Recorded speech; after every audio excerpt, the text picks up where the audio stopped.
Alright, we're live. Hey guys, Rorius here. I was looking at something and I was like, oh shit, pardon my language. I was like, oh god, it's so close to 8. I gotta start. I've already found where we were last time. And I was sure that there was stuff there's stuff that's like immediately up ahead that I've either seen or we've had literally in a reaction video before. So yeah, I'm gonna just, because we're a little behind, I'm gonna try and push forwards and skip anything that I've already seen or stuff that we've reacted to before. Oh, hey Tofu. Hey Nathan. How you doing? Yeah. So, starting off where we left off last time with Jonas's Pogay. I've seen this before. Alright. What happened to Slug Terror? I don't know what this is. What is Slug Terror? Remove things you've seen before. Also remove some of Cat Dog's things. I've already seen some more of his things that I will remove, that I will skip. 1 second. There we go. That's a bit better. Okay.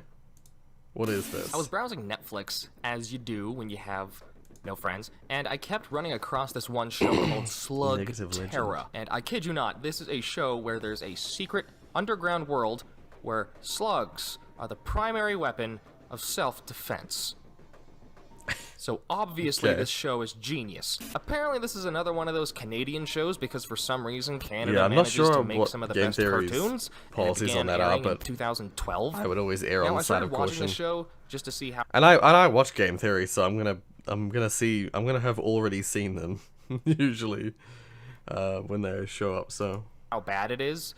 I mean, I couldn't believe this show could in any way be good, but to my surprise, it's actually one of the most entertaining shows I've ever watched. They shoot slugs that also have superpowers, which would give the writers a lot of room to make some self-aware jokes that acknowledge how stupid the idea is, but they don't.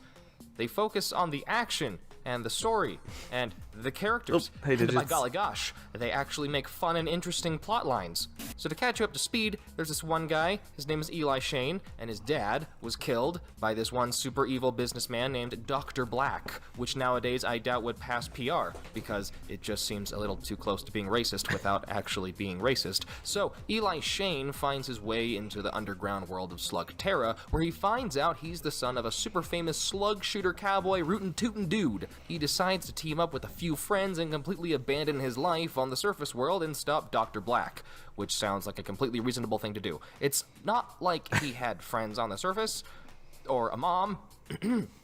Those things aren't important. Now, here's where we get into the part where the show is actually good.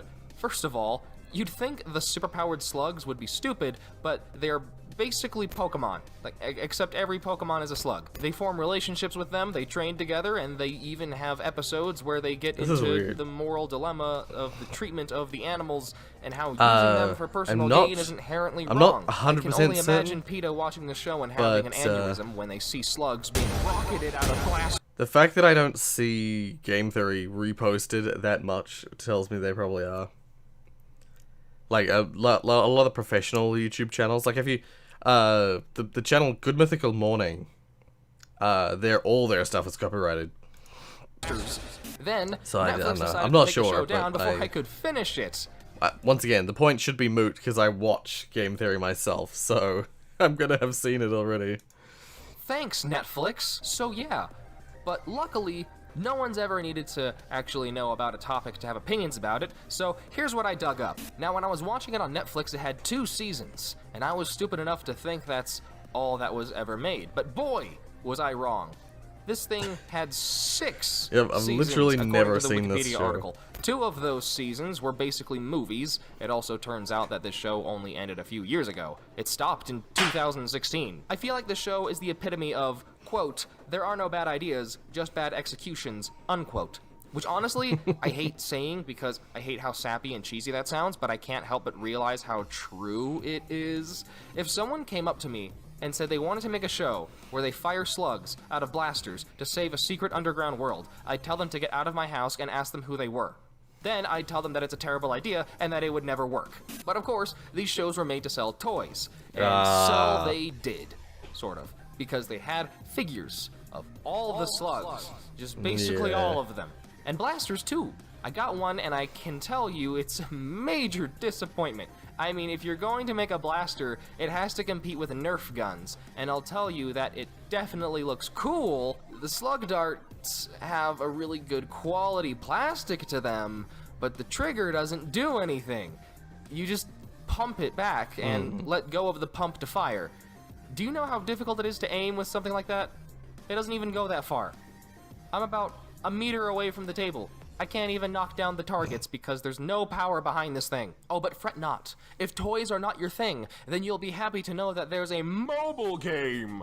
Because everyone loves mobile games. And let me tell you, I suppose that's what... It's terrible. I suppose that's the difference nowadays, is that back in the day, back in the 80s, cartoons used to just be made to sell action figures. I suppose these days, cartoons would be made to make mobile games of. It's a bejeweled Puzzle Dragon ripoff cash grab that isn't even done well. There's literally no strategy. You can place the orbs literally anywhere. Like, literally, this game is terrible. I mean, this is the most literal sense of the word literal. But the weird thing is, this game still gets updates. And I don't get why. Like, is this show still going? I can't find it anywhere. I can't find any new episodes. I can't find any resources or news articles about it. So I don't, maybe the developers just keep getting money out of the game, I guess. Somebody's playing it. The next game is Slug Slinger, and this is actually pretty solid. It's a shootout, where you slide behind cover and fire at enemies while dodging their attacks. It's super simple, but I think I might actually keep this on my phone for a while. Moving on, it turns out the main website is still kicking. I haven't played online Flash games in a long time, so I thought I'd give this one a shot. The first one's called Slug Wars, and it's made to sell toys. Really like the story, There's not but a lot they of left music it at at a all. huge cliffhanger. I honestly went to the tutorial and got bored. Quit. The second one was Slug Run. Even though there's not a single slug in the game, it's like rain. There's a lot of shows that people love, like all the like He-Man and all those shows that look like that, Thundercats, all those shows were back in the 80s. They were all made to sell toys. Rainbow Unicorn Attack. You run to the left or to the right. Run to the right, and jump when you need to. But this actually started going fast. I don't know how they expect kids to play this game. The controls don't even respond well. Why didn't they just make a crappy main console game? I'd love to play one of those, honestly. As I said, the way us down here in America got the show is through Netflix after Disney XD decided they didn't want it anymore. But now that it's not an option for me, I don't have any solid way of watching it other than getting the DVDs. This guy was saying, though, there's actually... I can't even pirate it online reliably. The demand for Slugterra on the internet isn't that strong. There's more than just the 2 seasons on Netflix, apparently. I don't know. And I'm too scared to download anything from the pirate what there bay actually because, is. well, you know, viruses. Anyway, it's a little difficult to find out anything else on the show. I honestly thought there'd be more product to show off to you guys, but at least I can tell you that the show is super cool, and you should definitely check it out, and we should also start a petition to get Netflix to put it back on their platform. That'd be... Okay, I think I've seen enough. It's such a weird scenario. Such a weird situation. Plants vs. Zombies versus Mode Tournament. Can I win it?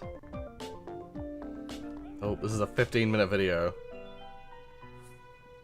And it looks like it's mostly text.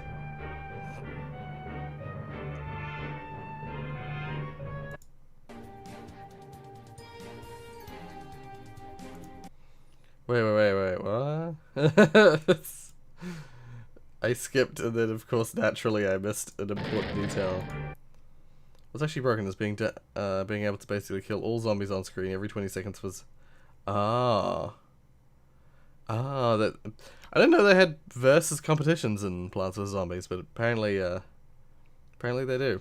And the Doom Shroom is banned. Anyway, actual conspiracies. This is 17 minutes. This is a video about This is things why we can't have nice like things. cars, phones, and light bulbs, and an actual conspiracy that made them worse. This video was sponsored by NordVPN, More about them at the end of the video. I am outside Livermore Fire Station number 6. Yeah, I'm not going to be here, doing that they anymore, have Jonas. the I'm going to skip longest past lots continuously of stuff. on I'm light going to bulb try and get in to the world. friggin' It has been on for top. 120 years, since 1901. There it is, huh? It's not even connected to a light switch, but it does have a backup battery. Which video are you talking about?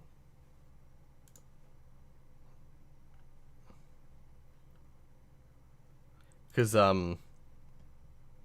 this one this is why we can't have nice things. So the big question is, how has this light bulb lasted so long? It was manufactured by hand not long after commercial light bulbs were first invented. I mean, Jonas, the And rule yet, has been it around has for a been long running for time. over 1 million hours, way longer than any light bulb today is meant to last. And especially A while back, one that doesn't have any dialogue, it's just text on the screen talking about stuff. I'm not here to read. A friend of mine told me this story, that someone had invented a light bulb that would last forever, years ago, but they never sold it because an everlasting light bulb makes for a terrible business model. I mean, you would never have any repeat customers, and eventually you would run out of people to sell light bulbs to. I thought this story sounded ridiculous. If you could make an everlasting light bulb, then everyone would buy your light bulb over the competitors. And so you could charge really high prices, make a lot of money, even if demand would eventually dry up. I just couldn't imagine that we had better light bulbs in the past and then intentionally made them worse. But it turns out I was wrong. At least, sort of. Inventing a viable electric light was hard. I mean, this is the typical incandescent design, which just involves passing electric current through a material, making it so hot that it glows. You know, less than 5% of the electrical energy comes out as light. The other 95% is released as heat. So these are really heat bulbs, which give off a little bit of light as a byproduct. You know, the temperature of the filament can get up to 2800 Kelvin. That is half as hot as the surface of the I suppose sun. the thing you made for. At temperatures like those, most materials melt, and if they don't melt, they burn. Which is why in the 1840s, Warren de la Rue came up with the idea of putting the filament in a vacuum bulb, so there's no oxygen to react with. By 1879, Thomas Edison had made a bulb with a cotton thread filament that lasted 14 hours. Other inventors created bulbs with platinum filaments or other carbonized materials, and gradually the lifespan of bulbs increased. The filaments changed from carbon to tungsten, which has a very high melting point, and by the early 1920s, average bulb lifetimes were approaching 2,000 hours, with some lasting 2,500 hours. But this is when lifetimes stopped getting longer and started getting shorter. In Geneva, Switzerland, just before Christmas 1924, there was a secret meeting of top executives from the world's leading light bulb companies. Philips, International General Electric, Tokyo Electric, Osram from Germany, and the UK's Associated Electric, among others. They formed what became known as the Phoebus Cartel, named after Phoebus, the Greek god of light. There, all these companies agreed to work together to help each other by controlling the world's supply of light bulbs. In the early days of the electrical industry, there had been lots of different small light bulb manufacturers, but by now, they had largely been consolidated into these big corporations, each dominant in a particular part of the world. The biggest threat they all faced was from longer-lasting light bulbs. For example, in 1923, Osram sold 63 million light bulbs, but the following year, they sold only 28 million. Light bulbs were lasting too long, eating into sales.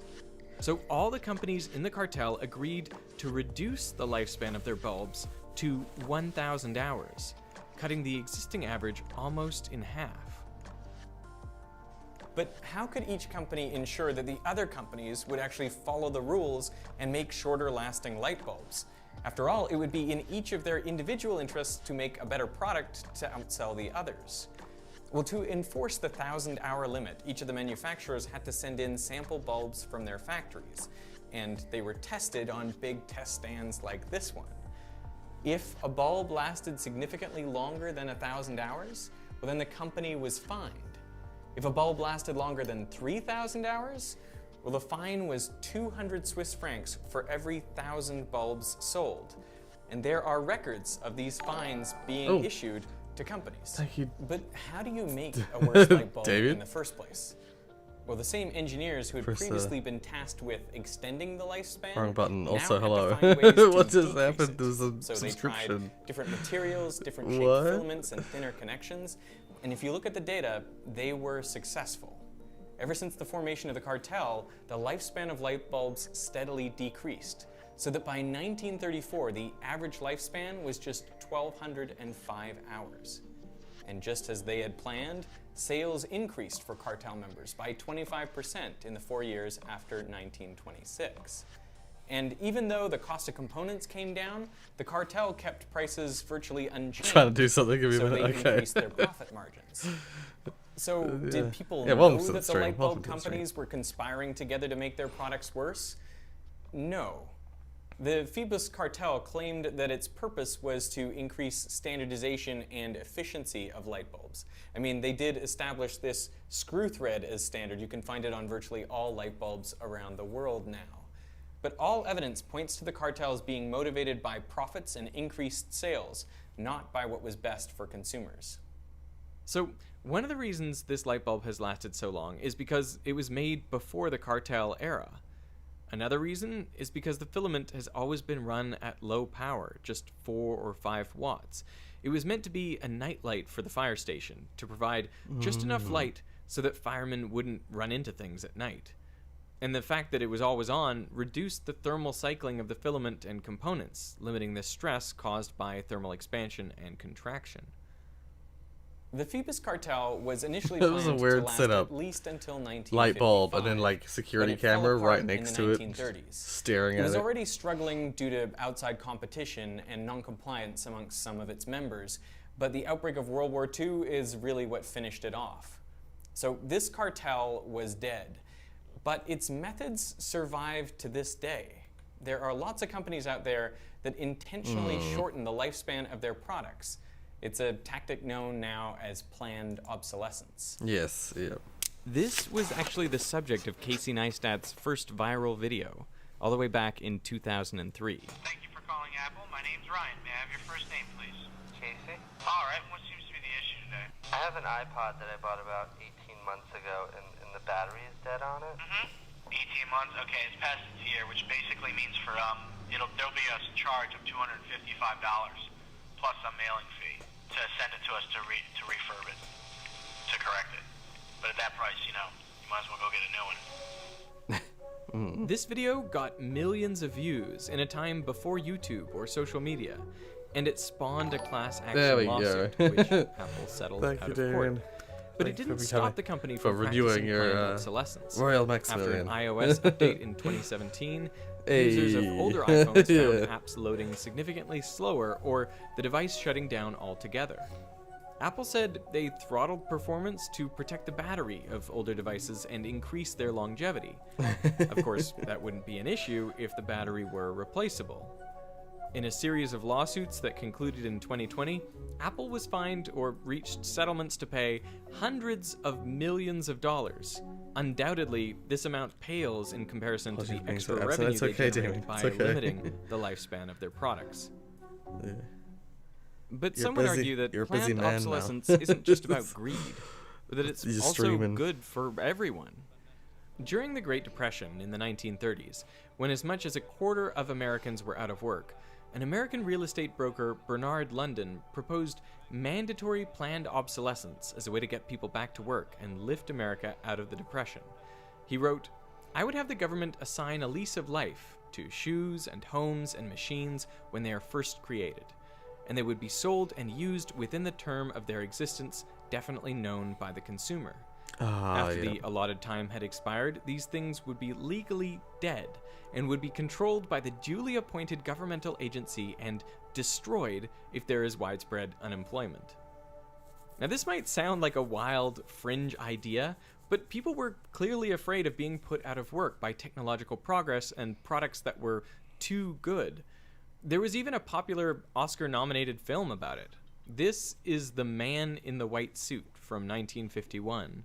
It's about a scientist who invents the perfect fiber. It won't stain or break or fray. I think I've succeeded in the copolymerization of amino acid residues and carbohydrate molecules, both containing ionic groups. It's really perfectly simple. The Academy Award nomination was for Best Screenplay. I kid you not. Anyway, everyone is initially excited about our hero's scientific discovery. He makes a suit out of the thread, and it has to be white because the fiber is so stain-resistant it can't even be dyed.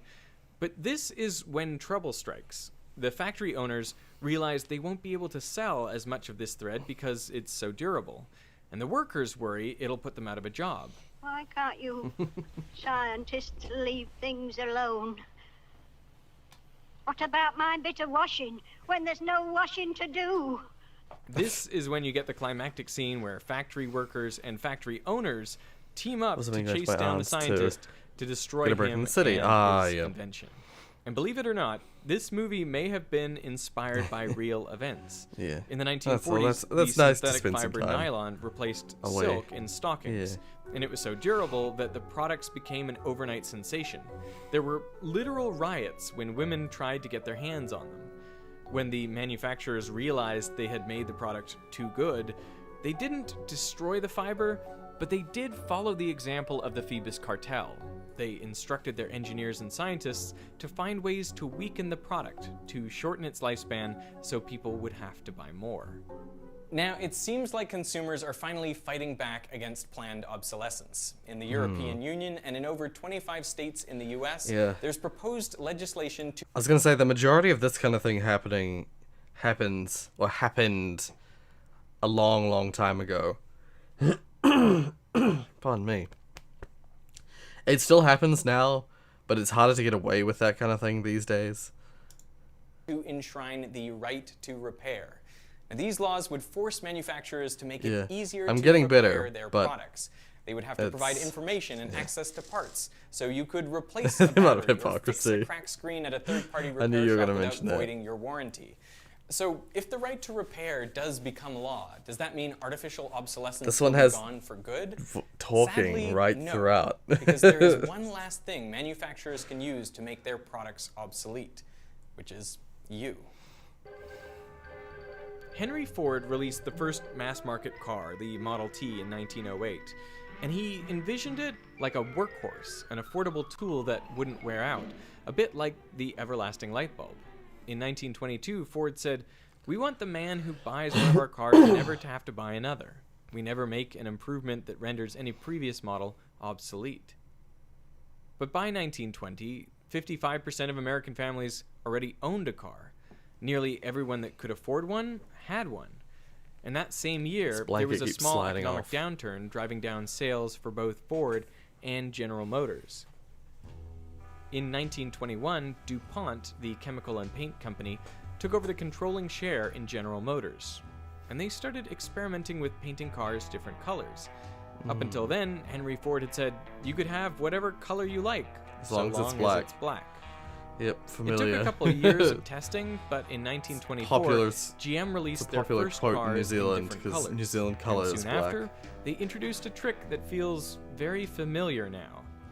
Each new year, they would introduce cars in different colors.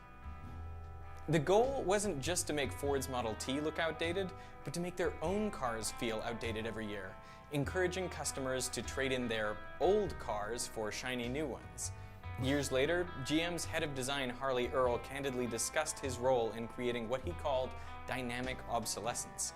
Our big job is to hasten obsolescence. In 1934, the average car ownership span was 5 years. Now, which was 1955, it is 2 years.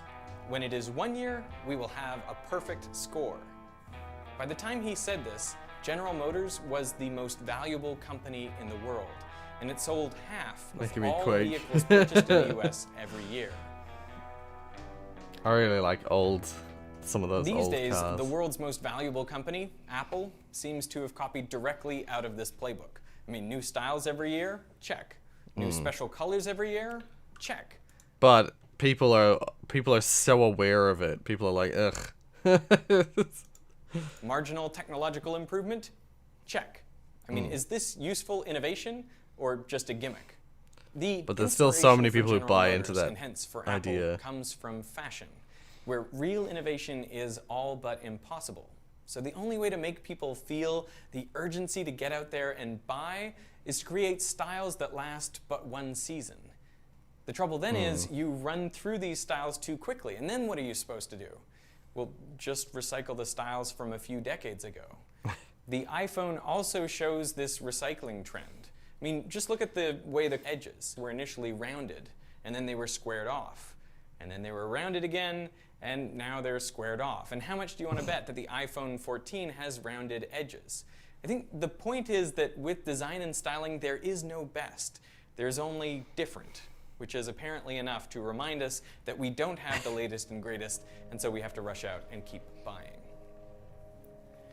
The only type of obsolescence we should support is technological, which brings us back to the light bulb. You know, in the last 20 years, light bulbs have gone from incandescent, which was basically unchanged for 100 years, to compact fluorescent, and now to LED. These use just a tenth the energy and can last anywhere from 10 to 50 times longer. Yeah, that's pretty bright. So you're more likely to sell your house than to have to replace an LED bulb that you've installed inside it. So we've finally reached the point of what is essentially removed an that everlasting obsolescence. Yeah. So that's the thing, like, the world is getting better in that sort of avenue, but there are still a lot of companies that utilize that business model. Suddenly I'm reminded of the existence of of fast fashion. Right. A whole separate rabbit hole, yep. That's the thing, is like, I like to think that that kind of thing, like, even in like in the fashion world, like, styles shift so fast these days that it's hard to actually, like, I want to say profit. It's not so much that it's hard to profit, but it's hard to, like, corner a market on a particular style because the fashion shifts so quickly that like, you could kind of sell any fashion because all fashions are kind of in fashion at all times now. Even if I had the money, I wouldn't upgrade my phone every year. Waste of currency, as much as I prefer for iPhones. Right. Yeah, see, I've had the same phone for like 5 years now? 5 years? 17, 18, 19, 20. Yeah, 5 years. Damn. So, like, I'm not, you can tell I'm not part of that. I wonder how hot that room is.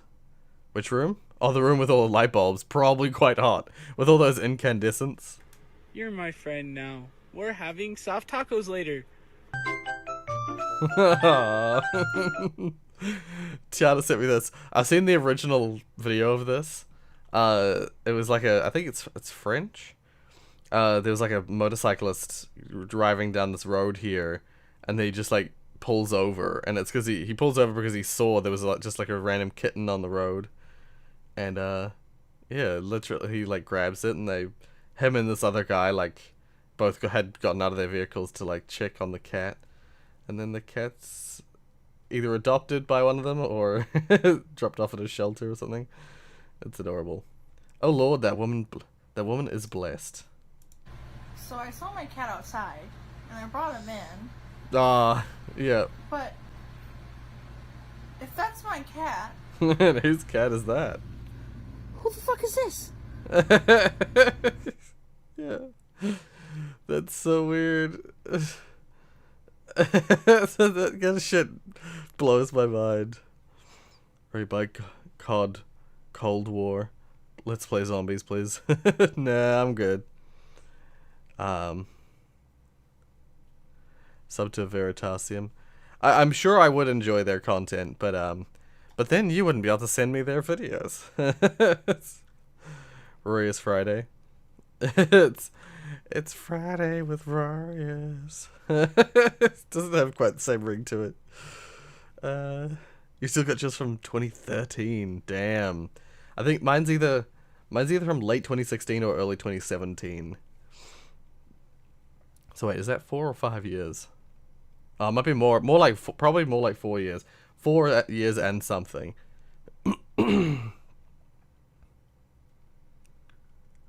And they replace it if it dies. Yeah, that's the thing. Is like the last time I replaced, and yeah, this phone I've had it for four and something years. The phone I had before that I had for at least like 3 to 4 years, and I only replaced it. I liked that old phone. I only replaced it because the screen broke twice in quick succession. I dropped my phone. It cracked. Actually, that old phone of mine had glass on the front and back. I dropped it. Glass on the front cracked, like, quite badly. So I got it repaired. And then in the space of like 2 or 3 weeks after that, I dropped it again, and the back screen, the glass on the back of the phone shattered. And I was like, okay, I'm just gonna get a new phone. So I'm not gonna spend another, like, good half of the phone's value. It's Oreos. On that. Darkness without light is an abyss. The best part of an Oreo is the black cookie part, and not the frosting part. Deal with it. Darkness without light is an abyss. Light without darkness is blinding. You cannot have a coin with one side. Yo, Socrates, it's a fucking cookie! Nice. Yeah, no, it's good. Beat the parents. Have you ever wanted to play a game with your parents? Well, introducing Beat the Parents, a fun game for the whole family. Hey, Mom! Your turn. Beat the Parents from camera.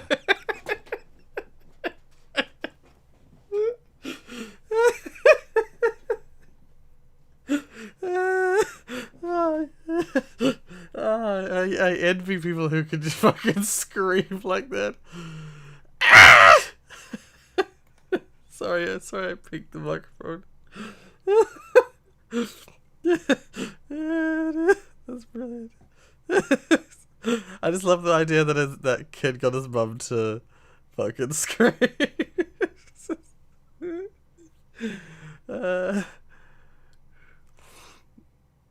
I think oh, hey Golden Glitch, how you doing? You explain the story of the iPhones. I know you have, but I've forgotten it. I remember we've had this discussion before. Okay, all good, Curtis, all good. Teleporting cat, imagine that. Yeah.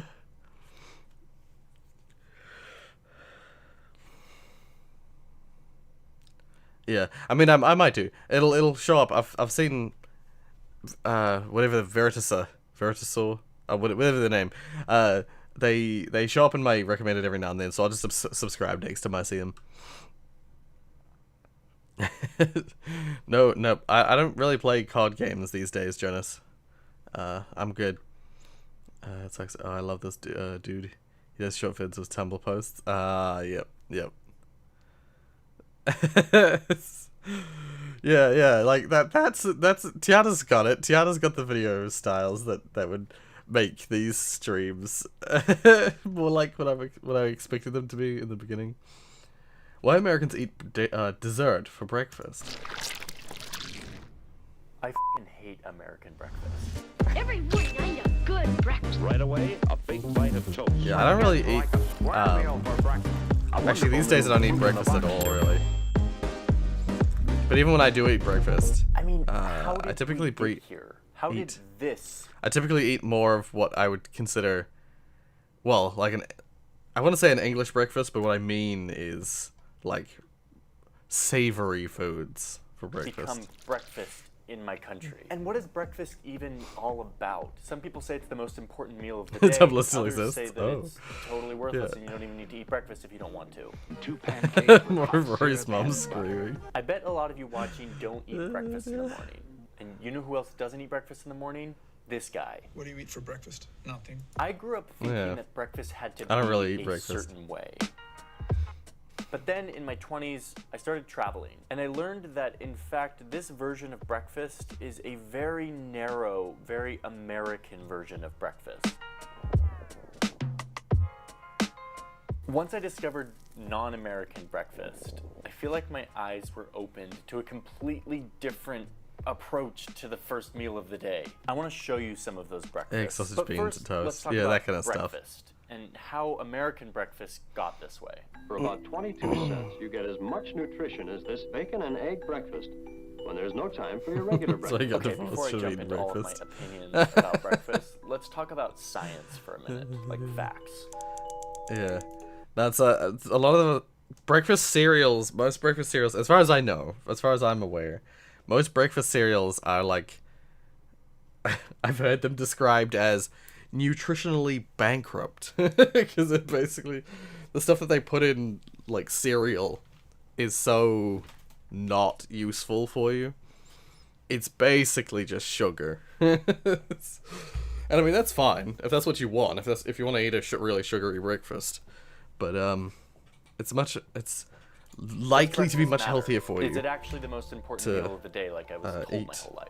You can be your best. Yeah, like bacon. Turns out It's there's healthier data to on eat this, bacon. Lots of studies, Just but eat bacon. You don't need to read them all. In fact, don't read them all. Let me give you a 20-second version. Turns out the methods in a lot of these studies are really crummy. They weren't randomized controlled trials, like the gold standard for good science. And in a lot of cases, they didn't really study anything useful. They kind of hyper-focus on breakfast as it pertains to weight. And yes, I believe that, Damien, that video that you mentioned has been posted in the links in the list. Yeah, the McDonald's ice cream machine one. in most of these studies, they don't even focus on what the person is eating for breakfast. They only focus on whether they do or do not eat breakfast, regardless of what they're actually eating. And to add to all of this, a lot of these studies are English funded breakfast by too much effort. corporations who have a vested That's interest totally in fair. making breakfast seem necessary. That's why I don't and eat it. healthy. That's So yeah, part of there's why a I lot of don't eat science on this, but the science does not come to any useful conclusions and is oftentimes just poorly conducted. What this means is that there's no real evidence that breakfast is the most important meal of the day, and there's nothing special or magic about Egg breakfast. fried rice for That's breakfast, more of a ooh. marketing myth than anything else. Had any really good days lately? Like when the sun shines brighter, and people seem friendlier, and work goes faster? Days like that? Well, the really good days start out good with new Carnation Instant Breakfast. Okay, wait, but there is a little caveat in this. If you're like an 8-year-old kid or like a teenager and you're like in school, there actually is some useful evidence that says that eating breakfast in the morning is good for your learning and brain development. So that's the caveat. There actually is evidence there. For the rest of us, though, if you like breakfast in the morning, eat breakfast in the morning. If you're not into that, don't do it. Okay, that's it. But unless you're a kid, but I don't know. Even when I was at high school, I never ate breakfast before going to school.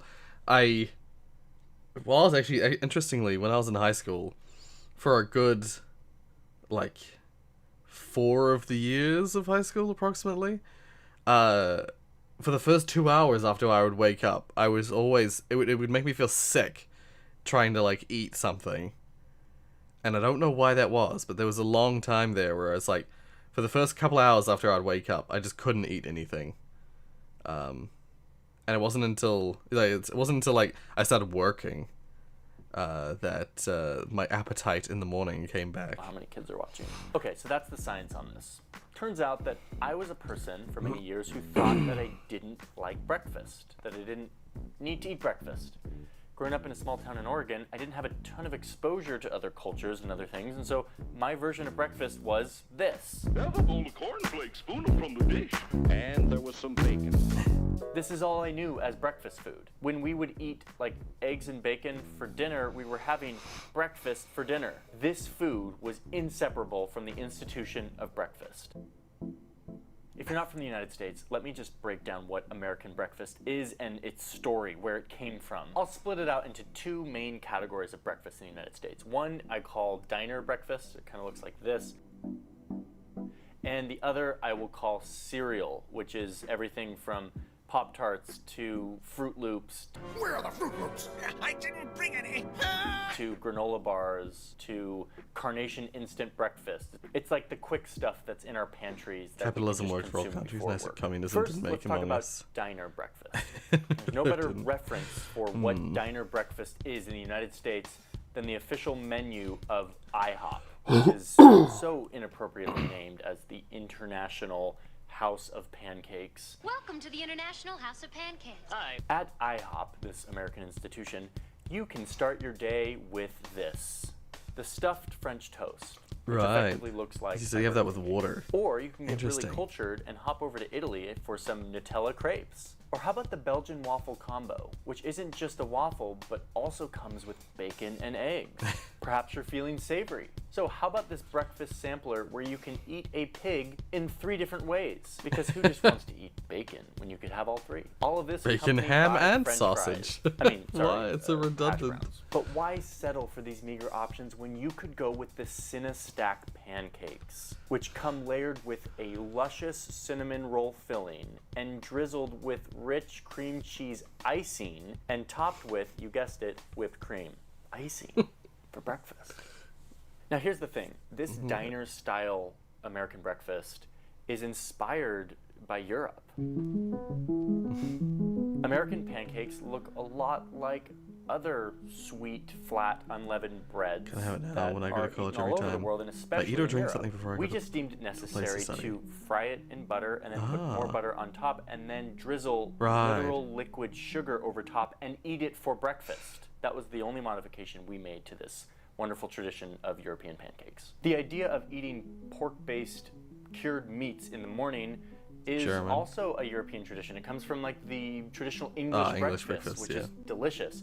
We just decided to get rid of some elements from that, like the beans and the tomatoes and the mushrooms. The healthy stuff. Who eats those the anyway? healthier stuff. The American Healthier waffle stuff. comes from the beautiful, delicious tradition of the Belgian or Liège waffles, which are served in dessert stores as desserts in Belgium. They're delicious. The modification we made was to eat them for breakfast and then decide to take out the best part, which is the pearl sugar, the crystallized sugar that makes a Belgian waffle or a Liège waffle delicious. To summarize, this diner style took European traditions, turned them into breakfast, and modified them by making them lower quality, bigger portions, and usually slathering them with cream. Sorry. All you can eat pancakes. You could, yeah. Americans This could calls for blame all-you-can-eat England. silverware. No. Get IHOP's all-you-can-eat pancakes free when you buy any breakfast combo. I mean, icing for breakfast, it just doesn't sound good. Okay, so that's the diner We make version of waffles American worse. breakfast, Heck. a big, important category of what Yeah. Americans like to eat for breakfast. Belgian waffles The are other great. category looks like this. But they are definitely a dessert food. But honestly, I think the This is the diner stuff that's in breakfast our is help pantries. like This is the stuff we eat before we go to work. It's while great. it What I is grew up eating there's as a lot of child, fatty let's call and this the salty cereal category. foods. This Is- food I think it's came into our lives better and better became for you, more widespread nutritionally valuable because of than one main cereal. force, industrialization. Pardon me. Sorry for all the sniffing. Measured off their long days of toil. With the birth of factories and the standardized Americans workday, do make things worse. suddenly you had So do the demand English. for a consistent, Yeah, I mean, quick, you're probably not convenient wrong. food in the morning to fuel you for the day. Paired with that, you also now had technology to mass produce. Right, I see what you mean, products Damien. Yeah, that yeah. would fit this Yeah, demand. when you have a full Perhaps stomach, the best it's symbol of the this anxiety shift is worse. towards mass-produced, easy, convenient breakfast food is cornflakes. Kellogg's cornflakes. I don't know. I kind of didn't intend to watch this whole video, Jonas, but it's The Kellogg's it's really Corporation, good. which made cornflakes, It's was really good video. a pioneer in making this breakfast food popular. Not only because they were able to mass produce it and cheaply sell it, but also because they marketed it in this way that made it feel like the most important thing in the world. Extra vitamins to make their cornflakes the best there's ever been. But there was a problem. Over time, people would look at this lousy bowl of cornflakes and be like, who wants to eat this? This is boring. But America had a solution. All Frosting. we needed to do was pump it full of sugar. One big gulp of it. Gives me lots of energy. This nutritious breakfast. Jeez. Country diner near us. go to That's occasionally. pretty aggressive, right there. It's family run and really nice. Wow. Yeah, yeah. I like diners. I like Yeah. the That's how I idea. feel after I eat a Pop-Tart as well. Anyway, people started to believe that breakfast, and especially these commodities, which were quickly Overnight becoming oats. dessert Right. disguised as breakfast. We'll see. If I'm gonna have cereal or like cereal style food, like food for breakfast, I'll have porridge. So oats, porridge. Oh, porridge green. Thank you for subscribing. Yeah, I'll have oats, porridge, but done in such a way that it's not as like gloopy. It's hard to describe, but this is like tradition in my family. If you're gonna have like porridge, or if you're gonna have breakfast, one of our favorite breakfasts is porridge. You put like a third cup or a quarter cup of oats in a bowl. Put water, like fill it with water so it's just barely, the water's just barely containing all the oats. Stick that in the microwave for a couple minutes. It makes it sort of like, it's sort of porridgey, but it's a little bit firmer than porridge, a little bit more like solid. And then you coat that in cream and brown sugar. Yes, that's delicious. Were the key to a healthy morning and a good start to the day. And soon I was born. When I into say a cream, world- I don't mean whipped. A I mean world where breakfast liquid products cream. and norms were cemented before me. A world where millions of Americans Oat wake milks up in and the stuff morning like- and consume Right. dessert. You can replace the disguised brown as sugar, by the way, breakfast. with like Your banana muffin or is just a cupcake in disguise. That cup fruit. of yogurt might as well be a scoop of ice cream. And then there's Yeah. the mighty donut, the food that doesn't even pretend to be breakfast. It's just Chia and literal flax dessert, seeds. and it's like shamelessly Ah. just like, hey, I'm dessert. You want to eat me for breakfast? And a lot of people are like, Love Frosted yeah. Flakes. I mean, I kind of respect that. I'm kind of like, Frosted Flakes if are you're gonna be delicious. Dessert, just like represent yourself. I respect But it. they're like they are more But like wait, a Let dessert. me make one thing clear. My issues with this have nothing to do with nutrition, Milk, even brown sugar, cinnamon. or calories or any of Ooh, that. some I cinnamon or actually have vanilla. a big Ooh. issue with our obsession with categorizing food by its numbers and its constituent American parts. police best friend. Not into that. I don't really care. My problem here is that I don't like this food. I just genuinely do not want to wake up and consume dessert for breakfast. If you do like this stuff for breakfast, that's awesome. I have no issues with you, and I'm not going to try to convince you to change that. Cereal pancakes. Yum. With Cinnamon Toast Crunch, Lucky Charms, and Captain Crunch.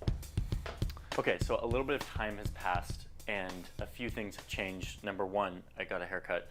But number two, I think I'm cracking the code on how to change my breakfast journey to invite different breakfast cultures into my world. If enough people are in... Yeah. Anyway, that's I think that's fun.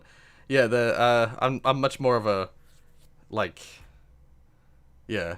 If I'm gonna eat breakfast, for a long time I haven't really eaten breakfast, but like the breakfast I do eat, usually I have it like shortly. I have it around lunchtime, so it's more like lunch.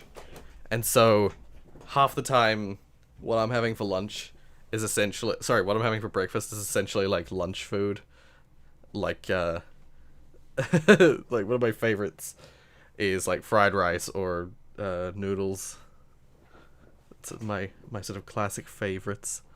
I always eat a Nutella bread or cornflakes. Right. Yeah, I never really eat breakfast. It's so rare. So, is this a speedrunner? M Sushi. I saw a few entries of this. And here. But how do I get a portal there? I can't like cheese this, right? I can't. Yes, you can. What the fuck is that? What the hell? No, he's not a speedrunner. He's just fast. I just saw one above here that was like, why can't you do it that fast? Something. Nice. Well, I found the speedrun strat. Found the speedrun strat. You just put the laser in the wall. Well then.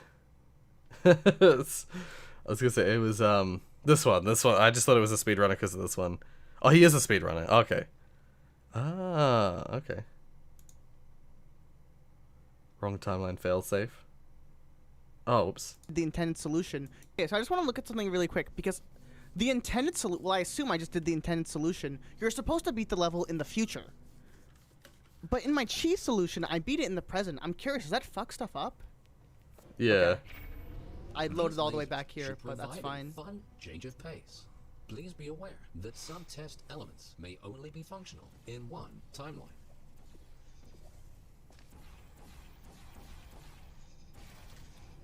Okay.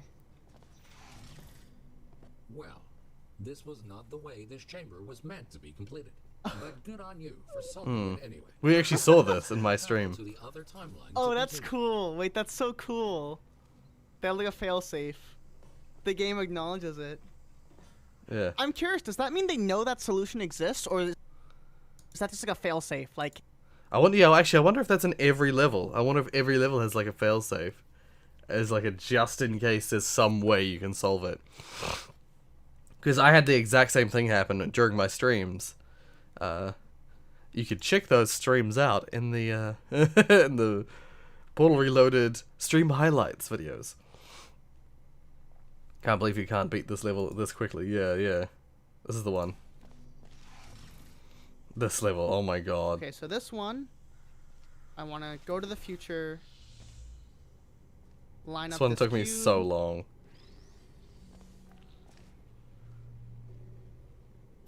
Go back to the present. Wait, he's doing it the same way I did it, This isn't he? cube, like, through Or maybe not. here. Never mind. Never mind. This is not the way I did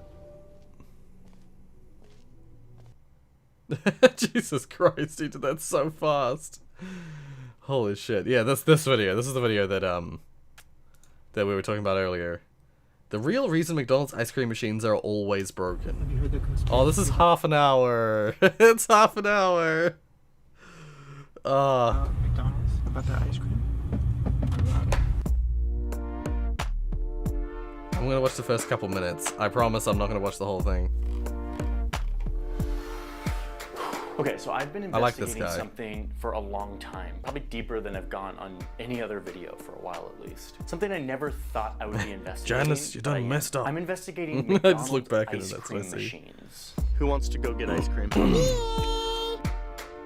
I take your order? Can I get an ice cream cone? We don't have ice cream right now. Not today. Not today. Maybe tomorrow or something. Or next week, I don't know. Does that happen a lot? Like that the machine's down? Yeah, in this one, yeah. Okay. For a few years now, people have taken notice that the ice cream machines at McDonald's always seem to be down. The ice cream machine part is not working. The broken ice cream machines at McDonald's have been the fodder for a lot of weird internet culture. One guy even made an interactive map that shows every single McDonald's that has a broken ice cream machine at this current I mean, you can moment. fix the laser problem I think by it was a meme, but nobody actually using knew like this meme was structuring your correct, lasers but a they bit didn't know differently. That was like an actual thing that all the franchises have started. But a couple of months ago, I got an email from a guy who said that he had a deeper story. He said that there are important The same thing can happen with the no pellet one is asking, and he promised play, me answers catchers. to those questions. You can and have data and like there are. I remember there's plenty of levels I've seen where a pellet catcher, if you fire a pellet like this, you can get it to trigger the catcher. Just like with the laser going sideways. You can definitely do that with the pellet catchers as well. And the issues I always have with the pellet catchers is like there are times where the pellet has gone off because it's like hit something that I didn't mean it to hit. It's like moving in completely random. The pellet's now moving completely randomly, but then it hits the pellet catcher by pure chance, and so I skip the puzzle with the pellets. That's not a good reason to not use lasers. So I think the pellets suffer way more from that kind of shit. To back it up. He even said that there's potentially something nefarious going on here. I was like, okay, cool, another conspiracy theory about these McDonald's ice Babysitting cream your cousin. makers. Oh, okay. So I asked my producer Welcome Jack back. to get on the phone with this guy and hear him out. A week later, Jack called me. Yeah, There's yeah. actually something going on here. I've been going through everything, and you really need to see this. Okay. Oh, you made it so it combusts if you tried to I do it was on the still side. highly skeptical that this could be anything worth a video or an investigation, but I decided to dive in anyway and see this. Since we only stream for 4 hours, I can't watch half-hour videos because if I watched half-hour videos, we'd get through 6 entries and that's it. 6? Wait, 7. I have it's 8 entries. God damn, I'm so It's either morning or I'm sick. One of the two. My brain just does not work. Lasers are better than pellets. Thank you, Tofu. Thank you. I agree. Yeah, pellets are so unstable. I hate them. I hate them. I hate the way they work. They're such an unstable mechanic. Like, lasers are very finite and strict and structured. Pellets are so loosey-goosey and it's all over. Right, if you type show triggers toggle, then you would see that you can choose a level. The way you solve that, it's a really simple solution for that particular puzzle that they showed. You just indent the wall. You indent the laser. You indent the laser in the wall by like a single. You could do it by like 8 units, or you don't even have to do it that much. I'm not sure how far the trigger sticks out of the wall for the laser receiver, but you would just like indent it by like, yeah, if you indent it, I bet if you indented it by 8 units, like half a normal wall width, half of like a common wall width, you would no longer be able to cheese it, and the laser would still work from the angle that you're wanting to fire it from. Yeah.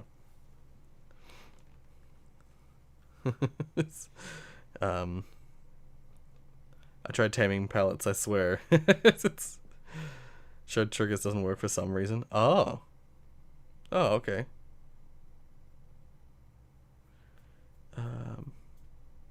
I like pellets better than lasers. I disagree. But you're welcome to your opinion. Evidence for myself. I started looking at data, at internal McDonald's emails, at these mind-numbing 100-page instruction manuals for ice cream makers. I started talking to McDonald's franchise owners and managers and guests. It turns out there is something really weird going on here. Something that hasn't been reported on before. And something that shows that McDonald's broken ice cream machines actually reveal a bigger story about how big businesses protect one another, even if that means hurting their customers. I never thought I'd be going down a deep investigation I feel like I'm into being ice cream misled. makers, but I am, and I did, and I want to share with you what I learned. McDonald's is getting on my fucking nerves. And the machine is always down. The ice cream machine is broken. And if we try to pull the lever, this will happen. Sorry, the ice cream machine is broken. The broken. I'm almost certain. I could be wrong, but I'm almost certain it's just because the machines that they use are like the design, not the machine itself, but the design of the machine is probably very old, and so it's probably just really prone to like problems. McDonald's ice cream machine. I don't know, I could be completely wrong. So widespread, so long that it's a meme. You know what they're gonna say. You already know. The ice cream machine is broken. Ice cream machine is broken. Look forward to August. Ah. Okay. Kind of sounds like there's a story behind It that. might be planned obsolescence. It could be. You can sum it up for In me. this very That would be useful because I don't want to watch the entire half-hour video right now. moment, But you it look at McBroken. I would theoretically go away and watch this in my own time because if you guys think it's really interesting, you know. Around 13% of ice cream makers in the United States are not working. That's any red dot on this map. What a brilliant little tool Rashik made. I mean, this is just so good. So Jack, why are the ice cream machines always broken? So once the internet started to notice this, the Wall Street Journal Flipkart. and Business Insider and a bunch of other outlets started to report on it. Might be And worth the a conclusion journey. that they came to was that these machines aren't actually broken. Summing They're it up just is going boring. through Lol. a really Yo, all right. long- I'll watch this. I'll watch this in my own time. Wait. Just in case it shows stuff. I'm gonna put it over here. Save. To watch later. Yeah. There we go. All right. I've saved it to my watch later. I'll watch it later. This is, not gonna lie. Cool play. I'm assuming you just mean the timestamp to a certain point. My dream! Wait, what? What? Oh my gosh! No, I don't believe it. That's gotta be fucking faked. There's no way he did that. It's, no fucking way he did that. No, I don't believe it. It looked like he hit the ground and then the boat appeared. I don't believe it. I refuse.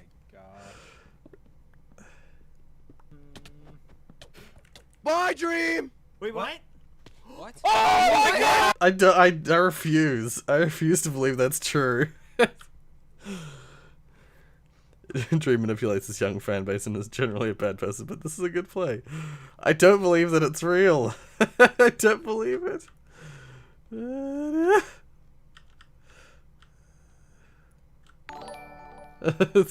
Thank you, Tiana, for the donation. I appreciate it. It's never too late to join Rorius stream. Yeah.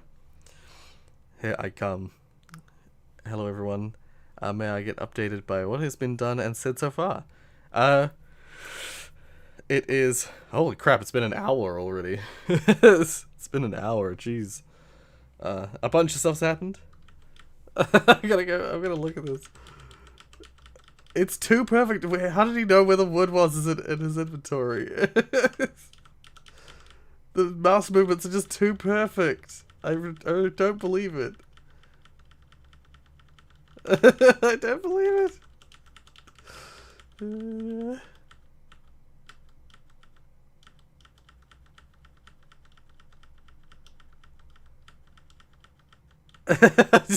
No, I refuse. I refuse.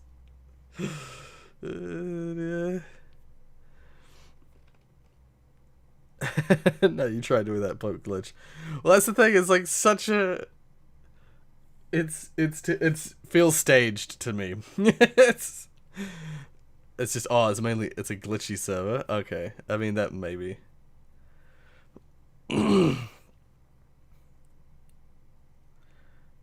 Yeah, I went frame by frame. It's fine.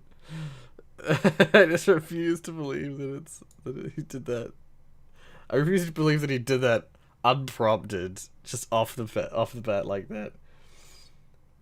All three are going to lie to you. Never ask a woman her age, a man his salary, the United Kingdom, how they got all those artifacts for the museums.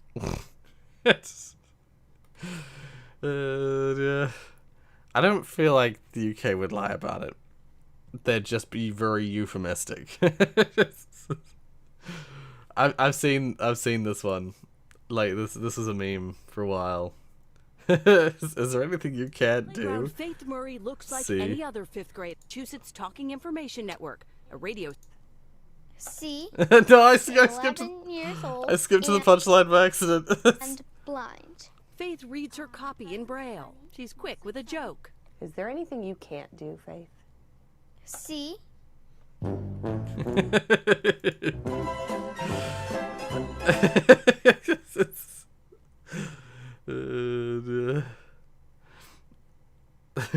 So we made them trust.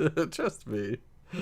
This video shows well how all us most have felt at least once. Goop, what's up? Cool binder. Hey Goop, wanna come over to my house today? They all hated me. I see. Everyone trying to be nice. Trying to be like, hey, be friends. It's just, everyone hated me. Crab content time. Ooh. Crab. Oh, I've seen this. I love this. 1.17 releases. Hand. I love it. Scare. Food. Frighten, please. Food is frighten. I love those crabs. I think they're actually they're not crabs per se, but they're crustaceans. But yeah, I mean they might be a type of crab. It's hard to say. Bro, I just realized I've been wearing UK flag slippers and drinking from a cup that has the underground map on it. I see. Nice. But of course it's been split, so not worth a new stream series. I say Terraria, but I don't know. I see. Yeah.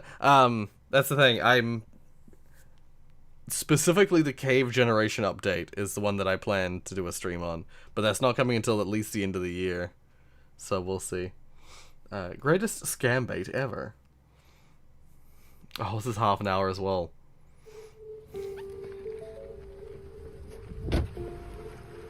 Wait, is this? Oh, no, Hey, it's would you scam. mind talking to me, buddy? Would you mind talking to me?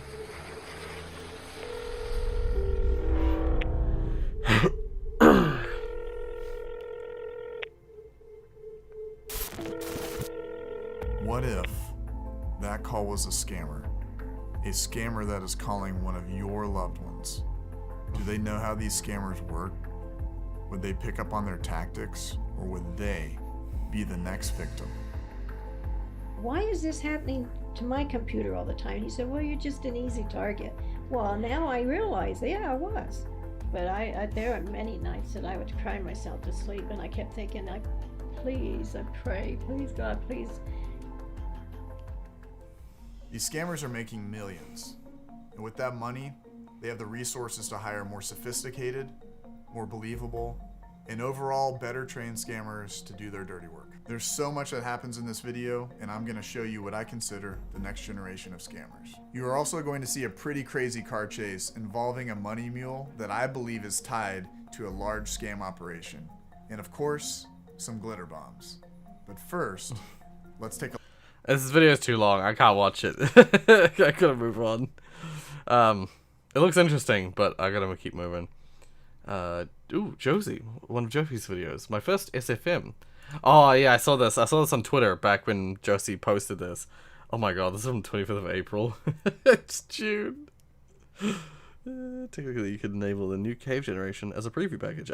I mean, yes, that is true.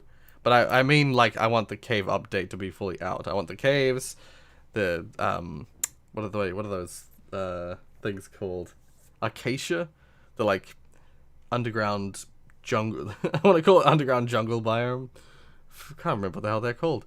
And then, and like, the deep slate with the big boy in it. You know what I mean. I hate how Americans do dramatization. It's exactly what I was thinking as well. It's unnecessary. It's unnecessary. The video itself seemed interesting. I didn't need to be hooked. Stock footage and weird voice effects. Lush caves. Thank you. That's what I meant. Do I get stuff like the Warden, Deep Dark, all of that? Yeah.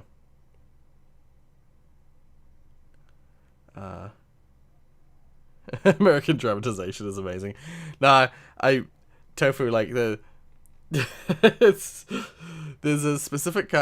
especially a specific kind of dramatization that really frustrates. And that is, it's a combination of dramatization with, I don't know, it happens on TV. There's a specific kind of dramatization that is, if you ever watch American trash television, you're like Finding Bigfoot or one of those nonsense shows. Having all this dramatization, having all this build up and making it seem like everything seemed like a big deal, and then having like an ad break, coming back from the ad break and having all of that dramatization repeated for like a good 5 minutes just to reestablish where they're up to. And then you get like 5 minutes or less of like actual new content, and then another ad break, and then 5 more minutes of fucking recapping of what happened. I hate it. Repetition with dramatization is so frustrating. That's why I watch YouTube. I have talked about this before. We make a big deal out of nothing a lot. I say Americans. It's just trash TV and that kind of stuff. It happens. Okay, I've definitely talked about this before because I've talked about it in the context of anime as well. Anime does this as well. Not all anime, of course, but there's several anime series that I've watched where an entire episode was just non-stop reiterating or it was the start of every new episode of this anime that I was watching kept recapping everything that had happened before as if I wasn't binging it. It's like, well, seeing the same thing like repeated over and over is so like mind numbing. I can't get through it. Anyway. Oh wait, isn't this claimed music? Yeah. Josie. It's basically a music video, so I can't. It doesn't. It hits different. That's a good SFM. You should definitely check it out. Check out the proper one with the music.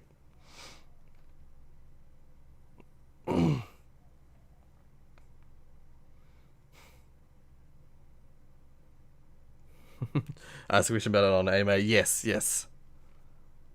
Ancient Aliens. Yeah, that's one of those shows. You can tell from my suggested videos that I've been watching Tom Scar again. Like a bunch of last week and stuff like that. It became a meme. Right. Yeah. I won't say what anime it is, just because, like, the anime, when I was watching it with a friend, no, I'll tell you. The one that I'm thinking, that I always think of, that's like that was pretty egregious. Although it isn't the worst case, isn't the worst example, but the one that I'm thinking of is Toaru Majitsu no Index, or a certain magical index. It's in the first season, like early on, it goes straight into that trope of repeating stuff and having characters just screaming at each other from the other sides of a space for a long time and not fighting. I do like that show, but yeah, they did it a lot. Yeah. When I was watching it with a friend, I had a great time. Like I actually really enjoyed that anime. I got through like 3 arcs or sagas. I forget which ones they use, which term they use for that series. I got through like 3 different sagas. Yeah, there's a certain magical index and there's a certain scientific railgun, which railgun's apparently better than index, but the railgun's a spin-off. Watch better anime. Well, I did. I watched Kill la Kill. Kill la Kill is my kind of anime purely because it subverts all the anime tropes and it doesn't waste your time. But I was gonna say, nothing better than yelling about a show with someone else. Railgun is so much better. Yeah, I'd heard that. I haven't seen it myself. But I was gonna say, but the thing is, people talk about like Dragon Ball Z as being like an awesome anime, but that's like the most egregious anime when it comes to like repeating stuff and having people just shouting at each other. It's Dragon Ball Z is notorious for having literal full episodes of Goku just screaming as he powers up an energy blast, or like one of the, well, I forget what the fuck it's called, the ball of energy that's just gonna destroy everything. Brabin recently introduced Chinese anime and it's pretty good. Oh my god. Oh, right. I'll have to send it to you later. Right. 10 episodes of Dragon Ball Z, yeah. People talk about how much they love Dragon Ball Z, but that's like the worst offender for all the anime bullshit. Kill la Kill was great. I really liked Kill la Kill. Anime that's like 1 or 2 seasons. Oh. Me like that. You mother, you kidding with me? Wait. I'll start from the mark right here. What are you doing? I'm redeeming the cards. Don't talk to me like that. You mother, you kidding with me? How dare you talk to me like that? Are you at the funeral home? Are you at the nursing home? Excuse me, the Kana nursing home? Is that where you're at? Are you near Sonali Lounge? You're on Gandhi Road, aren't you? I'm on Gandhi Road? Aren't you? You're on Gandhi Road, aren't you? Aren't you? Where is that? I know, yes, you're on Mahatma Gandhi Road in West Bengal. Really? Yeah, you're in West Bengal. Really? Yes. Are you staying at one of the hotels? Yep. So you don't get in trouble? Which hotel? Yep. Which hotel are you at? Hotel Icon? Or the Sonali Lounge? Or Paradise Hotel? Which one are you at? I'm in Paradise Hotel. Oh my gosh. Pokemon. Why are you cussing me though? But yeah, like Pokemon, I feel like that doesn't have quite the same repetition issue, but Pokemon, I rewatched Pokemon like a bunch of years back, and just the puns, there's too many puns. It's so cringy because this is too much. The puns are way too strong in that. Gladios. Gladios. Anyway, Pog, half peeps. Portal 2 with ray tracing.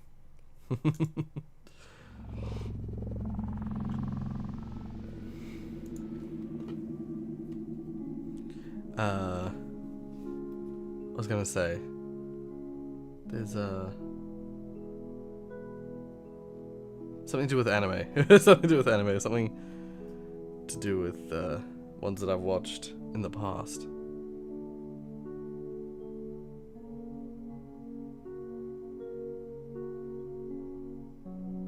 I don't remember. It's all I know is that to this day I would still say my favorite anime would be my favorite anime for like the stylistic choices would be Kill la Kill. Ignore all the nudity in Kill la Kill, and all the some of the ridiculous things in Kill la Kill, but the anime itself is so good.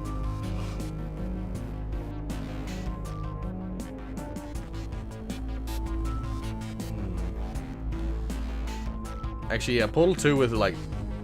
Portal 2's lighting is already pretty good. But adding that, adding like ray tracing to it would be amazing. The glow of all the like testing elements.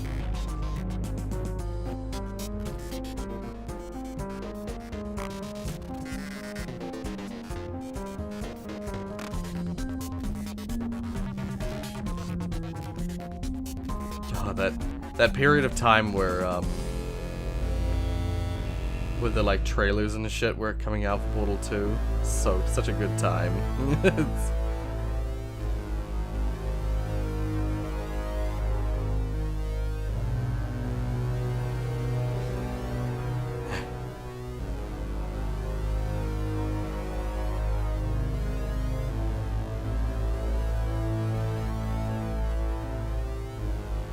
I think the thing is, like, for me, in my mind, it's some of the like source engine games with ray tracing would make would make more difference than a lot of other engines games because of just the natural baked lighting.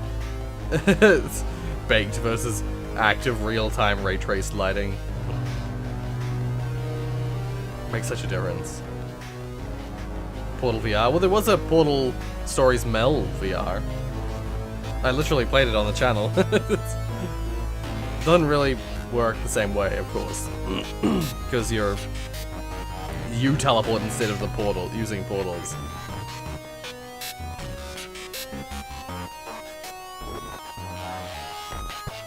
What if Discord anime binge one day, another wait, what? Oh, I see what you mean. Another server and occasionally does movie nights. Yeah, I have heard of that happening. Like if I could stream it and monetize it, I would, but it's not legal. But yeah, I mean, if people want to do that on the Discord, feel free. If people want to, if one of the mods wants to organize like movie night or like an anime watching night, like a Crunchyroll kind of thing, I'm totally good, all good with that. We can make a voice channel for it.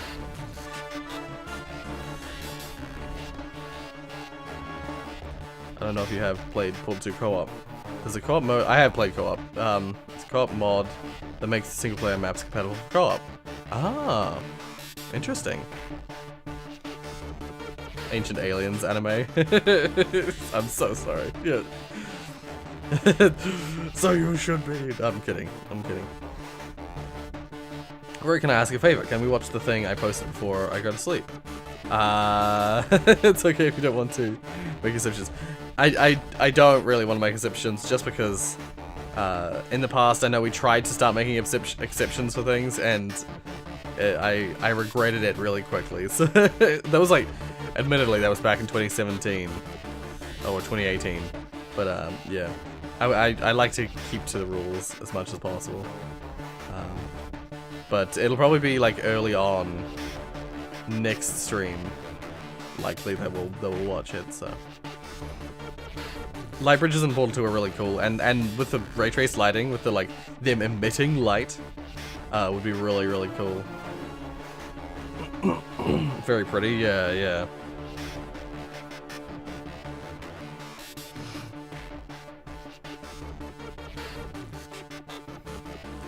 Boreal Elephant is adding PPR to Saurus. Oh.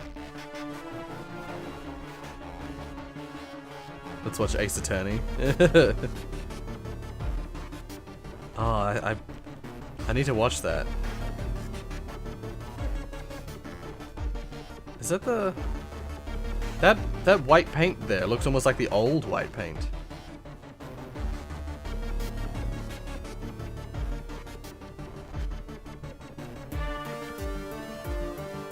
Because if people aren't aware, they updated the paint color at some point. It went from quite white to like an off-white.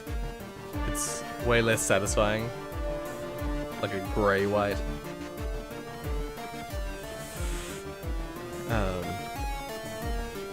Yeah, I want to watch the Ace Attorney anime. Friends did anime nights before. Yeah, like back when I was just out of high school, or during high school. Pardon me. Like back in 2012 or 2011. In 2012 or 2011, that's when I watched Towaru Majutsu no Index. I love the world of the world of that anime, but the I tried rewatching it like in 2016 or something like that, and just the repetition, I couldn't. When I was by myself trying to watch it myself, I was just like, oh my god, it's so much repetition.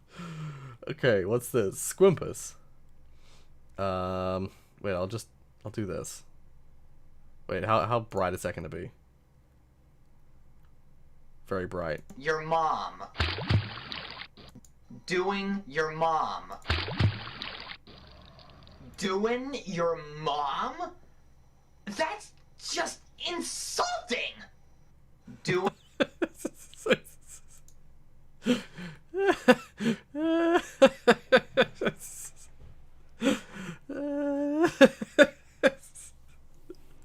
I love it. It's doing your mom is such like a 90s insult, or like 90. I want to say insult, but not really insult. Just like something to piss someone off. And the idea that someone had never seen that before is it's like.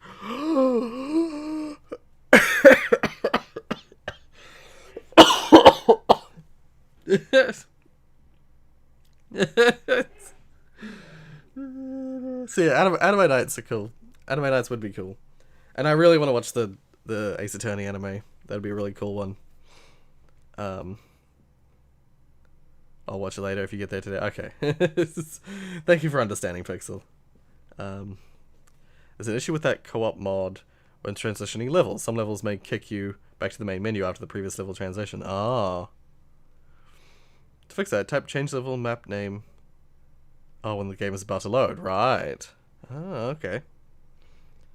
Okay, yeah. All good, Pixel. Yeah, have a good night. Nathan, it's 2:21 p.m. for you? Right, yeah. Oof. Yeah, it's for me in my time zone, just so people are aware, it is 9 a.m. So we started streaming at 8 a.m. Where I live. It's the only time that I can get the best coverage for people. This is a mod to play co-op with 32 players. I tried a co-op mod back in the day, and I couldn't get it to work. We managed to get 3 people into a game of Portal 2. I couldn't get any more to work.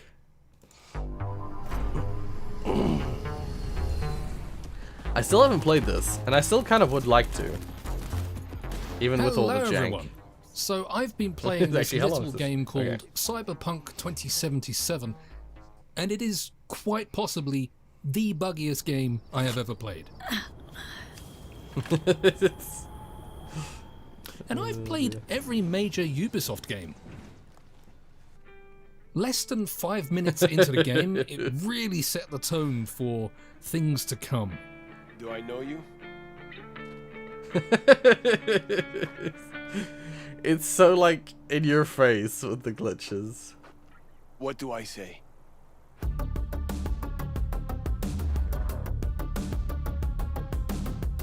God, it's so freaking cold in my room right now. I don't know why. Maybe just because I'm sick. Garage direct. Listen, Chica, I got this thing. Mind if I borrow your wheels? Huh. From that moment on, I basically encountered a new bug or broken script almost every 60 seconds. It's actually pretty ridiculous. Whether it's characters or vehicles just popping out of existence before your very eyes. See, I don't... Props, like... Stuff appearing and disappearing in like a game like this isn't that egregious in my mind. Like, I don't see that as being super egregious, because when it comes to open world games, it's difficult. Spawning stuff in and out is difficult. And in old games, back in like, you know, playing the Grand Theft Auto games, oh my god, my beard is so patchy. It's playing the old Grand Theft Auto games, stuff would spawn in and out of your view all the time. So that never bothers my brain. But it's just everything else. It's phones just floating in the air. Your body shadow being headless. That's silly. That's silly. Why make a body shadow if you're not gonna... Andrew died? Things How did appearing Andrew through died? the fog in the world? Or... It is something I must do. Oh god, For glowing if this won't eyes. shake the world to its core and wake us from our collective nightmare, then nothing will. Yeah. There's just something weird going on every few moments, and it really pulls you out of the experience. Even objects that are scripted on rails are just completely freaking out sometimes.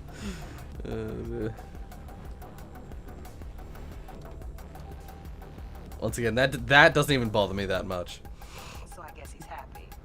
Closing the gig. But that kind of shit. Let's hit the road.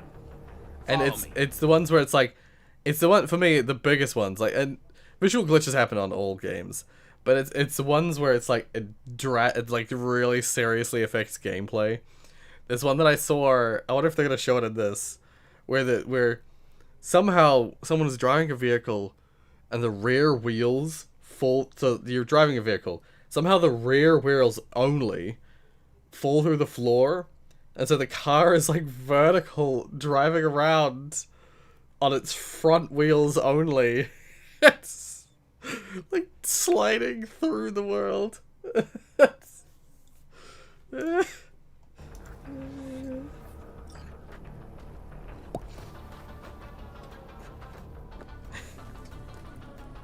Can't you see I'm busy? Piss off, slacker! Another fucking weasel. You'll pick up a body to hide it, and when you put it down, it'll just...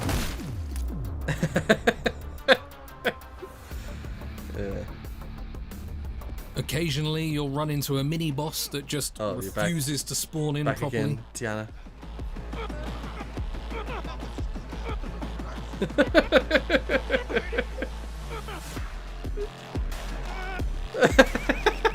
It's like a nightmare. That boss is in an existential nightmare of like appearing and disappearing. That's not a boss, it's an enemy. he's like he was shouting in pain. Or you'll be talking to a character He ceased to and be. his voice actor will just suddenly change.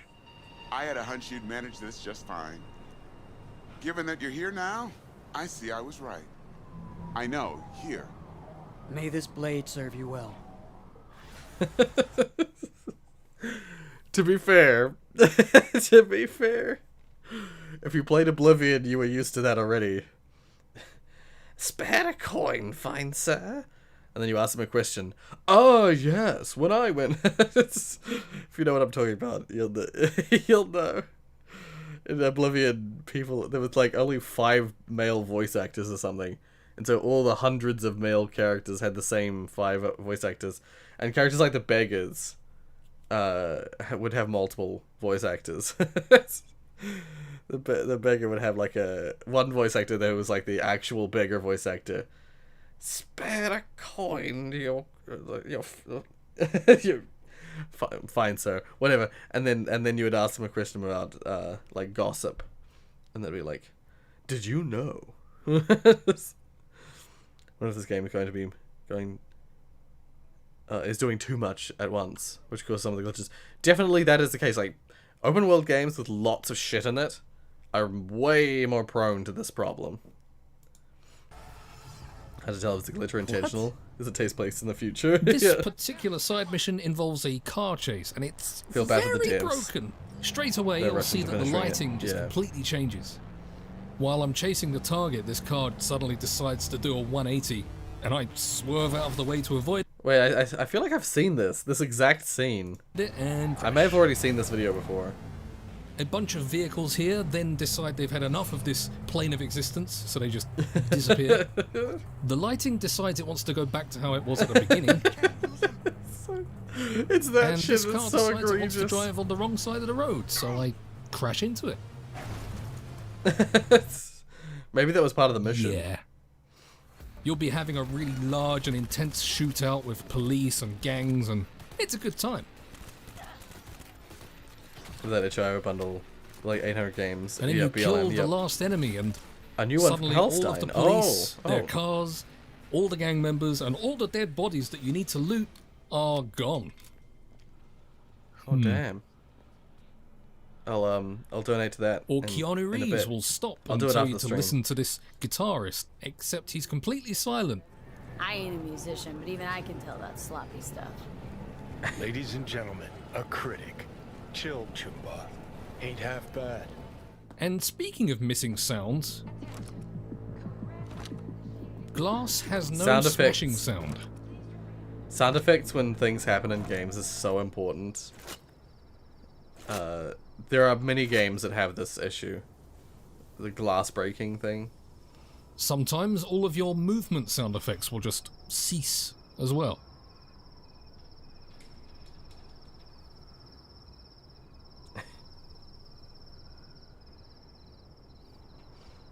Some of these ones, some of the like...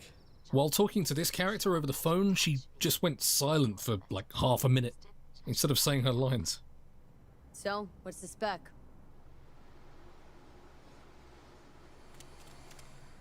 So you want me to murder someone? I don't know, does she? When you blow a character's head off, you'll just see their eyebrows and facial tattoos floating where the head used to be. On several occasions, I jumped on top of objects or platforms and just died. Yeah. I do feel like... we'll move on. Generally, many of the glitches that happen in Cyberpunk, they happen in like so many video games. Like, it's no... I don't see an issue with it. But it's, when it comes to Cyberpunk specifically, just the volume of them. Now, okay, I watched this. I watched a whole bunch of Philip's videos, and so I've watched this very recently. So I shouldn't watch it again. All right. Anyway, relatable.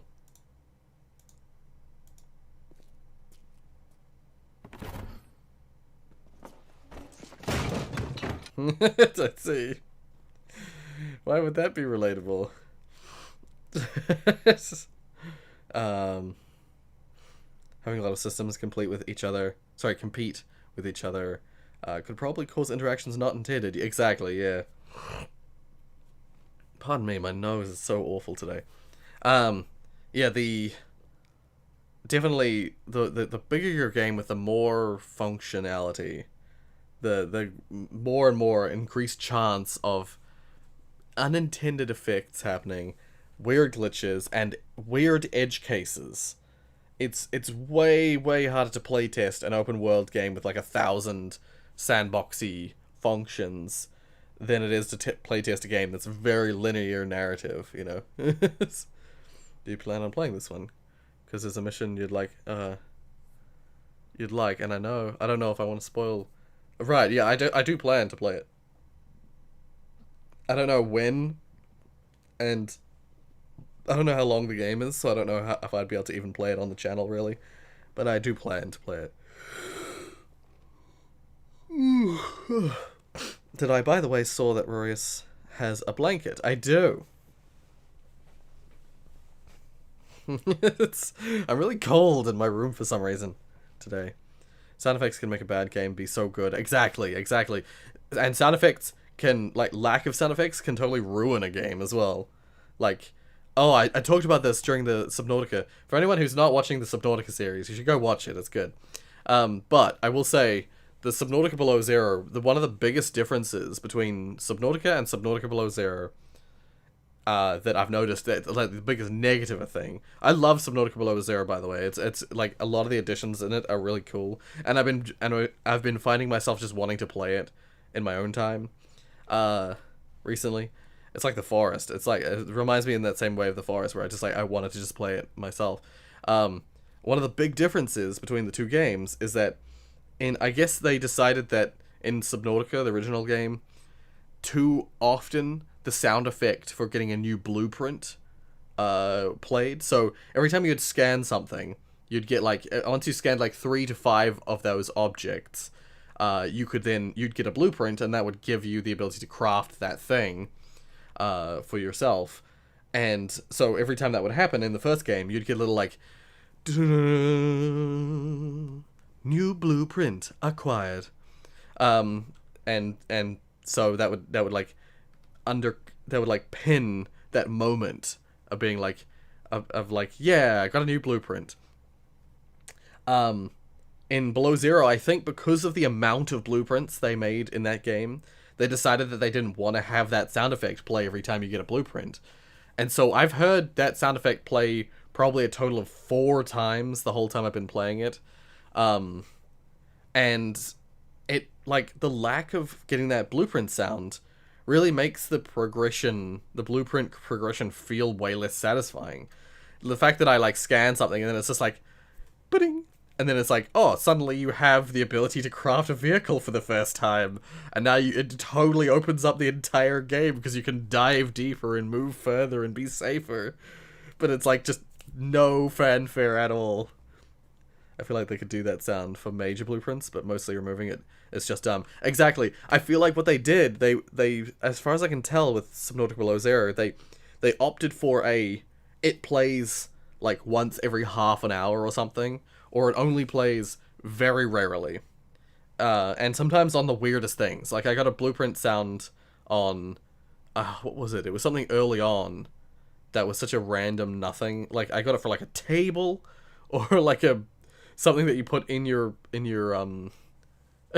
inside your base that's non-consequential. But then like shortly afterwards, I scanned something that unlocked like the sea truck, and I got no fanfare, and I'm like, what? They should have made it so that when you scan things for like the sea truck, or like special modules for your base, multi-purpose room, one of those things, any of those big blueprints, those should always have a sound effect because they're like a major progression. Yeah. Anyway, the reason that I'm so passionate about this is that it's like my one pet peeve with Below Zero. Like almost everything else is fucking amazing. They could have just made a mini version of it. Yeah, I mean it still makes like a little noise when you pick, but that happens every time you scan anything. So when that noise plays when you've unlocked the snow fox, I just feel like it's unsatisfying. I actually have a heat pump in my room, or an AC unit, but I don't want to waste power. This head is at least... I might just turn it on. I'm sorry if there's a bit of noise in the background. It's like everywhere that's not covered by blanket is cold. Yeah, his head is at least hidden to the camera, so that first-person perspective works. I think it still shows in shadows, and of course it's modeled for cutscenes and that. Right, I was gonna say that head thing, like they can just make it so that it casts a shadow, but not be visible. Like they could totally have done that, but the fact that it doesn't cast a shadow when it's not visible is ridiculous. Yeah, like you get a cool snow fox, but not getting congratulated sucks. Exactly, Damien. It's like I got the Snow Fox in that previous episode that I put up on the channel, and I'm glad that I noticed it immediately when I did it. I was like, there's an example. It's like we got the Snow Fox, a cool new vehicle that I've not seen before, and it just no fanfare whatsoever. At least there's still a little bit of fanfare when you build vehicles.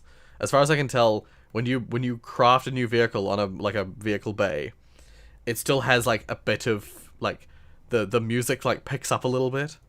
What's the sponsor? And did a shout out happen? Shout out? For what? What shout out? Whatever the case, first sponsor. Yes, sponsor.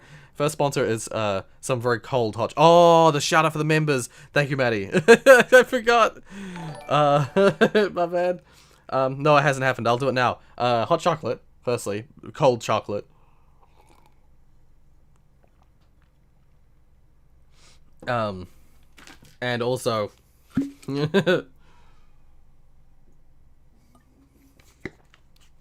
Invisible. Yeah, thank you for the reminders, guys. I completely forgot. Menu. No, okay. Dashboard. I'll do it right now because I completely forgot. Thank you for the reminders. Cold chocolate. Damn, yeah.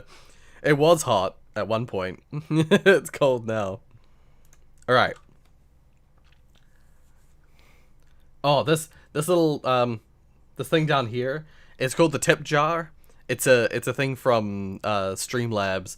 Basically, anytime someone subscribes, becomes a member, or donates any money, little coins or Rorius logos, Rorius channel images get dropped in here. I think it's still an old image. I just realized the token looks like it might be an old Rorius logo. But yeah, little things fall in it. So you get to see little things fall. It's just a gimmicky thing for streams. It's okay. So we got yeah, I completely forgot this is a big deal.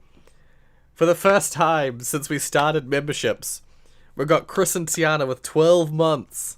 So Chris and Tiana both have the new Rorius logo badge. Yay! Old logo tip jar moment.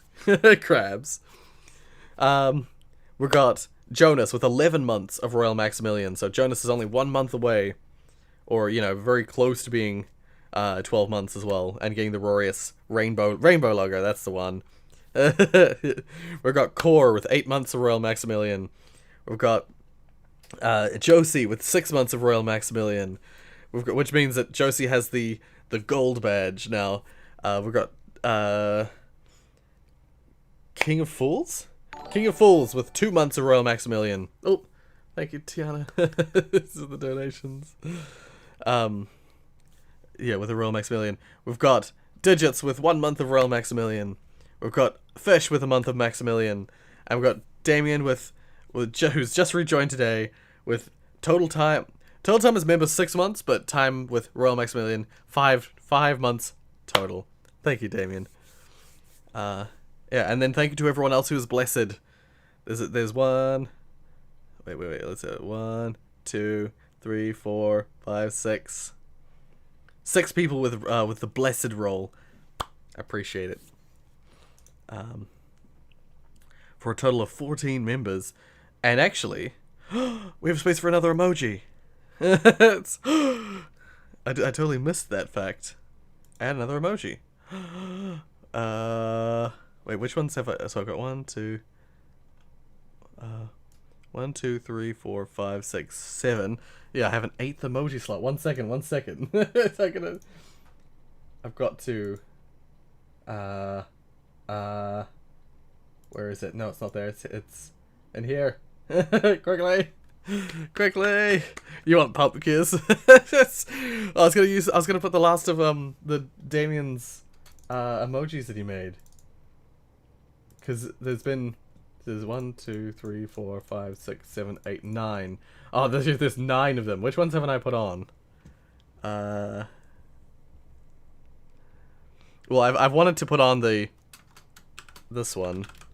Oops. I wanted to put this image on for a while.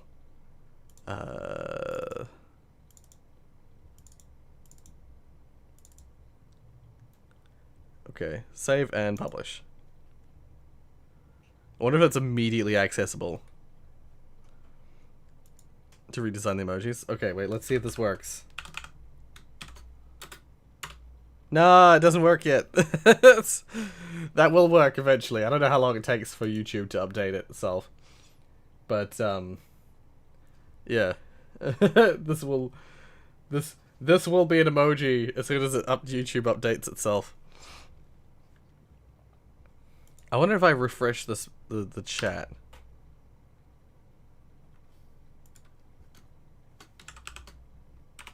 Okay, more like are gay. It's what the? That's weird. It's there. It's listed as there, but it won't show it. It's weird. Anyway, shitty shitty bang bang. It's the amazingly aerodynamic, unleaded and cylindrical Fly-O-Mo car. Or shitty shitty bang bang. You smell that in the air? That's freedom, buddy. Ain't it grand? I'm just pumped to finally get in the Where outdoors so I can try out my extra long Swiss Army rope. So, what did you do with your free stimulus money? Pamkiss needs to be here one day. Well, yeah, we'll bring him in one day. There it is. It's working now. Yay! Yeah, there we go. Yeah. You got one of those like a cars. Oh, this is no ordinary car. Oh, and actually, I shouldn't be interrupting this so often. But I was gonna say, let me know. I've been meaning to for the I didn't want to do it this week because I'm sick, but I want to replace the donation sound for the streams. But does anyone have any like quotes or things that they would want for the donation sound? Like, is there a Rorius quote, a channel meme that you'd want to hear every time the donation thing pops up? Because I want to replace it. That's weird. Why doesn't that work? It has an underscore on it when I look at it. Is it gay to touch yourself? I'm not putting that as a. If you like me, you like men. Oh my god, both of you. Yeah, when I type it in manually, it doesn't seem to work. Oh, you gotta have the space after. If you just type in, I have that same problem, Damien. If you just type it in and then immediately hit enter, if you like autofill, it doesn't like place the emoji properly. It's weird, but yeah. Yay. Nice. Oh wait, I think I left my rope outside. Forget about that useless rope. Everything you know is about to change. This is probably gonna get me claimed, this video. Works. I don't know. I'm not sure what Neil is like. If you like me, you like men. Best one. Do it. Is this the money shot? What I'll say is, I'll see if I can do multiple, or if it has to be one. If I have to choose one, it's not going to be any of those. What I was thinking, what I actually meant when I said that is, like, I thought to myself, like, for like, memberships donations, his career was built on remixing copyrighted music. He doesn't copyright. Okay, cool. Awesome. Thank you for letting me know. I'll just quickly pause this to say. It's what I was saying, I was trying to get suggestions. What I was thinking of is, like, I could do like a it's, even though it's not a channel meme, but an example of that would be like, thanks for the gold, kind stranger. Thanks for the gold, kind stranger. Or for like donations, like he did the thing. He did the thing. He did the thing. Like every time the membership thing would pop up, something like that, like a channel meme. It's you could do different alarms for different tiers, I think. Like it depends. Yeah, it depends on how Streamlabs does it.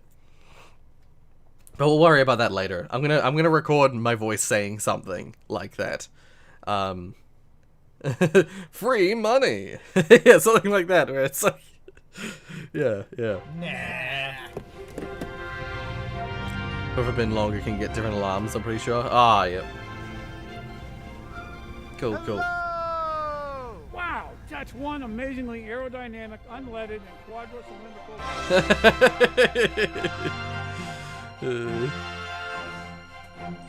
Ooh, look at that. Whoever's been some longer. Yeah, I thought that's what you meant. Yeah, yeah. To think, all those years wasted traveling by land and by sea. We've broken the gravity barrier, my friend. Now, sit back. We're going to Paris. And we're off!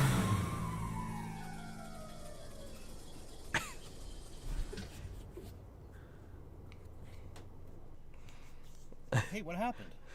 Apparently I'm not difficult to please for Rorius 2019. When did I say that? I'm sure I did say it, but when, like, what video was that? You ran out of gas, didn't you? No. And now it works for me. I had to officiate. Yeah, yay! Well, you know what? I think I saw a gas station a little ways down. Oh. A little You ways just wait down. here, and I'll go.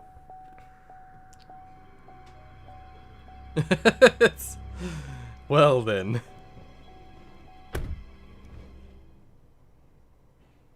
He needs that rope. The rope he mentioned at the start. You need some gas money?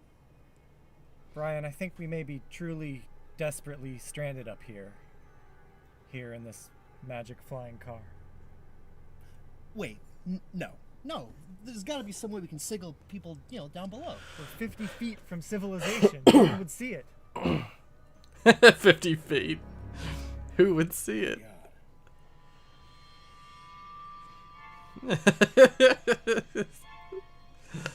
Oh dear. The sun. It's setting. It's so hot. We've got to cool off somehow. I know. I'll open a window. Brian, no!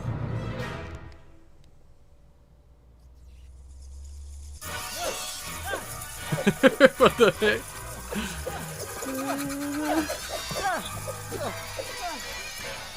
Sky Pass!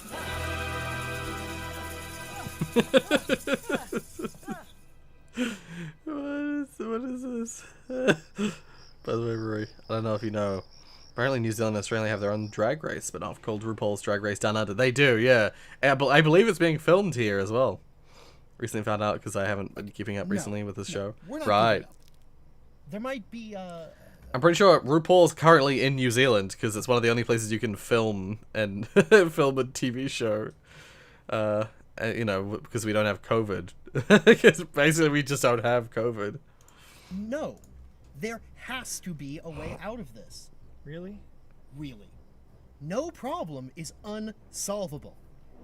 If we put our minds together, we're going to come up with a solution. If we just think, we're gonna Flying get car. a way Yeah. out of this. I don't care if it takes all night. I'm assuming that it's you like and I are gonna come up with a plan. anti-gravity. You and I are gonna survive.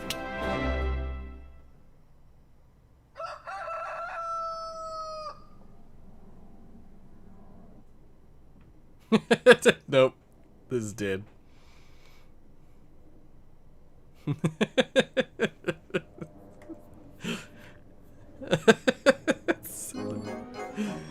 Well then.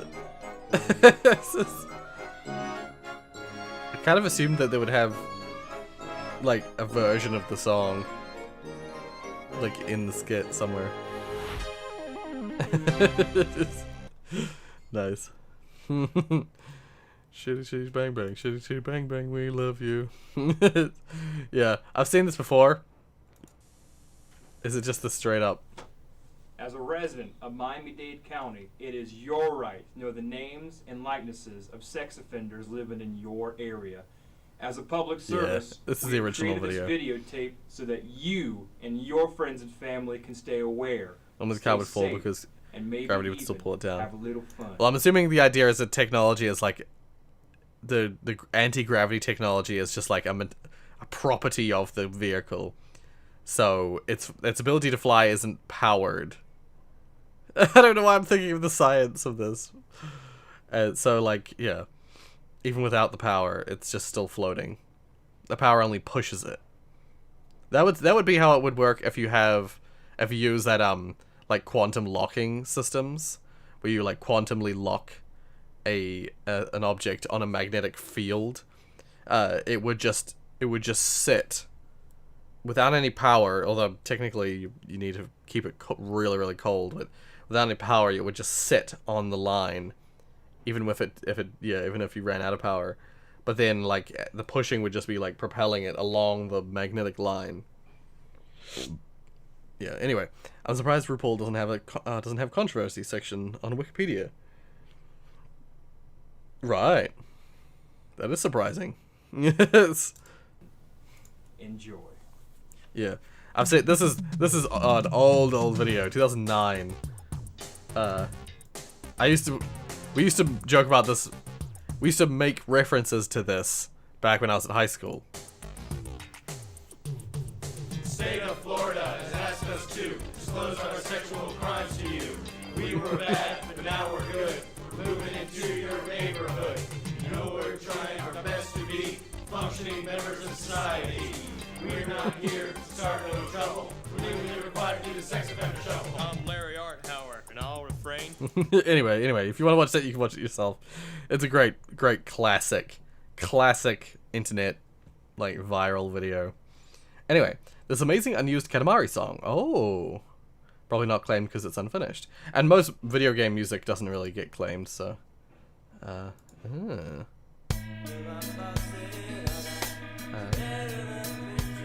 Shogase.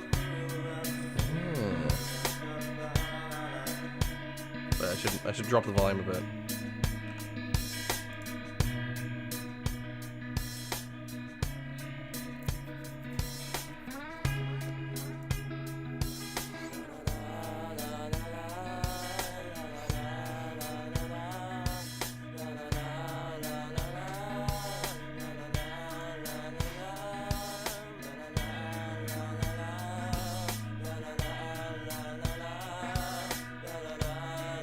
I'm really keen to get into more into PS2 emulation stuff.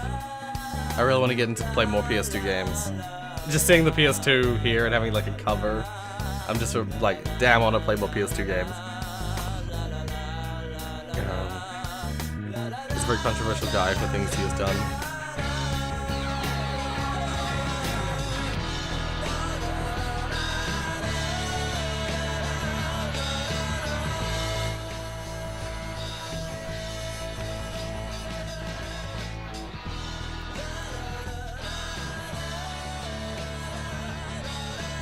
Katamari has such good music. It does. It has such good music.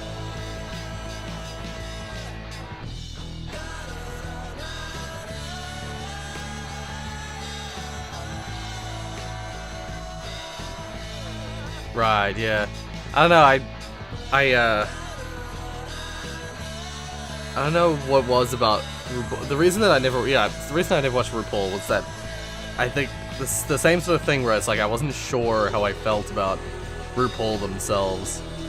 Like I don't know, the vibe I got was that it was like not toxic, so to speak, but like I don't know,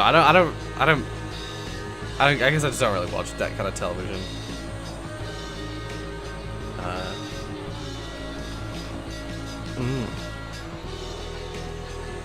Unused track, yeah.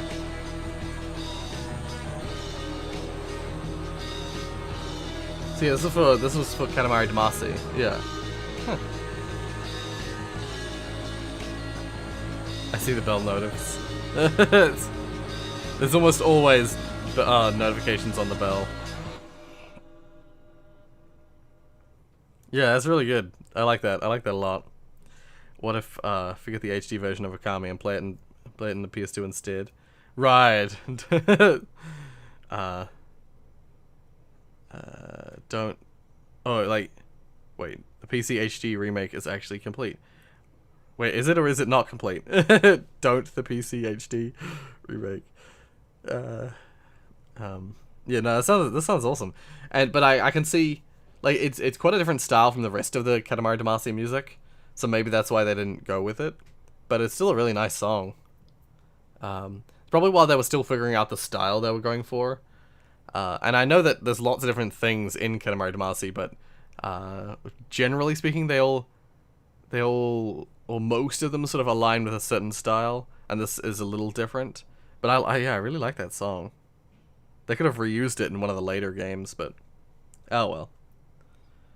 Portal 2 has an unused track in Chapter 1 that if you jump the second time, it was supposed to play the unused track, but it plays a container ride instead. Oh. I don't remember that. I thought I would have known that. I wish that was in the main game, yeah. PC Remake is complete. Whoops. But turn on the loading minigames. They're a neat challenge. Ah, right. And get you more demon fangs. Not that that means anything. Okay, I see. Yeah. I mean, I think I have the PC version of Okami. It's just 60 hours long, that game. That's the only reason I haven't played it. What's this? The Walking Zombie 2, Zombie Shooter. Oh, no, I remember that someone was asking me to play this. Oh. The only reason I haven't played it yet is that it's like, it just seemed like a kind of like a knockoff Walking Dead game.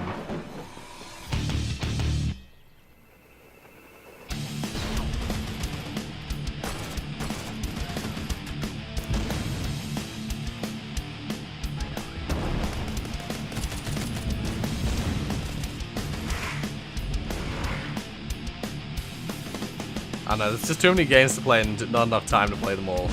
So, I can't always play games people suggest me. I try and pick and choose pretty selective with the games that I consider.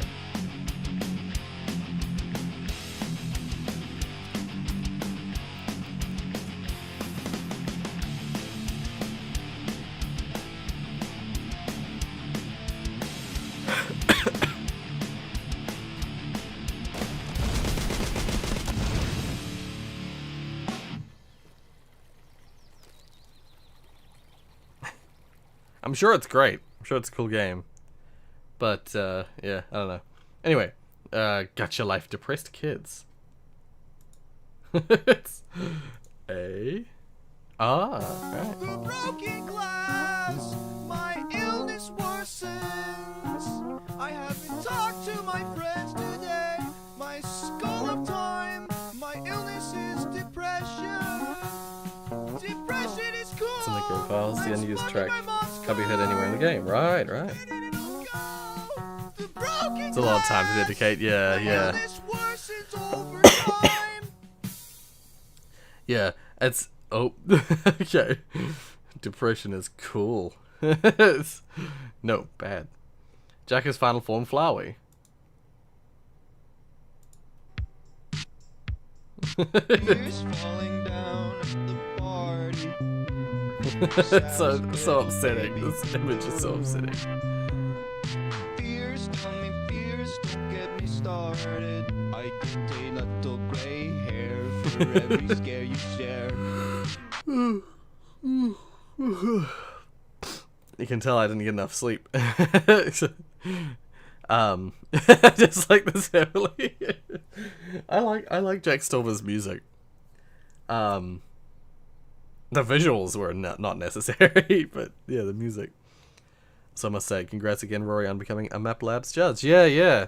That's a wild thing that has sort of become very real recently. Is the like my name being on the Map Labs card, like on the card for level 2. Was it called Level Up or Level 2? I've forgotten already. Whatever. Having like guest judge Rorius written there was quite like how much did you sleep? I did sleep. To be fair, I slept for about 6 hours, but you know, it's probably somewhat restless because I'm still quite sick. Is it great video? Nope. Zero is equal to Jeep Barnett. I wouldn't say equal, but in Map Labs terms, I have a similar track record. It is level 2. I thought it was level 2. I remembered it was LVL2, but I couldn't remember if they called it Level Up. I feel like that was in the... I think Level Up was in like the earlier version of it, like the trailer version of it, where it was like, take map labs to the next level. Yeah, anyway. I was seeing that tweet from them, and then you and I was so proud. Oh my god. It's wild. Chris contacted me a while back and was like, would you like to be a judge? But they contacted me like, it was like a month or two before it was set to even start. So for a long time I was like, I had to just keep it like a secret. I had to just be like, okay, I'll try and remember and be quiet, hush hush about it. And and then 5 days early or something, Chris just like posted on Twitter, just announces it. Trent the baby's Halloween. So, are you enjoying your first Halloween, Trent? Oh yeah. No, this is great. We should do this. We should do this more often, actually. It's only one day you can do it, Trent. Did you have the tweet book it's a special day. Yeah, it is special. I'm getting a little bit thirsty though. All right, we can start heading home after this next one. Trick or treat. Oh my! And what are you supposed to be, young man? I'm a cowboy. Are you serious? There you go. Thanks. Have a happy Sorry, can I please have a cup of water? Trent, no. I'll get you that at home. I can get him a cup of water. That's okay. Thank you. But we're gonna head home. She has a cup of water though. Well, I don't have one, but I could make. Trent. I could make one for you. What? I don't have it like here right now. I could go make it. Like, I could go fill up a cup. Well, it's not really making it. You're going to fill up. You're just getting it. Happy Halloween, ma'am. That's like a Bob's Burgers. That's like a Bob's Burgers skit. That's like so reminiscent of Bob's Burgers. Is it Bob? Is it both plural? It sounds wrong. Bob's It must be, right? Burgers. It is. It sounds wrong in my mouth. Bob's Burgers. Live forever as you are now with Alan Resnick. This is 11 minutes. Alan Resnick, the hot young tech wizard who revolutionized the computer industry. Back-end, OpenGL, RAM swapping, internet. He has touched thousands of people. A big part of my life was just gone.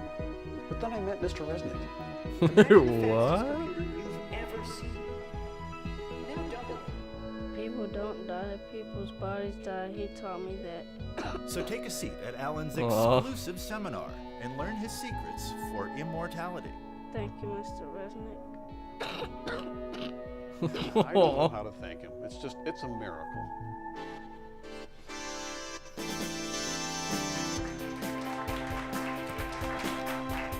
Are you ready to live forever? Bob Burgers. My name is Alan Resnick, and I'm Bob's so Burger. excited to be here. Bob's Burgers. I found the secret. Yeah, I don't know. It's just one of those. And It's like that. It's like when you say buggy too many times, it doesn't sound like a word anymore. But in like reverse, I haven't said it in such a long time. It sounds wrong in my head. Found it on my Lapbook Pro. This is gonna get me claimed. It's an Adult Swim thing. Young Tech Wizard Alan Resnick takes you through his 4-step program to creating your own digital avatar. Now you're looking at me and you're saying, Alan, you were so smart, you were so small. What is your origin tale? Well, it all started 2 years ago. Me and Janet were having a bit of a lover's quarrel, and she's got me sleeping on the couch. Now I don't mind. I'm Comedy fine with it. Network. I'm Yeah, snoozing, yeah. And I'm having a dream. I'm in a foggy meadow, and in the distance, I hear a voice calling me, Alan, Alan, just like that. And the fog clears to reveal a beautiful. No, I wasn't taking it seriously. I was just like, saying, Alan, I'm ready for you. it's just a visual of a little kid like coughing and clearly he's dying. The premise is that he's supposed to take solace in the fact that, despite the fact that he's a kid and he's dying, that he's going to be able to have a digital consciousness. And therefore, it's okay. He's dying. It's awful. Put your dirt in me. And I'm thinking, whoa, hold on a minute. I'm in enough trouble with the wife as it is. This is the last thing I need. But I do it anyways. And right as I'm about to seal the deal, out of nowhere, I get shot with a gun, and it completely destroyed my face. And that's how I got my fantastic idea. What if I could back myself up like my best favorite MP3 file? Or like a TIFF or a PDF. And after 2 months of I don't remember that with the I had BLM done bundle it. either. I had made an exact digital copy of myself, and I'm so But it excited might have to been the case, I introduce just to don't you remember it. My co-host and best friend in the whole world. He's exactly like me in every way. He calls himself Teddy. I don't know why. My name is Alan. Hello, my name is Teddy. I was created to be an exact digital backup of Alan Resnick. My purpose is to replace Alan Resnick at the time of his death. Thank you. Well, that's true, Teddy, but you're also here to help me explain my 4-step program to live forever as you are now through 3D scanning and other digital archiving techniques. Live forever as you are now. Step number 1 is the most important step, getting to know yourself. Now, you're probably thinking, Alan, I think I know myself pretty well. I've spent every day of my life by myself. There's nothing about me that you can tell me that I don't already know. Well, I got some bad news for you, Mason. No one knows you. You see, by the age of 6, every human brain has formed a small calcified pebble called the Schrader clot, which prevents any amount of self-awareness. But don't worry, because I've come up with an exercise to help us move past that pebble. All you have to do is look. Look at your face in the mirror. Look at your eyes. Look at the nose, the mouth, the philtrum. You're gonna do this for 5 hours every night, then just borrow a pen or a pencil from a buddy or friend, flip off that light switch and draw an image of what you think you saw in the mirror. Now hang up those drawings all over your house to remind you of what you did in the bathroom. I love my wife. She is nice. My name is Teddy. Step number 2 is my favorite step. You're gonna come to my house. I'm gonna strobe blindingly bright lights into your eyes and face while you spin in my living room. Now my patterns are going to be queered by your head form, and they're gonna generate 3 point cloud axes, xi. And then all you have to do is boolean the xi, and you're gonna end up with a 3D model mesh of your head. It captures every wrinkle, every tear. After all, it's our imperfections that make us human, right, Teddy? I am sorry, Alan. I didn't understand what you just said. Please clarify statement. I said it's our imperfection. Does he have sweat spots? Imperfection. To not be perfect. Defect. Flaw. Deformation. Ha ha ha ha ha ha ha. He does. He has really big sweat spots. Have you ever gone over to your girlfriend's house and she's covered her face in disgusting makeup, and you find out that all of a sudden you don't love her anymore? It's not her fault, it's not your fault, it's actually science. See, she didn't know it at the time, but she had just destroyed that natural, luminescent quality that makes... No, he does have, like, massive sweat stains. Now, that's a property called the Uncanny Valley. The Uncanny Valley states that when a non-human object begins to appear more human, it starts to get really cute to a point. And then it becomes creepy. I love my beautiful wife. It's like this. Imagine I'm jogging, and I love to jog, so I'm jogging. And out of nowhere, damn it! I stubbed my toe on a rock. On an ugly rock. But hey, I got my pen here. Maybe I'll draw 2 eyes on the rock, and now all of a sudden, whoa! This rock's looking kinda cute. I'm starting to like this rock. What if I draw a nose and a mouth on the rock, and now all of a sudden, whoa! This is the cutest rock I've ever seen. I can't believe I'm falling in love with a stone. And then you're gonna wanna coat the rock in skin and flesh and...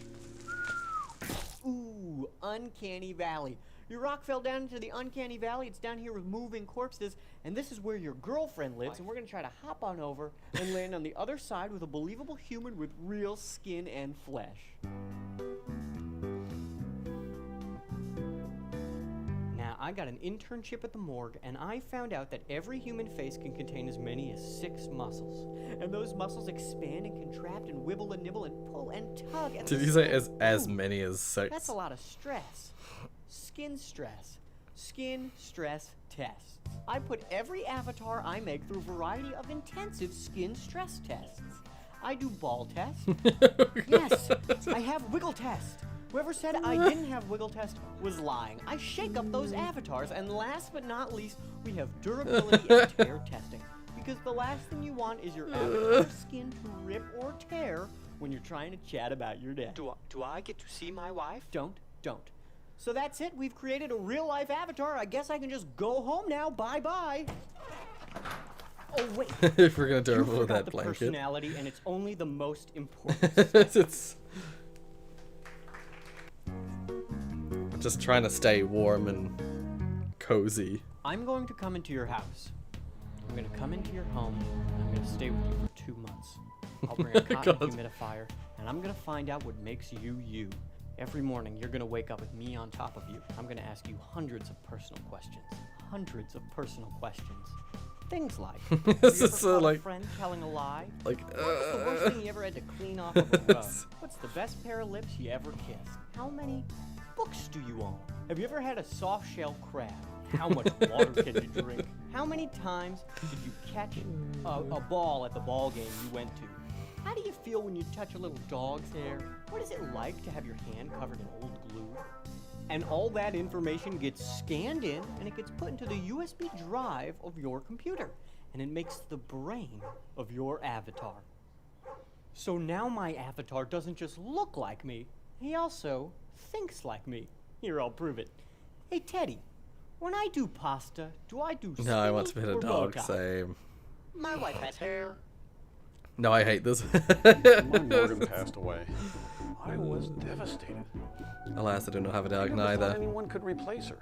But then I met Mr. Resnick, and he replaced her. He replaced her exactly, and life again is wonderful. Are we riding in the car? I love to ride in the car. Isn't that great? She loves the car. Come on in, and we'll see what's here. I think there's a bird. Maybe a frog down here. This room is cold. Oh, hello, Trish. This room is too cold. Oh, you know what I think it is? I do not like being cold. But I think It today is cold. Monday. It is cold. Oh, This room is too cold. It was Mom's idea. Do you have a boogie board? I love boogie boards. I don't like boogie boards. I like football. I have to go out of town on business a lot these days. This is really It's just upsetting. not fair to Mr. Morgan. So I went through the process myself. Hello. Oh, hello. I love to watch TV. Does this car get good gas mileage? Are we watching Murphy Brown? Roll down the windows, please. Goodbye. Goodbye. Bye.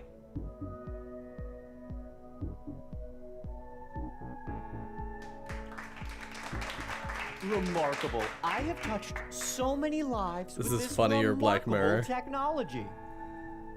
The fact this idea has been done on Black Mirror. Thank Lol. you so much Yeah. for helping me share this message tonight. You are welcome, Alan. You're my only son, and I built you in my image. I love you, Teddy. I love my wife. This is my wife.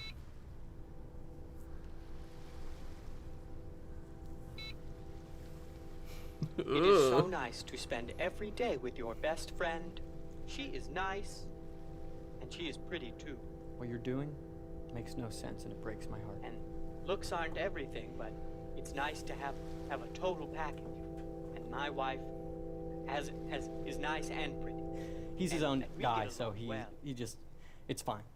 I'm not mad. I think it's actually kind of manipulative, but it's disappointing too. So it's like whatever. These things happen. I'm just moving on. Folks, we live in a very spooky style world. No one's gonna do it for you, but all you have to do is take that first step, reach for that sweet, sweet fruit, and make nothing else you ever do ever matter. If you would like to I like live how you forever missed as the you are fruit. now, visit our website at www.liveforeverasyoureno. That's so upsetting. Yeah, like there is a Black Mirror episode. There are Black Mirror episodes similar to that, but the direction or the emphasis is different in those episodes.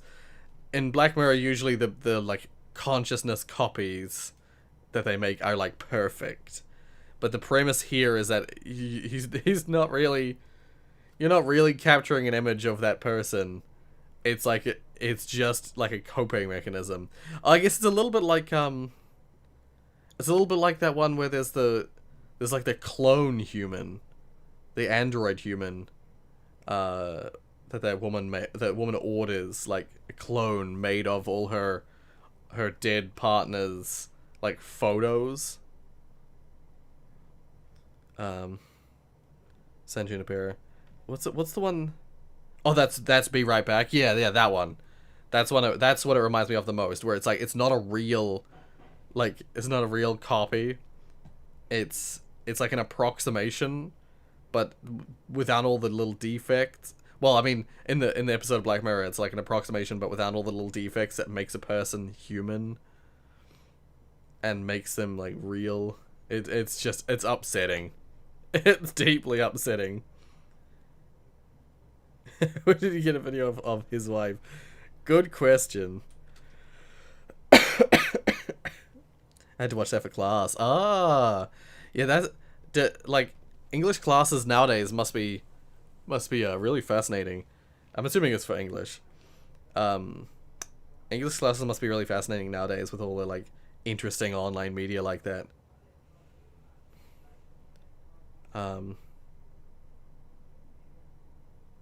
My argument was that he lacked history. Yes. Minecraft's most unbelievable seeds. Oh, I saw this. Yeah, I've already seen it. It's really fascinating. I'd recommend it, but I got recommended this on YouTube, so I've already seen it. I'm kind of sick of all these ones. This guy's stuff. I'm kind of sick of his stuff. I'm gonna keep moving. Knowledge Hub. What's the 2000s? What the 2000 thought today would be. Oh, this will be fascinating. Oh, it's 14 minutes. When I was a young lad, I had a subscription to this popular magazine publication called Popular Science. For a child in the early 2000s, this was like a glimpse into the future. Right, I mean, it's a magazine. It comes through the mail. It's gotta be legit. No one who's predicted the future has been successful. It's coming. I will have a flying car. While like today properly we would describe successful. this as clickbait, these headlines were over-ambitious, to say the least. Now, as a kid, the time frame that always stuck with me was predictions for 2020. This was a year that it just seemed like everything changed. Computational power would exceed all human brains ever in existence. Genetic engineering would allow us to have superhuman strength and abilities. Immortality was within our grasp, and nanobots would reshape matter. Could we just regrow limbs? Robot buddies? Robot fish? Sure, why not? Anything and everything could happen, and it could happen soon. And of course, as a kid, this gave me pretty big expectations for that year. Expectations that were, these guys around the corner. Down. And going Yeah, through this, it made but me wonder whether this was like the problem with a lot of those that kind of computing, is that the people who like the way we imagine that the future is going to be, it never quite lines up. People don't want their brains being read by computers. It's this thing we've talked about it before. Like people don't want surgery to have to do for like life conveniences. People don't want to have their mind read by machines. Yeah, I don't see it becoming mainstream for a long time. It was about what was that class called? Modernism, Technology, and the Body. Expectation, Great Future with Amazing Advancements, Reality, Pandemic. Yeah, that's the thing, is stuff like Pandemic happens, and that just like throws everyone for a loop.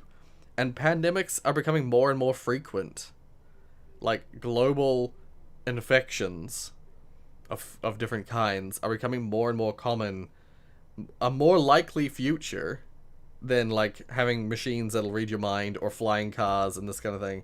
More likely future is what you see in, okay, no, maybe not likely, but similar to what frickin' Death Stranding is like. People living in separated bunkers from each other to survive the like harsh ridiculousness that is the world. Yeah. That's more likely than this stuff.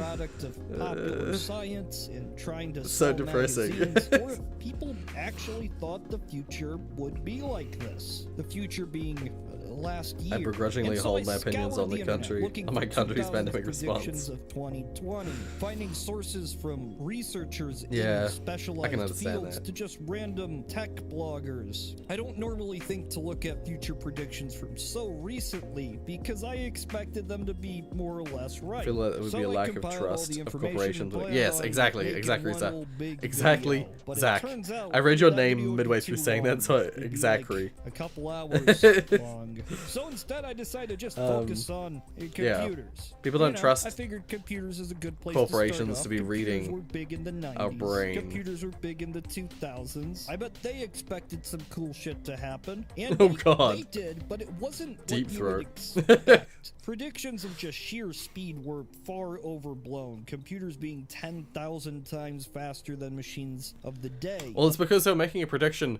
A lot of those people were making predictions on trends that were happening back then.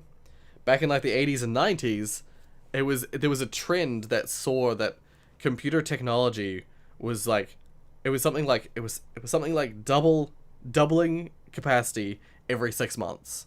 So every 6 months, like computing power was increasing by a factor of 2.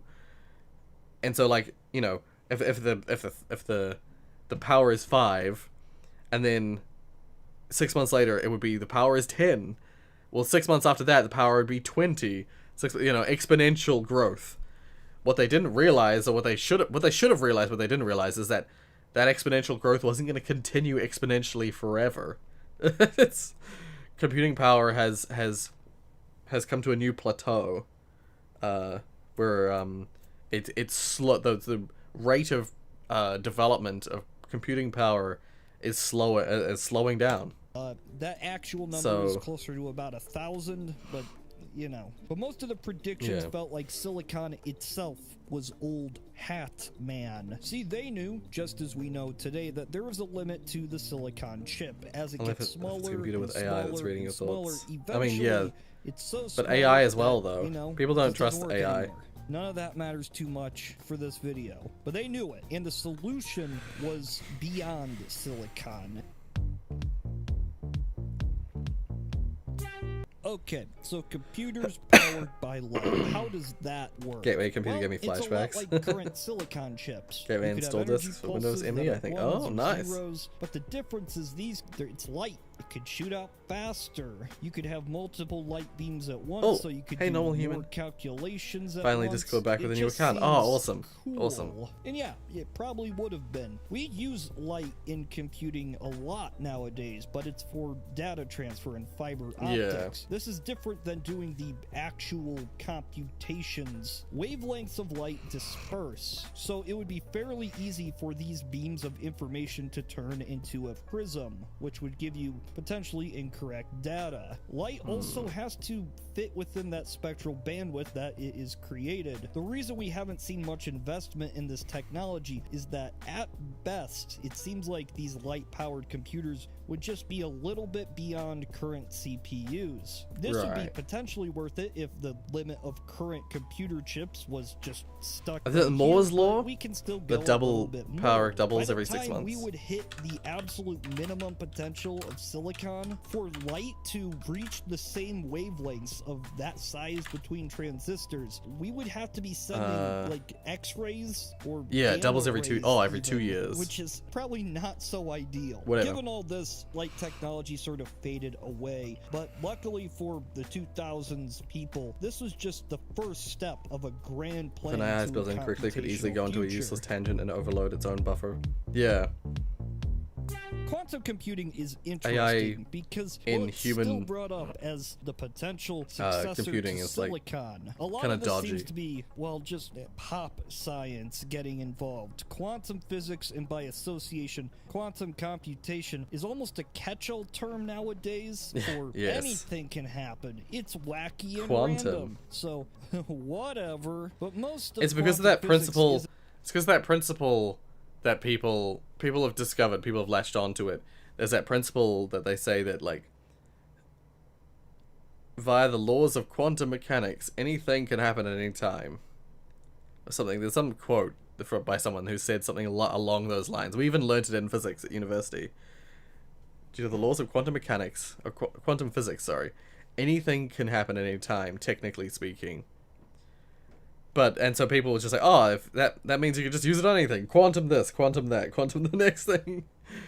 Or no, what's the current one? It's quantum, and there's another one that's like another about randomness or unpredictability. It's buzzword really just a that few people use. Elements, but these are the elements that best help quantum computers work. The idea relies on superposition. What is superposition? Well, in a quantum state, imagine something can be up or down. And also, it can either be blue or red. So if you were to sit down and just pick up every single one and look at it, you'd find a bunch of up blues and down reds and down blues and up reds. But the problem is, when you measure it, you can really only know one variable of that state. Yes, if you look at an up particle and expect it to be red, simply looking at it can make it blue. This doesn't mean the particle is eagerly waiting for your eyes. It's all AI. I know it is. To, fuck with you. But rather, it's in a it's algorithm analysis. Optimization algorithms. And just everywhere in between at the same time. When we look at it through our three-dimensional brain tubes, a single state is determined. Now this is weird. It's wacky. Like A star is still like one of the best beyond our human search intellect. Algorithms.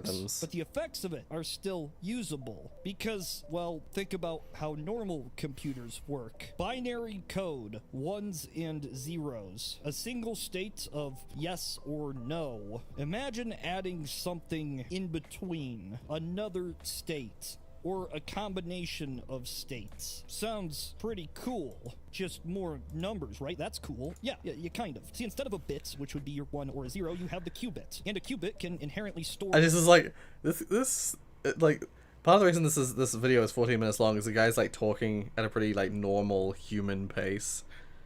What if we put it to 1.5? I could get through it faster. More information simultaneously because of these superpositions. What this means is a quantum computer can potentially do massive calculations in just a few steps. Which I still haven't properly learned A star. This relationship is measured as 2 to the power. We studied it, but I never really learned it. Qubits. So 2 to the power of say 10 qubits is 1024 calculations, while 2 to the I've power used of 20 it, qubits but I've not really learned it. 48,576 calculations. 2 to the power of 30 qubits is it's over a billion calculations. Wow. Once you start getting to thousands of qubits or millions of qubits.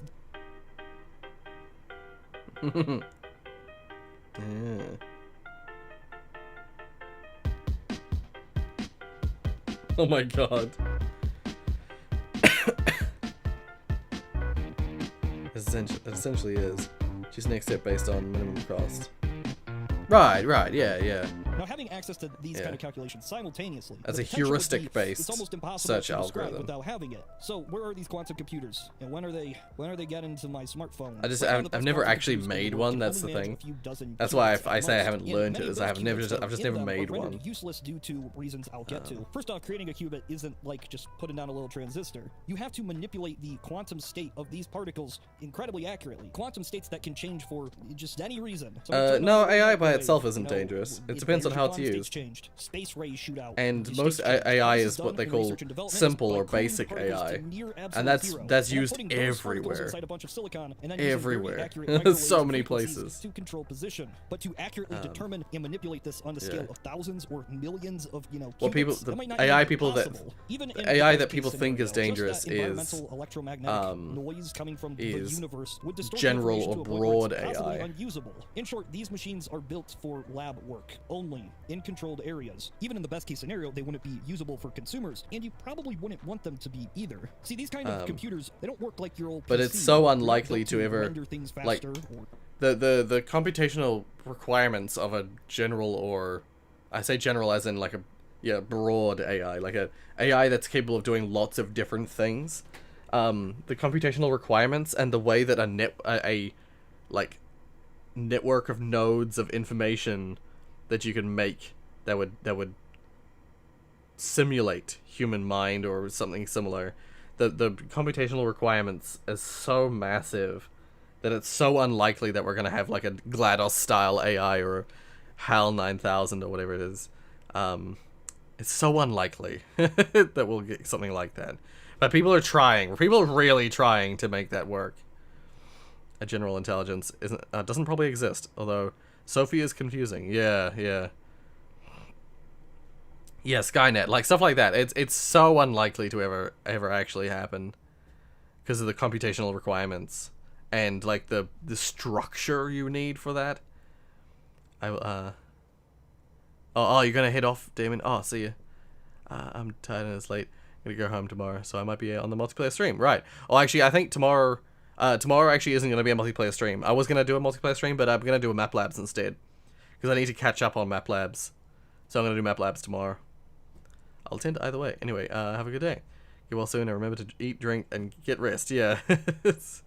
And not talk too much. My voice. Even something like GPT-3 has been deemed too dangerous to give to the public. Lol. I see. Yeah. Map Labs is a competition for people making maps in the Source engine, specifically in for Half-Life 2 Episode 2. Yeah, Chroma. We're gonna do Chroma tomorrow. And I'm gonna try and download them before we start, so that, you know, I'm not like trying to download them during the stream. And Nathan, I'm gonna be a judge for the next Map Labs that comes out at the end of this month, or that ends at the end of this month. Should we tease in the server? I mean, if you want, but don't do it now. We'll do it closer to the stream time. Map Labs 1. Transfer data faster. I mean, you could post about it just to give people a heads up that it's going to be Map Labs tomorrow, not that have no purpose beyond, well, the lab. Oh, what do you mean on the Map Lab server? No, don't post on their server. Like at their they can see it and figure it out. Something I've seen pop up recently is how quantum computing will be adopted to ruin encryption of normal computers. I mean, since these machines can potentially do all these calculations so fast, wouldn't all encryption techniques be useless? Well, kind of. There are some protections that do exist and would be implemented against quantum computers trying to crack encryption, but nobody uses them, and nobody really needs to, because to get to the level that a quantum computer could run these numbers to break the encryptions that these researchers discuss, it would take millions of qubits. Currently, the best machines in the world have around 70 or 50 at most, and many of those are rendered unusable due to noise. This, again, might not ever happen, let alone in the next few years. But, lucky for the predictors of the 2000s, this was not the end. Yeah, so the idea that seemed everywhere in the 2000s was that the future was not going to be about computers. No, it was about genetics, biohacking. This seems weird because we don't really talk about it that much, not compared to computers, right? Well, see, in 2000, a lot of people were excited because there was a sheep, and a lot of people liked the sheep. It was called Dolly the sheep. Dolly was the first cloned animal, and it inspired everybody that, well, they cloned a sheep. Are we playing God? If this wasn't enough, most of the predictions were based on the hype around the Human Genome Project. Now, this was pretty overhyped. I mean, it's cool, the idea to map out the entire human genome. The media and science fiction fans were quick to see this as the next big leap. Once we've mapped out the human genome, well, we can grow limbs back. All diseases will be cured within just a few years. We could craft life in our living rooms. All of this was coming by 2020. See, my problem here is that I think a lot of people thought we were going to have data, like the actual Star Trek character data, in our homes by 2020. I mean, biocomputer, android, the future, it's all there. It's gonna happen. In reality, biocomputing it's not that wacky. You basically just have organic compounds that function as a standard logic gate. Instead of silicon, it's organic tissue. The benefit of this would be that it could use potentially less energy and maybe, just maybe, self-replicate. But none of this has been shown in any real capacity. It's not good. And it probably wouldn't be that practical anyway, because the size of a cell is millions of times larger than our current transistors. Which means you can fit a lot less computational power in a lot bigger package. These were the real predictions of people just 20. Yeah. No. In other words, no. The things that they predicted back in the past are not exactly accurate. Like, some stuff, especially stuff from, like, the mid 1900s, the 20th century as opposed to the 21st. Like, a lot of those things came true, the more, like, grounded ideas. But a lot of the stuff that people were thinking of in the 90s and the 1000s was a little more far-fetched. Quantum computers also have a different use case and can't necessarily solve the same problems normal computers can, or so I heard. Right. I do like Data. He's a good character. I've not really watched Star Trek before. I know the character Data. I wouldn't know whether he's a good character or not. I just know that he's like a human android. And so his whole thing is that he's like his robot has like robot reactions to things. Anyway, why the internet thinks I am dead. Yesterday, 15 million people thought that I had died. So in this video, I'm going to explain what happened, and then at the end of the video, I'll explain how it happened. So it's about 9 AM yesterday. I just wake up and I check my phone and I see a very strange notification. So this is now on Jack's Instagram for some strange reason. What on earth happened here, Jack Massey Welsh? So I click on the tweet and I see this. It's a screenshot of my Instagram with this at the bottom. Remembering Jack Massey Welsh. This account has been memorialized. Memorialized accounts are places to remember and celebrate someone's life after they've passed away. I'm sorry, what? So I then go onto my Instagram account to see what's going on, and I see this. Your account is in a special memorialized state. If you think this is a mistake, please let us know and we'll investigate. Okay.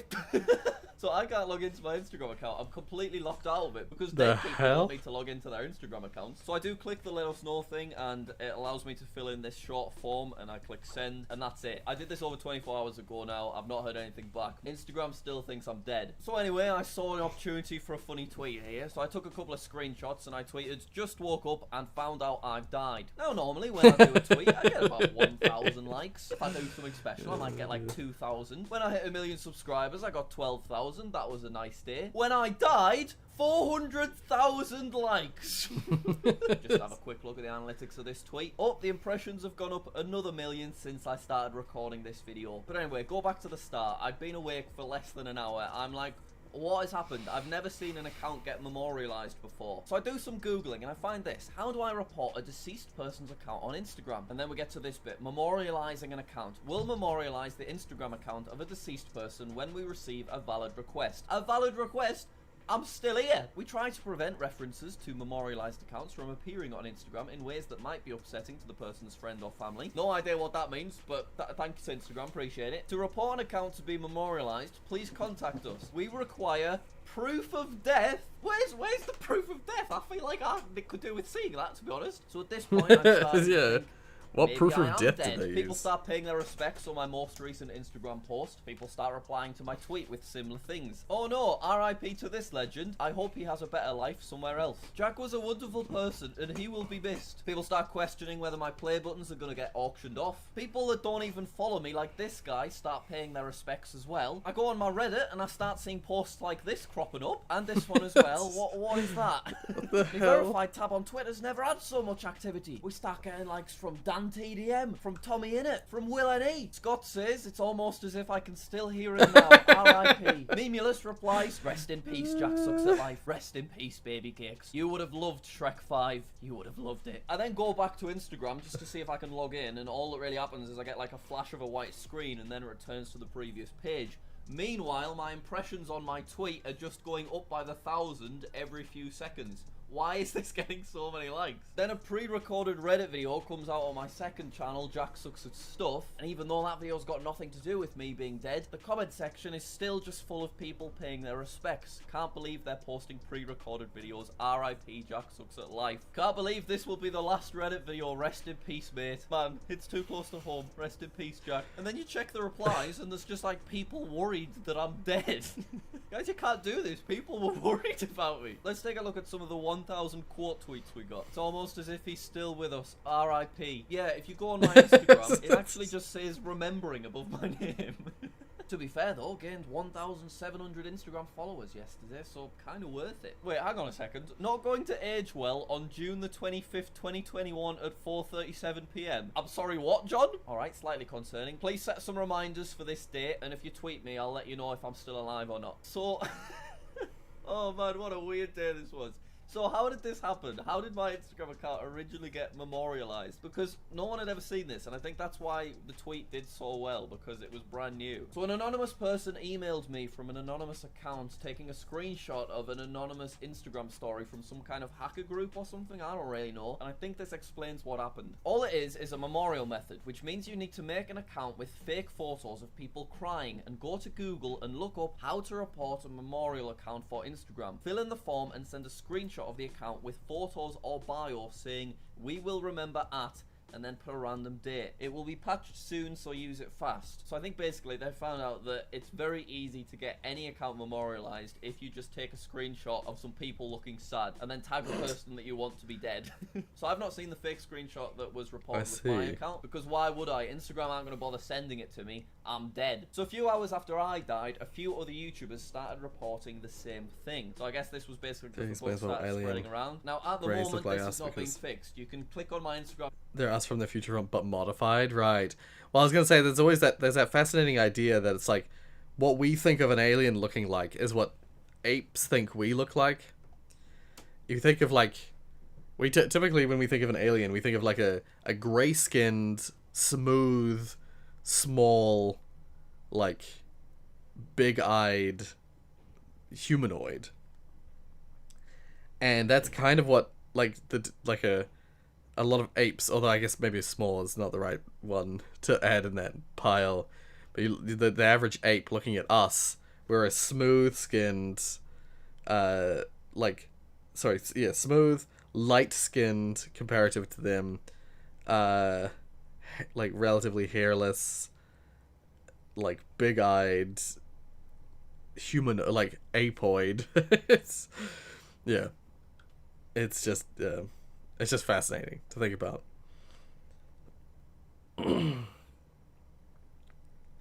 Will time travel be possible? I don't think so. I personally don't think so. Unless... No, I don't think so. I think traveling to...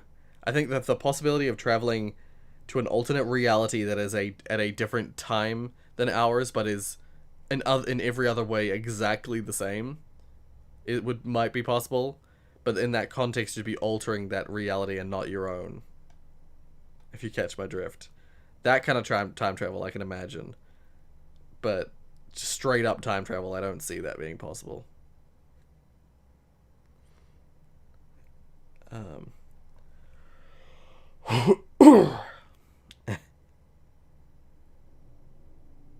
Right, yeah.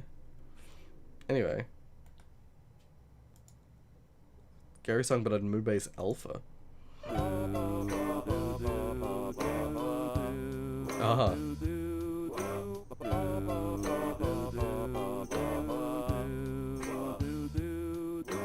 Gary, now I know I was wrong. I messed up and now you're gone.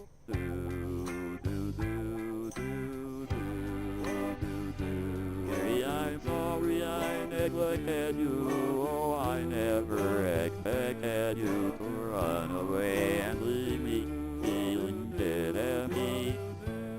What is this? Right now would sound like music to me. I know the song, like the...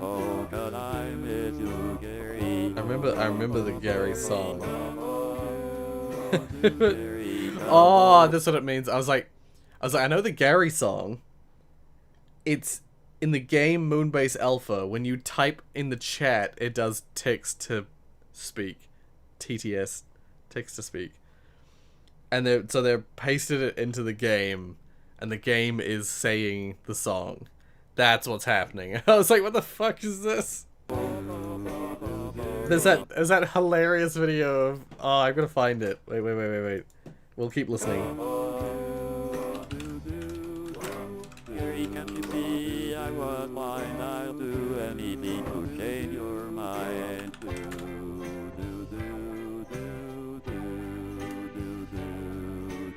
Working up bed, you're my best friend. Too cool to forget. Come back, 'cause we are family, and forgive me for making you up. You know, Dennis Platt modeled the voices of my heart is beating like the saddest family. I hope you're I wish I could see into the future just to peek into what sort of tech we will have. Same, Zach.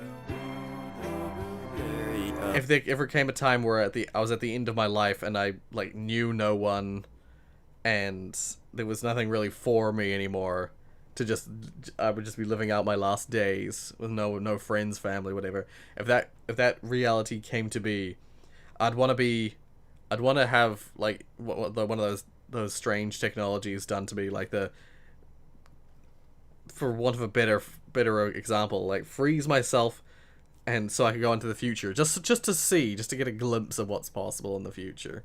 I'd like that.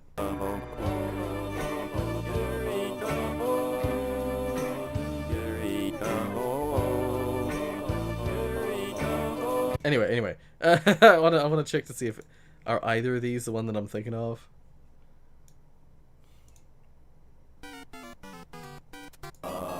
Yeah, this is it. Yeah. This is the video I was looking for. John Madden. Question mark, exclamation point, question mark, exclamation point, question mark,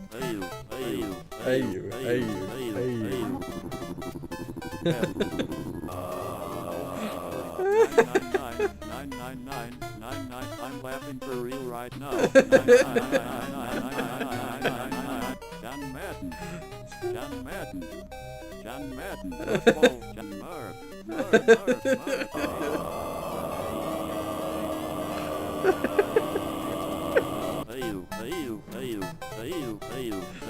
Snake. Nah, 972-985 Big American TTS hybrid and redefined 137 The channel's name is Bot Def. This video is so good.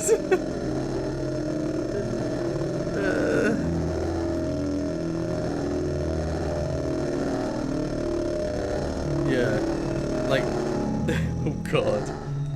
Yeah, I wouldn't want to actually look into the future in that way, but like, as I said, in that context of like,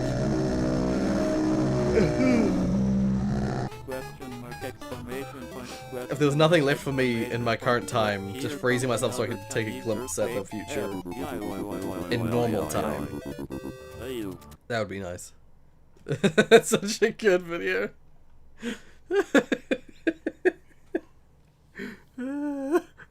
Just that one. Snake. Snake.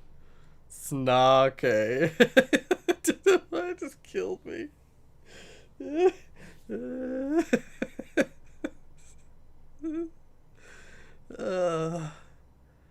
a game where they played, which was in tabletop probably. It was so hilarious. Ah. I see. Momo the now that there's like it's warm in here, like I've got the AC on, I feel so cozy, I'm like all sleepy. It's Momo the no bear. Hey! Christy! Yeah, what? Christy! What? I'm down, my love. What is it? What is it this time? What do you mean, what is it? It's our anniversary. Oh yeah,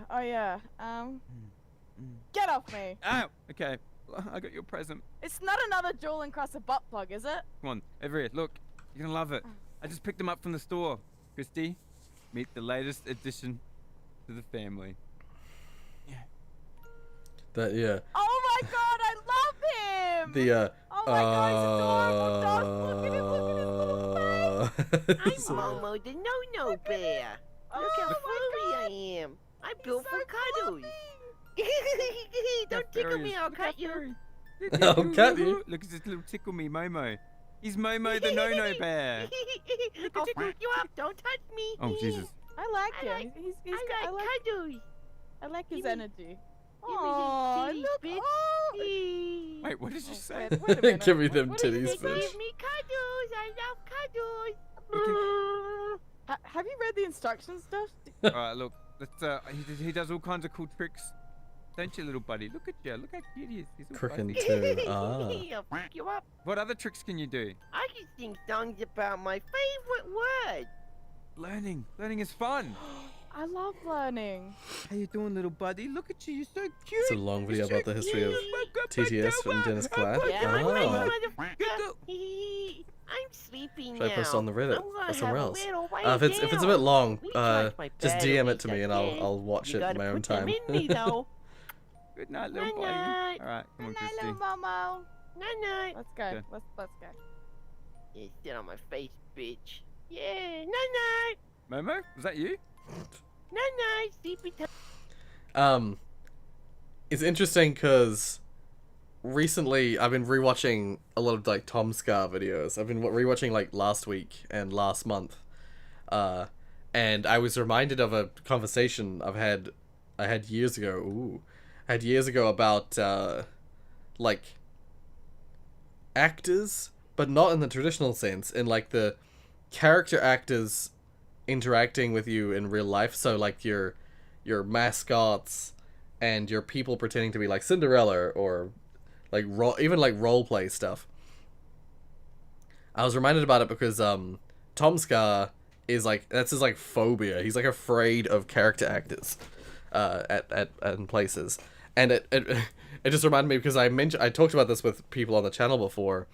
I'm not afraid of character actors, and it's not a phobia of mine, but I have a similar disliking of people.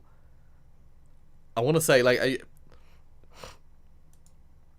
time for the end of the stream. No. We still got an hour to go. Still got an hour. Yeah. We talked about this before, where it's like I talked about how I don't like. I find people. I find prank stuff like cringy. I find people pretending to be something that they're not, or pretending to do something that they're not. Like I find that difficult to watch or difficult to interact with. And I think it's all related to like the disingenuousness of like pretending to be something that you're not to someone who isn't pretending. I remember I had something eloquent I wanted to say about this, but I've forgotten what I was going to say, so we'll just keep watching. I'm not in the right headspace to talk about that right now, but I wanted to bring it up again. Oh, is this gonna Dan Allen Gaming? Is this gonna spoil stuff for people who don't? I mean, it's early on. This is the very start of the game, so I don't think it's spoilery.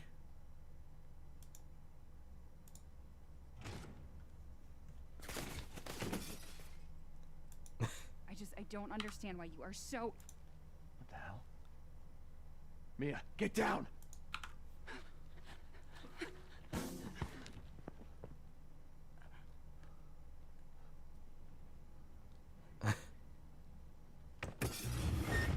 Chris? What the fuck? Sorry, Ethan.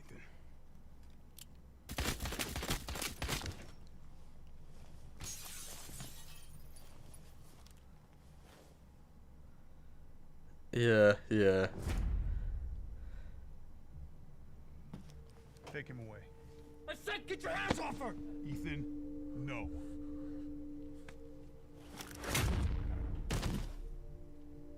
It's so fascinating.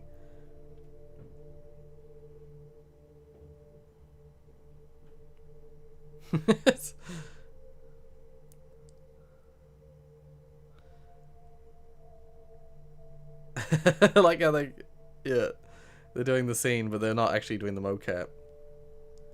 Yeah. This scene has some foreshadowing in it that I guessed correctly, but it's actually when I see it again, I'm like, damn, that's good. Some good foreshadowing. Some like great subtle foreshadowing. Yeah. You'll understand, Maddie, if you've played the game or you watched. I mean, you watched the series, haven't you? I think you commented on a later episode.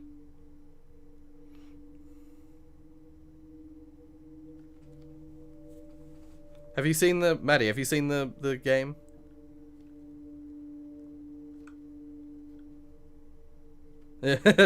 How much have you seen, Maddie?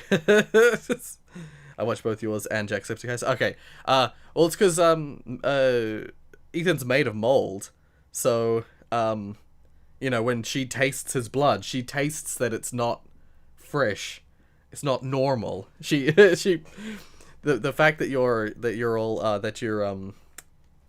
there's something wrong with you. There's subtle hints dropped all throughout the game that there's something wrong with you, that you're not normal. Some of them are less subtle. But that's one of those ones that's like, it's just a throwaway line when you first hear it. And you could argue... I was just thinking about you, Maddie. And I wasn't sure if you'd seen everything. It's about how the lady's daughters are considered vampire. They basically just die from the cold temperature and not sunlight. Yes. Well, I think that's the idea, is it's supposed to be like, they fit the trope, but they're a little different from the normal trope. Yeah, and they're not really vampires. They're not even really daughters. They're not blood related in any way. Also, this woman, she's the voice actress for Lady Dimitrescu, and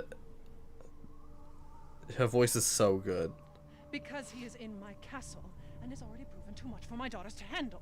When I find him, I won't let you down. Her performance is so good. To hell with the ceremony! That man will pay for what he's done. That's so cool. Trust the mortal. My daughters are delivered the finest cups of his slaughtered blood. Shut the fuck up! You mean you'll screw around with him in private? Where's the fun in that? Give him to me. Let's see what you're really made of. Ethan Winters. Let's see what you're really made of. Ethan Winters. Get ready. No, wait! I was gonna say, I think it's unfortunate that the best acting and the best performance, in my opinion, or the best performances, are the ones that like just are gone at the very start of the game. I think I think the whole Dimitrescu section of the game and their performances are great.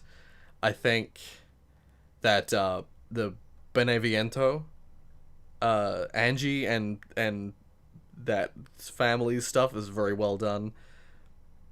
I think they're the best, like, in terms of like their performance and their quality and stuff like that. Heisenberg doesn't do it for me as much. It's just, Heisenberg's very like classic Resident Evil camp.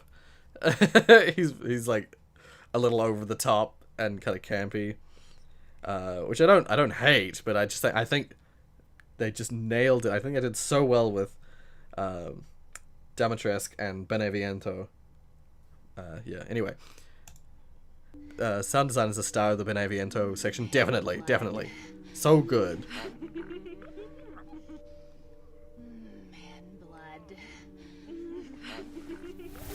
Yeah. Like, the Dimitrescu is so... The whole Dimitrescu section is so evocative of Resident Evil 7, and it's like familial tie stuff. It's just so good.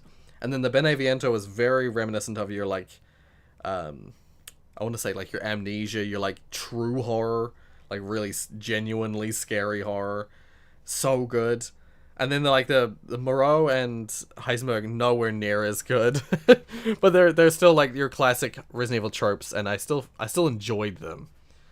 Diff skipped some of the bits of this, but it's cool.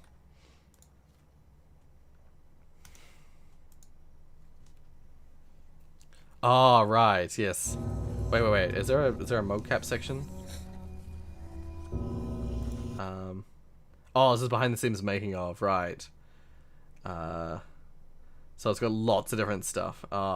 Yeah, I might watch this in my own time. I'll watch this in my own time because I will enjoy this. Oops. I'll bring it over here and I'll watch it in my own time. Because I know I will enjoy that. And I want to watch the behind the scenes stuff, but I also... There are plenty of people... I know I spoiled Resident Evil 8, but there are plenty of people who haven't seen Resident Evil 7 or 8 stuff, so I'll hold off watching it now. Poor Donna. Yeah, Donna. I feel really bad for Donna, mainly because she's so, like, in her head she's still like a child essentially. So as close to film and stage acting as possible. Yeah, it seems like it. It seems like they do mocap and VA, at least if not at the same time. When they're doing the mocap, they do the voice acting stuff as well. So it feels so genuine when they're doing the mocap. Yeah, that is Zach. Insects hate cold. That's why the Demetresque daughters don't do well in the cold.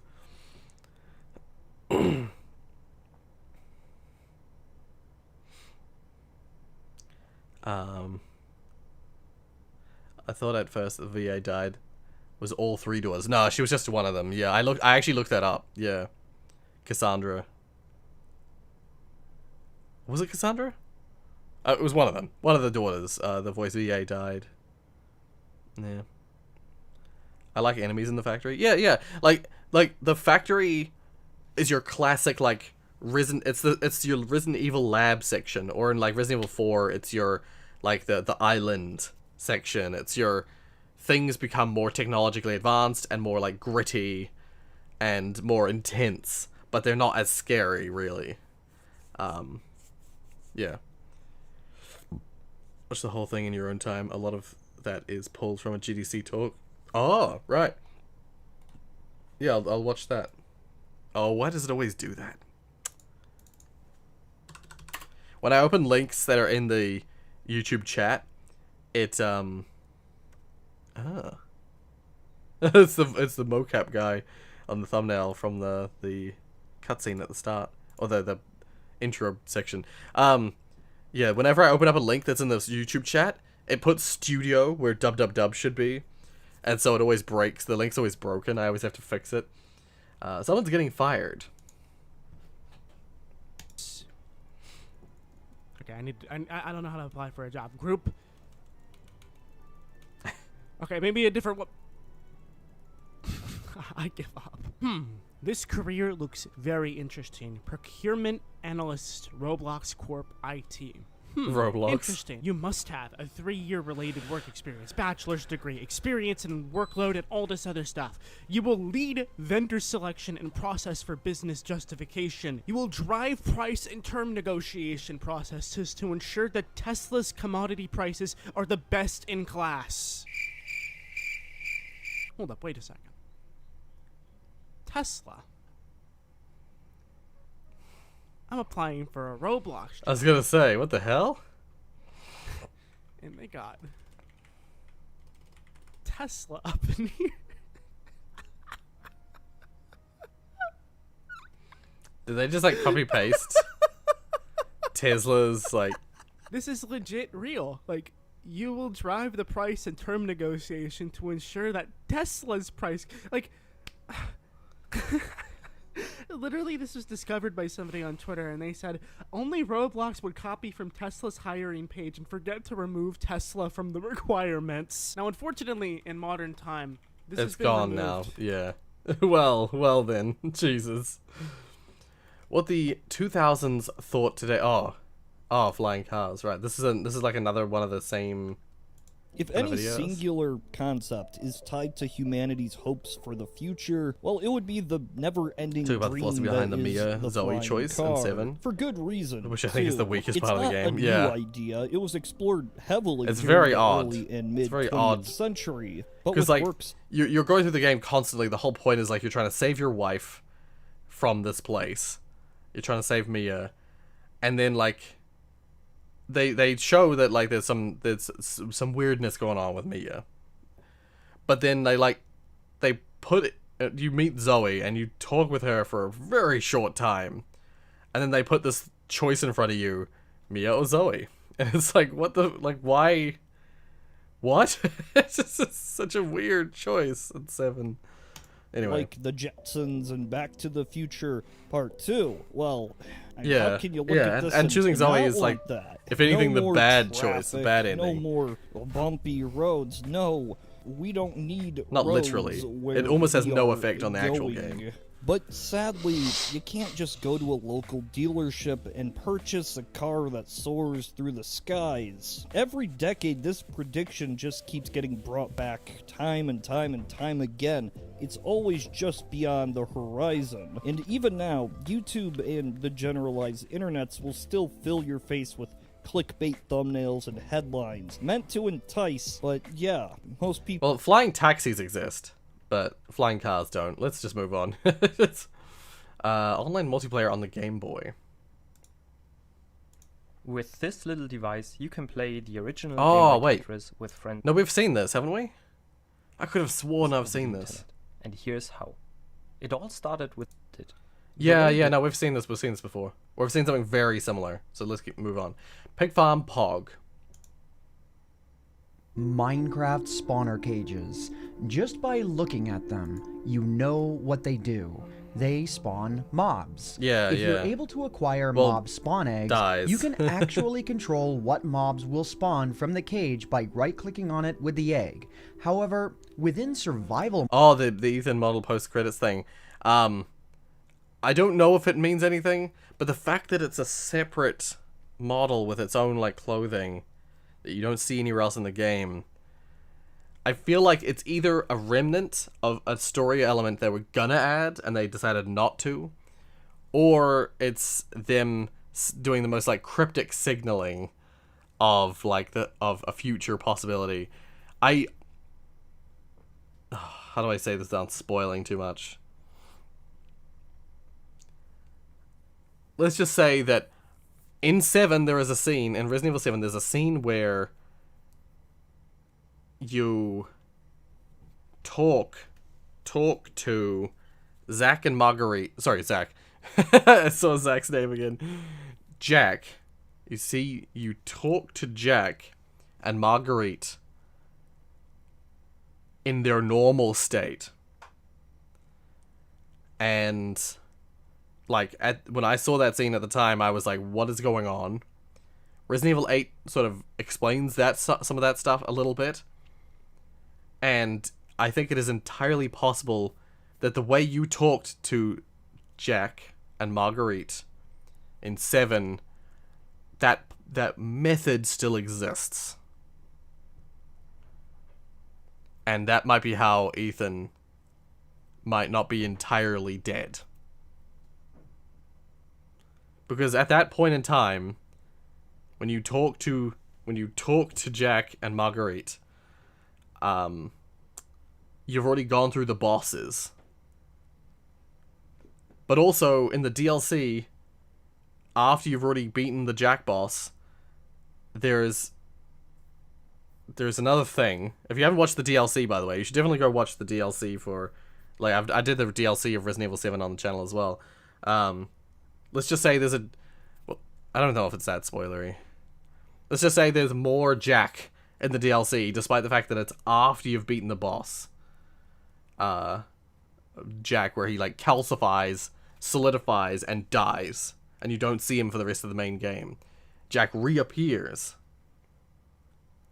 Let's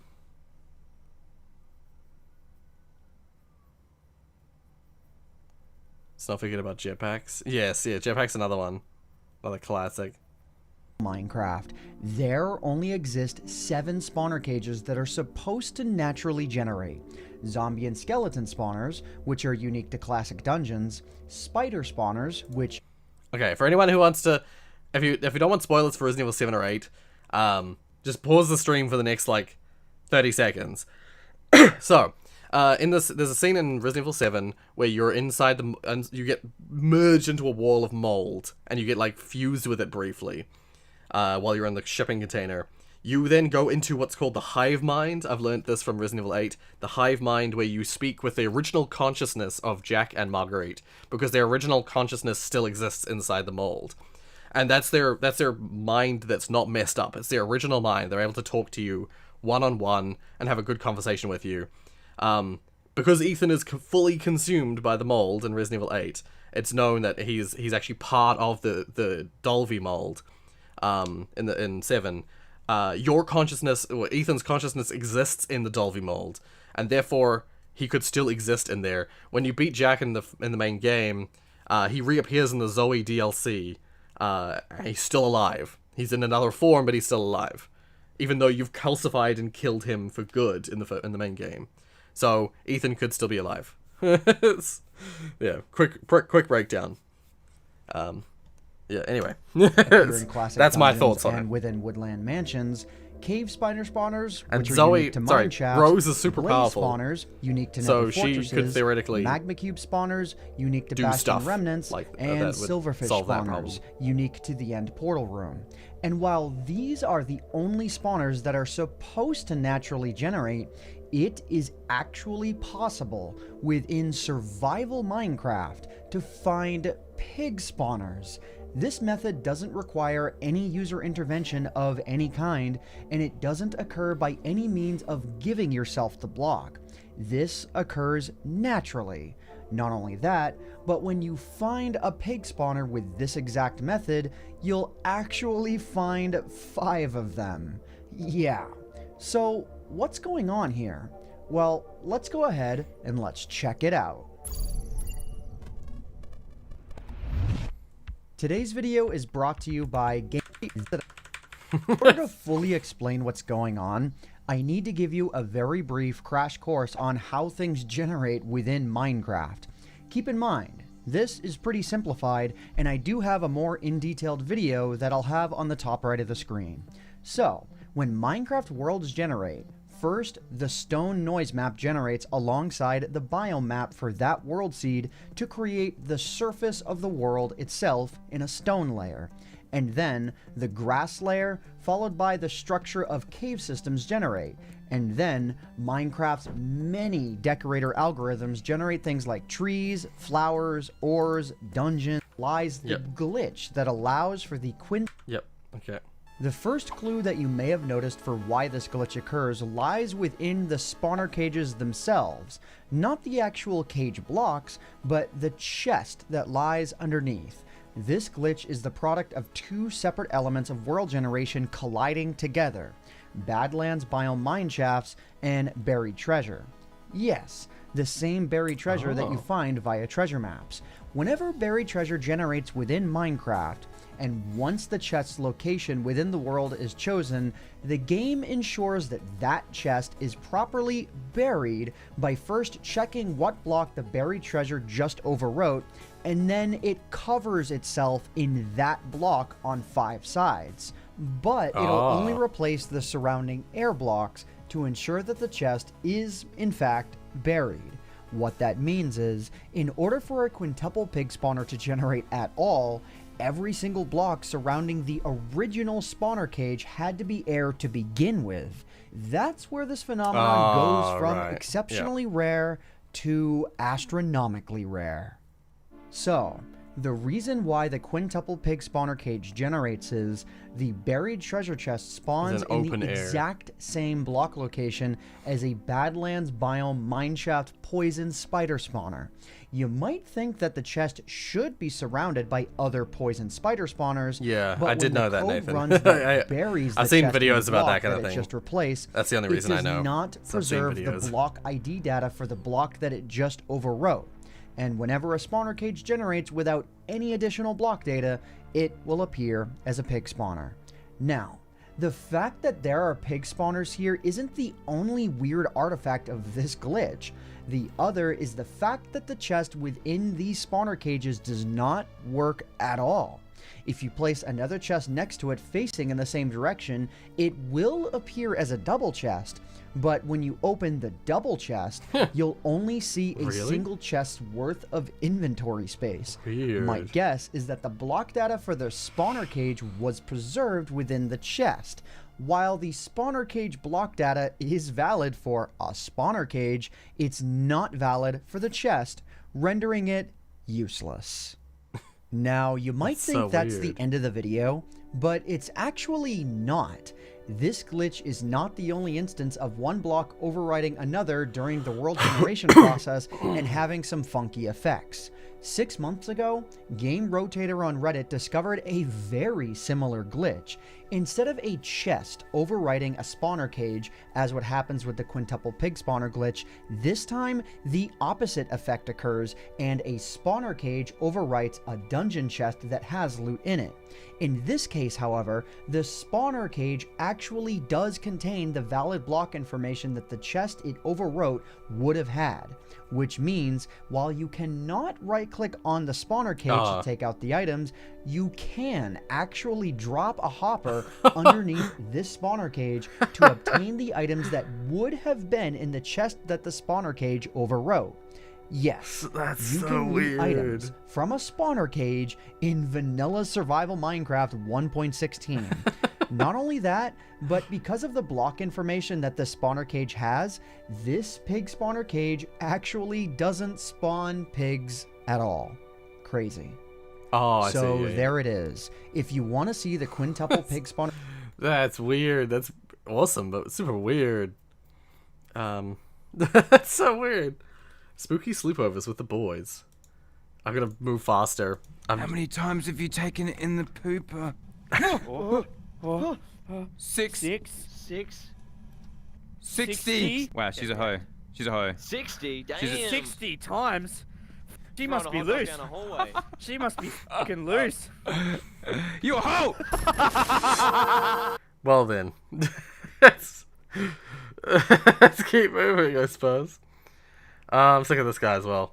I was scammed by Batman. I'm not gonna watch any more Flamingo stuff. I'm not really into his stuff. Batman. Oh look, it's that It wasn't Batman. generic trash MP3 player first found with the Hello Kitty. Scammed That's by its Batman. corpse. That's all that's left. Ah. But no, it's Batman. Only this one's black. And that's Music, the only yeah, interesting music thing player. I can think of at the moment. It's a digital MP3 player with like. Yep. These companies make the worst crap. Okay, I wanna see it. I wanna see it out. I'll add it to the pile in the bin. Give it. Oh, good. More waste. There's no instructions? There's no instructions. Wow. None. You cheap jerk-offs. Jeez. Well, I mean, these headphones did come in a lovely dog poo bag. Oh, yeah. That end bit has beautifully yellowed. That's nice. And they're the exact same headphones as always. And they tried to glitz them up with this cable. Ooh, which fooled me. Wow. This is all you get in that whole packaging. This is it. Ready? It's not a... It's...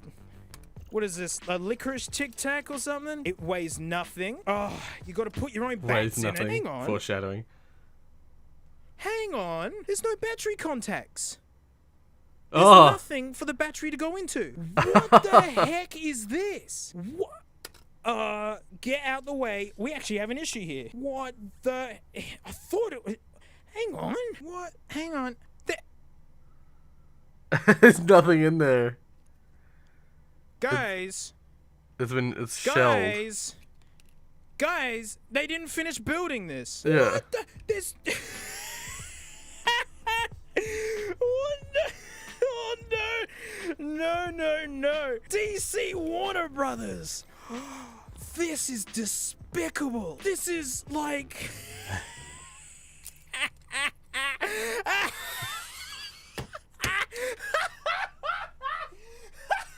Yeah. I just mean... It's a dummy. Yeah. It's 2 gigabyte MP3 player. It's got nothing in it. It's just completely empty. Oh. Basically, you bought some headphones. Some crappy earphones. Well then. How is this SpongeBob song 140 years old? Let's just quickly check. There's just something special with SpongeBob music. Yeah. When I just you like have a show about this the enthusiastic Flamingo sponge stuff. going on I'm just adventures so in not Bikini into Bottom, their this soundtrack needs to content. fit So that well. In order to establish yeah. the whole tropical islandy vibe going on here, Steven Hillenburg and the crew decided to choose many distinct instrumental songs that would accurately portray what it feels like to be underwater. You can listen to a wide So there's like selection sea from the soundtrack shanties out from of the context, 1800s, and is there? there's a pretty good chance you'd point it out and say, "Hey, cool, that's from SpongeBob." There's a track for any kind of situation animation, any kind of mood that would reflect what's happening on screen. It doesn't matter how long the show's been going. Music Batman would has never do such always been thing, an he's too absolute rich. strong point for SpongeBob. We don't get rich Still by, return for new episodes, revealing that while many things being- about the show do being change, this is still the generous. same world we fell in love with in 1999. I could go on and on about the general list of songs, but there's one in particular Straplands. that's really worth diving into. You may or may not know this. Have you but played much of slash what watched you hear the sex? throughout SpongeBob comes Yeah, I've seen the Static Beats by name. I've not played it myself. I know I know what its deal is though. Bedrock Edition still has the Firelands. Oh yes, yeah, they do. Yeah, I do remember reading once again, videos, endless videos of Minecraft. Had like Firelands and stuff related to it. From existing pieces from long ago. They may be remixes or covers, but just understand that not everything is entirely original. That's not a bad thing though, it reflects the mood well. Doing a little research, you might be surprised to hear that there's a Tropical SpongeBob Islands. song made around Oh, the little 140 Tropical Island thing they years showed. ago. Yes. Welcome to Aloha Away. Ah, see, another sea shanty thing, but Right like away, Hawaiian? it's easy to tell the kind of emotions this song tries to elicit. It gives Yeah. me a few different vibes. Waking up in the morning ready to tackle yet another day, looking forward to whatever awaits in the future. Also, people can get the idea that this is a farewell of some kind. It almost feels like we're looking back on the past, just as much as we're thinking about what comes next. For me, that song does not elicit like, oh, I guess, no, I can see what he means. I've changed my mind immediately. That song immediately, though, elicits like longing feelings. This song balances two sides of a similar coin, which is honestly beautiful. But you may be asking yourself, how on earth could Aloha Oe be made 140 years ago if SpongeBob came out in the late 90s? Well, remember when I said that a bunch of songs from the show are based on older stuff? That's what's happening here. The original song was written all the way back in 1878 by Lili Uokalana, 1878. also known as the Hawaiian Kingdom Queen. There's a ton of history behind this, but the main idea is that it's meant to say farewell. As she was riding off into the distance away from her home in Hawaii, she started humming this melody to express her feelings about the situation. She was obviously close to the Hawaiian tradition. That song actually puts me in such I'm on the verge of tears already. That song elicits such reaction from me. Around this time period, and one thing led to another where she could no longer stay. The They lyrics did a of developed Aloha commentary Oe and are about saying an old goodbye to prototype video. someone or something she loved. Ah. Despite coming out in the late 1800s, the song is incredibly well known in modern day, constantly being used in pop culture. Yeah, and, send it to me on I Twitter, mean, yeah. Look at the video you're watching right now. Just the idea that I'm talking about this should be a good reminder that the song has been remembered for generations. Now, in terms of SpongeBob, it takes on an interesting idea. The version you hear throughout the show isn't directly from the Queen, since it's an instrumental arrangement made in the late 1900s. Here's where things get surprising. Aloha Oe is one of the most important songs in the entire show. Why? Because if you start watching the very first episode of SpongeBob, the very first time we were introduced to this imaginative world that defined a generation, we heard this song. Ah, the sea. So fascinating. So wonderful. Here we see Bikini Bottom, teeming with life. Home of one of my favorite creatures, SpongeBob SquarePants. Now, in the original context, it was expressing farewell and that things would never be the same. Fast forward 140 years later, and the song resurfaces here in SpongeBob. A legend was born. But I feel like they very specifically chose parts of the song so that it didn't elicit the same reaction. Because when I hear that section at the start of the show, it doesn't sound like it's not the chorusy section. It's not the part that's like the most iconic. But it's using the style. Even if it's using like different section of the song, I feel like it's in essence it's using the style but not the emotional response. Using Aloha Oe like this, we don't need to say goodbye to anything that came before. Instead, this was a new beginning for a show that would change the world of animation as we know it. A show that would manage to make everyone smile even if they weren't having a great day. A show that brought so many fans together just to make them relax and laugh. One second. Would you like it if RE9 was sitting somewhere metropolitan? Well, I was gonna say, you sent me that meme about Resi 10 being in space. I can't do a Tim Curry impression. But the thing is that there are several Resident Evil games that take places in cities. Like all the classic Resident Evils take place, or other than one, all the classic Resident Evils take place in the city. So Resident Evil 2 and 3 both take place in a city. And if you wanted, it's not a good example of Resident Evil, but if you wanted some more city Resident Evil, Resident Evil 6 has like Resident Evil 6 is set in a city, and it's more like it's longer in a city. Like it's, and when I say that, what I mean is that like the whole start of Leon's campaign takes place in Raccoon City, so, or in a city very similar to Raccoon City. So yeah, if you want some city-based Resident Evil, it already exists. I feel like they won't make Resident Evil 9 sit in the city just because if they want to continue this theme of like of being in they want to continue the like horror vibe. Cities don't really make for a good horror. They make for better action. So like the more action oriented horror it works better in the cities. But yeah, it depends on how they want to go with the series. I like it. I wouldn't mind if it's set in a city at all. I don't really mind where they set it. I kind of like most Resident Evil. Even the bad Resident Evil I like. So I don't really mind where they set it. But a cityscape would be not cool too. the end of why Aloha Oe is so special. It's a perfect representation of this carefree underwater world, but it also introduced everyone to the legendary mind of Silent Hill's actually, Silent Hill's a good example of a sorry for pausing it again. Silent Hill's a really good example of horror set in the city. They did that fucking excellently. I want to go back and play with Silent Hill. And now that I've got PS2 emulation somewhat a little bit sorted out, I can actually play some Silent Hill.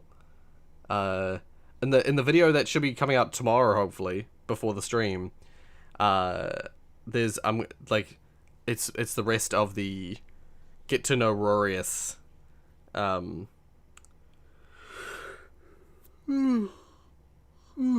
PS2 Collection Edition.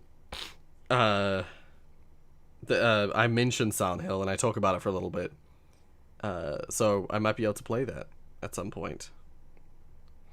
It was a video I watched that made me think about a city set Resi. Right, yes. Well, Silent Hill is a very different kind of vibe, but Silent Hill's great. I remember hearing about the lore of SpongeBob and how it had something to do with a nuke. Yes, I believe that's the idea. Is that there's a bunch of things in SpongeBob. Isn't there? There's a bunch of things that talk about like some sort of nuclear apocalypse or nukes going off. Something to do with the name Bikini Bottom as well. Isn't that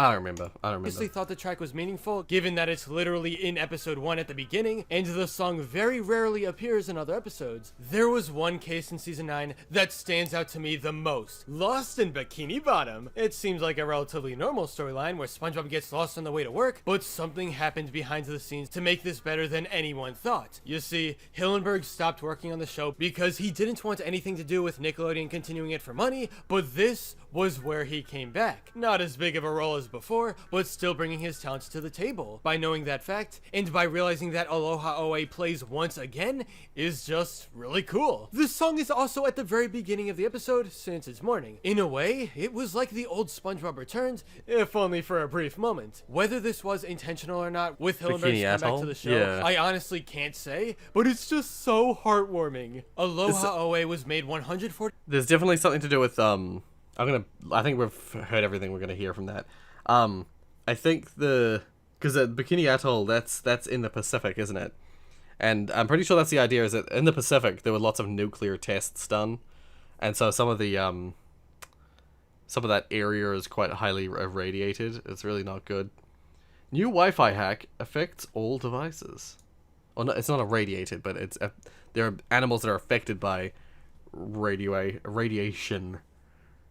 in that area. Anyway, yeah. Frag attacks are a brand new collection of vulnerabilities that have been hidden in Wi-Fi for over 24 years, since the very first version of Wi-Fi itself, WEP.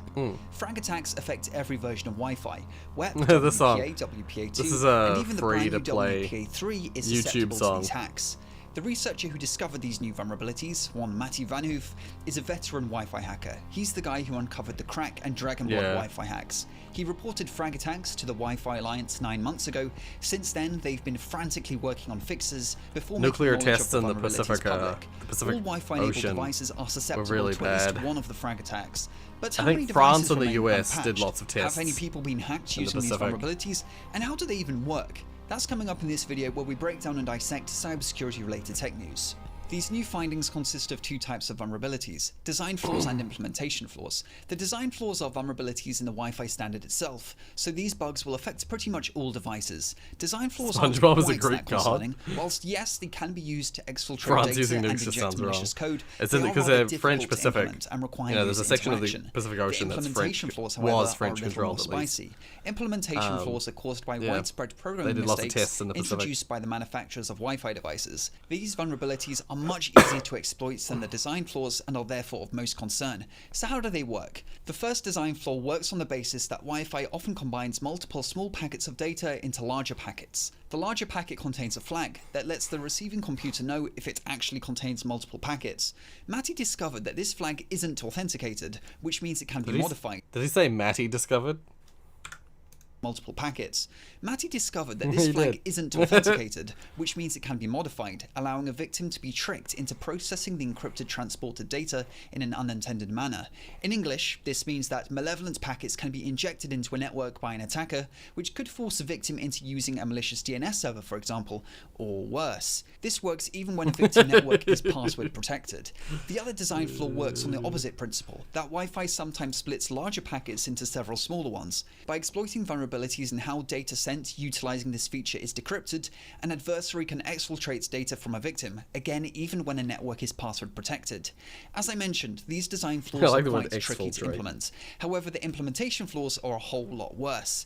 Our Wi-Fi hacking veteran discovered that certain Wi-Fi devices accept any unencrypted frame, even when connected to a protected Wi-Fi network.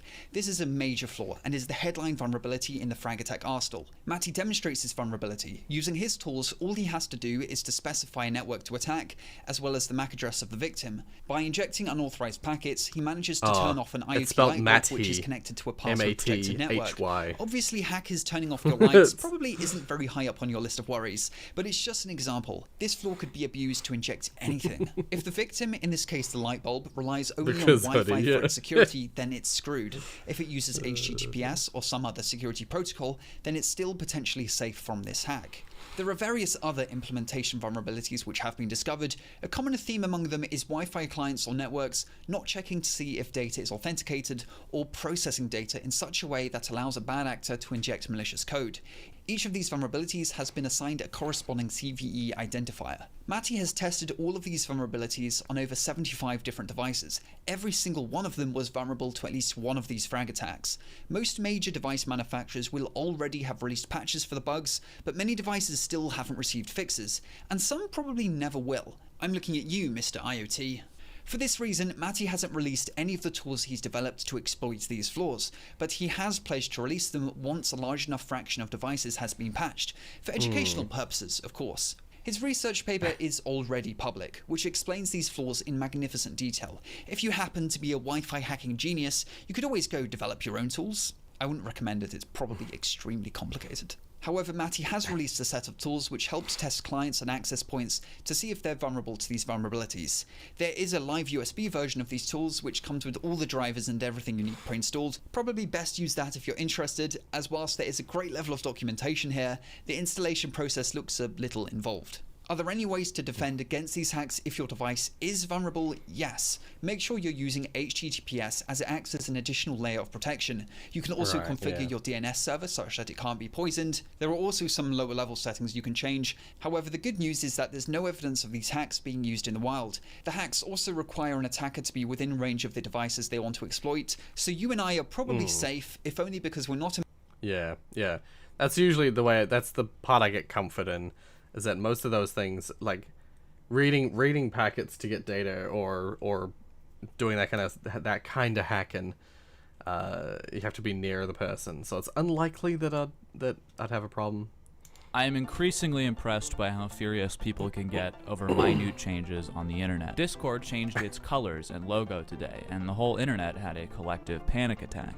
You see, this color is too bright, and the controller is a little differently shaped. And to be like, oh, I don't like it, is one thing, but I've seen a lot of people losing their minds. Once again, Discord ruins its platform. What a despicable act from Discord. Commence action, brethren. Let's burn down Discord HQ. Look, I'm sure Discord does a lot of shitty criminal acts behind the scenes, just like every company in existence, but let's save our animosity for something more Always has important. been A lot of the famous and replies to this appreciated. announcement are very hilarious to me. Like this guy, and no disrespect towards him, challenged the commenters to come up with a better font. He came up with this, which is essentially just Arial. This is the reason fonts have devolved over the years to become more simple, recognizable, and boring. Logos decades ago were very colorful and interesting, but brands have opted for simplistic, flat renditions of their brand because they believe it to be more recognizable and trendy. Now, don't get me wrong, this logo could be better. It's still kind of flat. I don't really like it very much. I think I prefer the new color mixed with the old text, you know. Yeah, I don't mind the color choice. Like, I don't care that much. Okay, but that eye and the new Discord logos. Yeah, it's, for me, I agree, Maddie. It's just the eye. I don't like this eye. It's something to do with the fact that I feel like this curvature here, like, while it's probably the idea is that this is a circle, and if you increase the radius of the circle from here out to this point here, this is probably the curvature of that circle. And that's where they've cut. But somehow that doesn't marry in my head. In my head, I feel like this curve should be the same as this curve, and it should be a cutout. And that would look more balanced and look better. And so that this whole eye just is disgusting. Otherwise, I don't care. Otherwise, I couldn't care less, really. I just, I wish people would do more of the old school designs. I like old designs. Like, I was talking to my mom about this with I'm gonna look at wine label. There are some wines, when we're buying wine at the supermarket, the ones that immediately I'm like, oh, that's a cool looking wine, even though I don't really drink wine, by the way.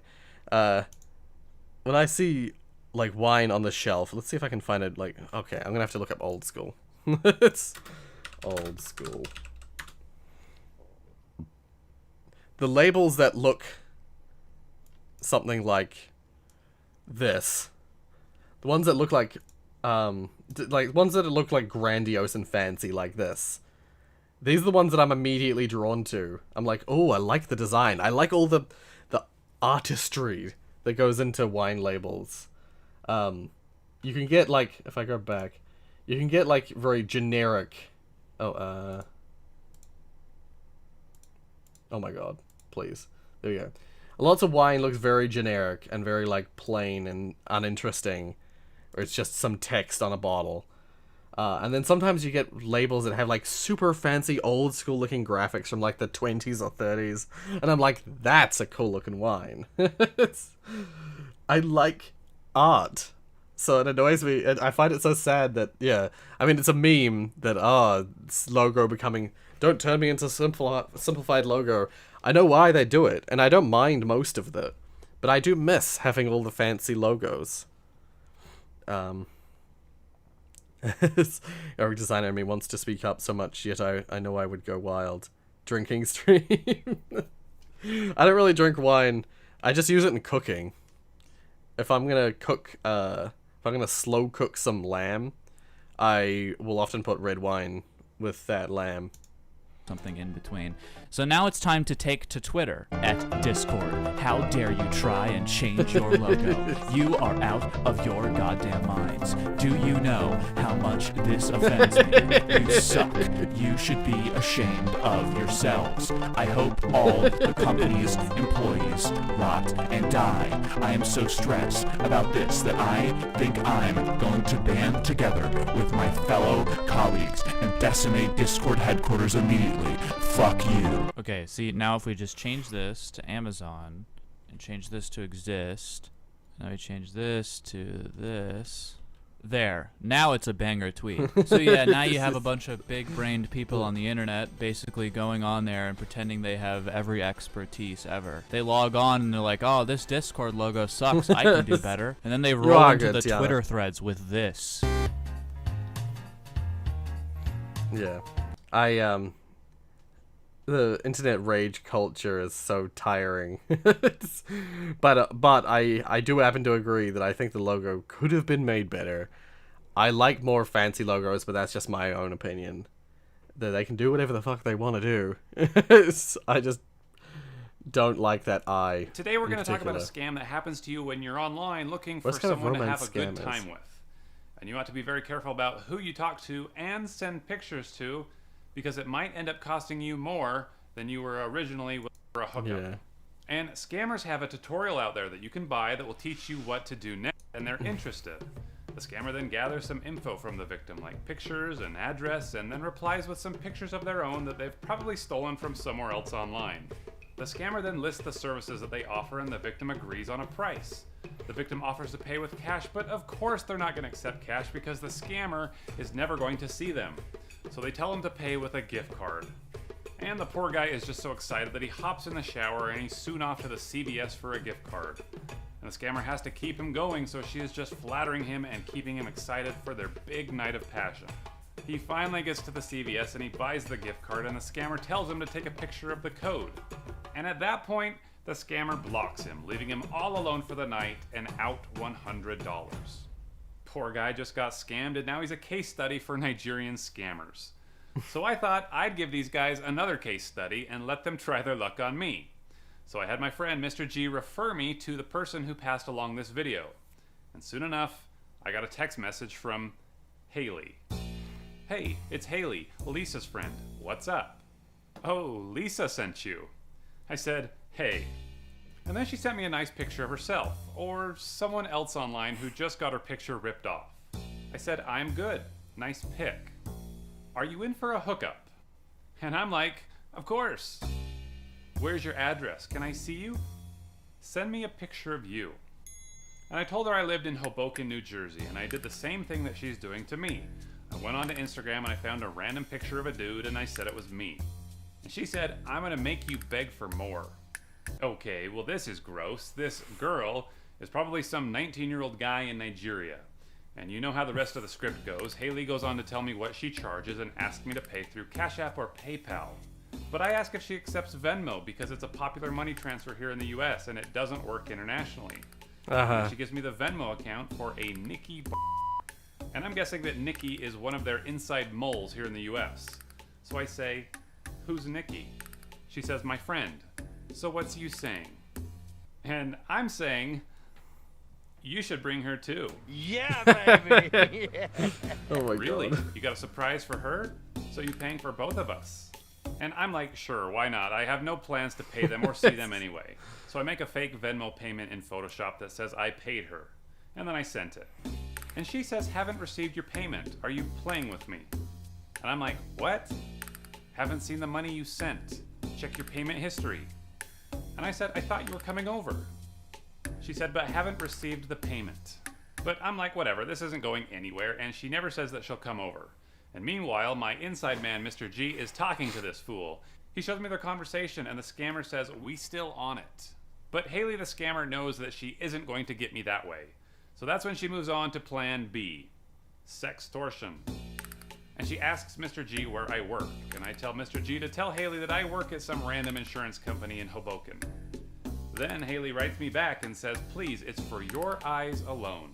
And then she sends me a very revealing picture of herself. Oh boy. I guess you could say things are getting pretty serious. Then she asked me if she could see some from me. All right, this serious. is her plan B. Learn where I work and then get me to send inappropriate pictures of myself so that she can send them to my employers if I don't pay up. And this happens all the time. Scammers will get videos and photos from their victims and then threaten to message them to your coworkers or your family or everyone in your contact list if you don't pay up. And once you do pay them, they'll just keep asking you for more and holding you hostage. There have been people who have lost thousands. I haven't of dollars seen it in in this, so or who have long. ended up taking their I need to own watch it lives. again. It's been way So I too figured long. I needed to teach these guys a lesson. I said, get ready. I want a complete picture just like mine, your face to your toe. And I thought, okay. So I downloaded a clip from Billy Madison where Chris Farley takes off his shirt, and I grabbed a still at just the right moment. And I sent that. Almost there. Pull off those trousers, baby. This scammer really thinks it's me. So now I've got to go find another Chris Farley clip. Bullshit. I thought Lisa said you were sensible. And I'm like, you just don't like bigger guys. I will like you the way you are. I took a lot of pictures for you and was just about sending. This is what I get? I said, okay, here's my online profile.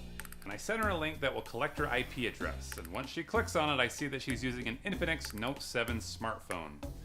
And that's when I say, that's a popular phone in Nigeria. To which she responds with a swift, F you. And then the scammer went back to Mr. G asking who the heck I was and thinking I was probably somebody in the CIA. Which, maybe I am. Well, I hope this little experience taught our scammer a lesson, and hopefully you all learn. Is he? I doubt it, but is he CIA? Maybe former CIA? He could be. I don't know. Anyway, buying every crypto. I'm just curious. We're up to here. I'm just gonna put this label on here just for now. But I just wanna. I want to see how many more videos are there for just today. This is before I even refreshed it. We got 10 minutes left. Well then. Your flight will last forever.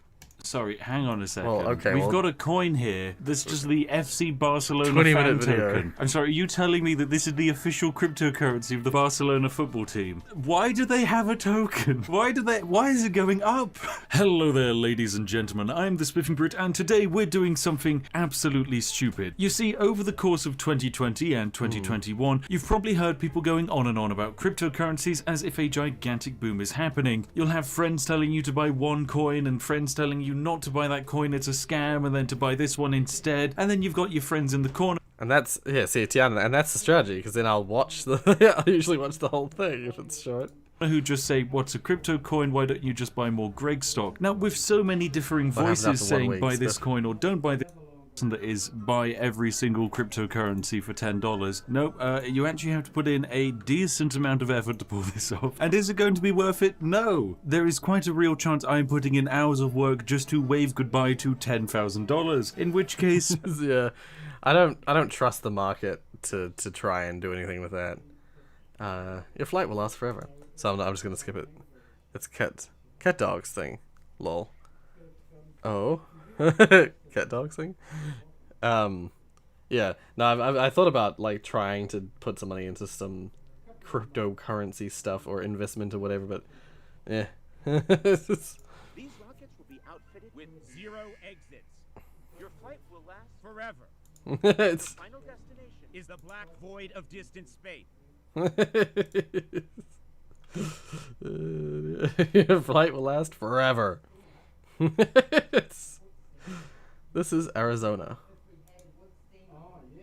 This is Halloween, but it's a parody. What would happen if possibly the weirdest I think I've been claimed by this channel before, so I shouldn't. movie I've ever seen in my life? I just want to hear the very start of it, and if I keep pausing it until we get to the very start of it, then I won't get Met claimed. the darkness of Google Trends. Just keep pausing it. Boys and girls all year long. Would you like to have a dog? Okay, I've seen enough. Can you pick me up?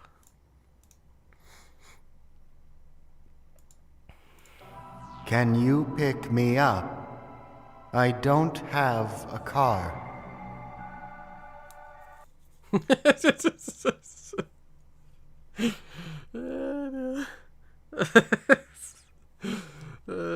So weird. What is that? I like the fact that it's like a space being. It's weird. It's weird. Anyway, forgetting a password in the old times. I'm trying to see. There's something. Oh, my playback. I was weirded. I was being weirded out because my playback is really behind. Wait. Oh, there's weirdness going on with. It's according to my dashboard. The stream is 4.5 hours long, even though I haven't streamed anything yet. Sorry, I haven't streamed. I haven't finished the stream yet. It's weird. Why is it saying that? That's so weird. I'm gonna refresh my. There we go. My playback was all over the place. It was weird. Sorry, I was so distracted. I would like to have a dog. Thank you very much. Would you like to have a dog? Oh yeah, cat. Oh, I see. Yes, yep. It's a cat dogs thing. Yeah.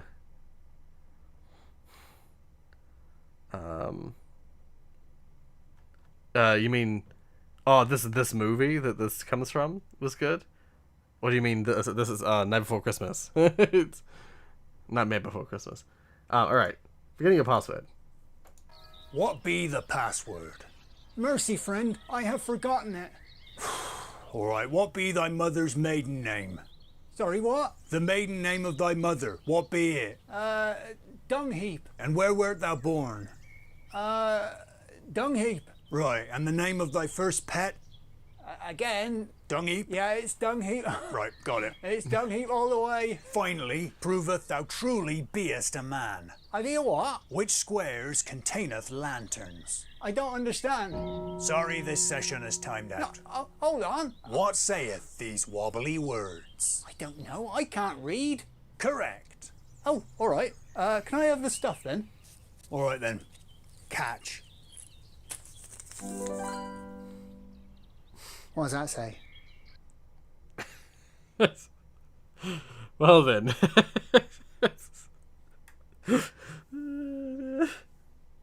Why was his pet's name Dung Heap?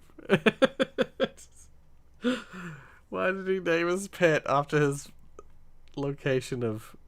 What's the scammer's real location, watching them cry? I'll pass on that. I'm sick of the scammer stuff. I'm sick of scammer stuff. Oh, SpongeBob Conspiracy. Okay. Give this a watch. Are the Bikini Bottom citizens the result of nuclear radiation? Who is Pearl's mother? What is the Krabby Patty's secret formula? These are by far the three biggest questions in the show SpongeBob SquarePants, and today I'm going to be answering all three. What's my thoughts on pop-ups telling you this computer, your computer will die if you don't call a number? I mean, I don't see those. Do they exist? If they do, then my thoughts are only negative. The movie the space thing comes from is called Mitchell's versus the Machines. Oh. But spelled better. I see.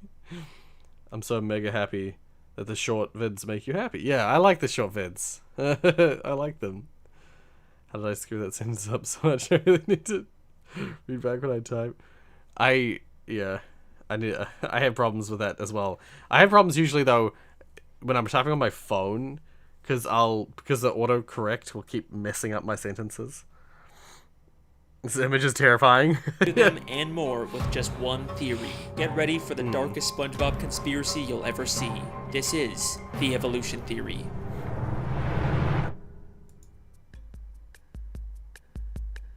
We're back with another SpongeBob conspiracy. Guess I'm this. Oh, it's 20 minutes long. It's 20 minutes long. I don't have time to watch this. No, we'll move on. We'll watch this instead. If you've played Minecraft before, there's a good chance you've crafted a map at least once. But have you ever seen one do this? What you're looking at is not an illusion or a mod. It's a legitimate map. players on the oldest Anarchy server in Minecraft have found a way to make three-dimensional maps, and in the process have weaponized them. What was supposed to be a fun novelty at first has ended up as one of the most catastrophic crash exploits in 2B2T's history. These maps have crashed the server multiple times over the past week, with the downtime. I'm assuming the secret formula is supposed to be just a play on the, like, there's like, McDonald's has their secret sauce for their Macs, the Big Macs.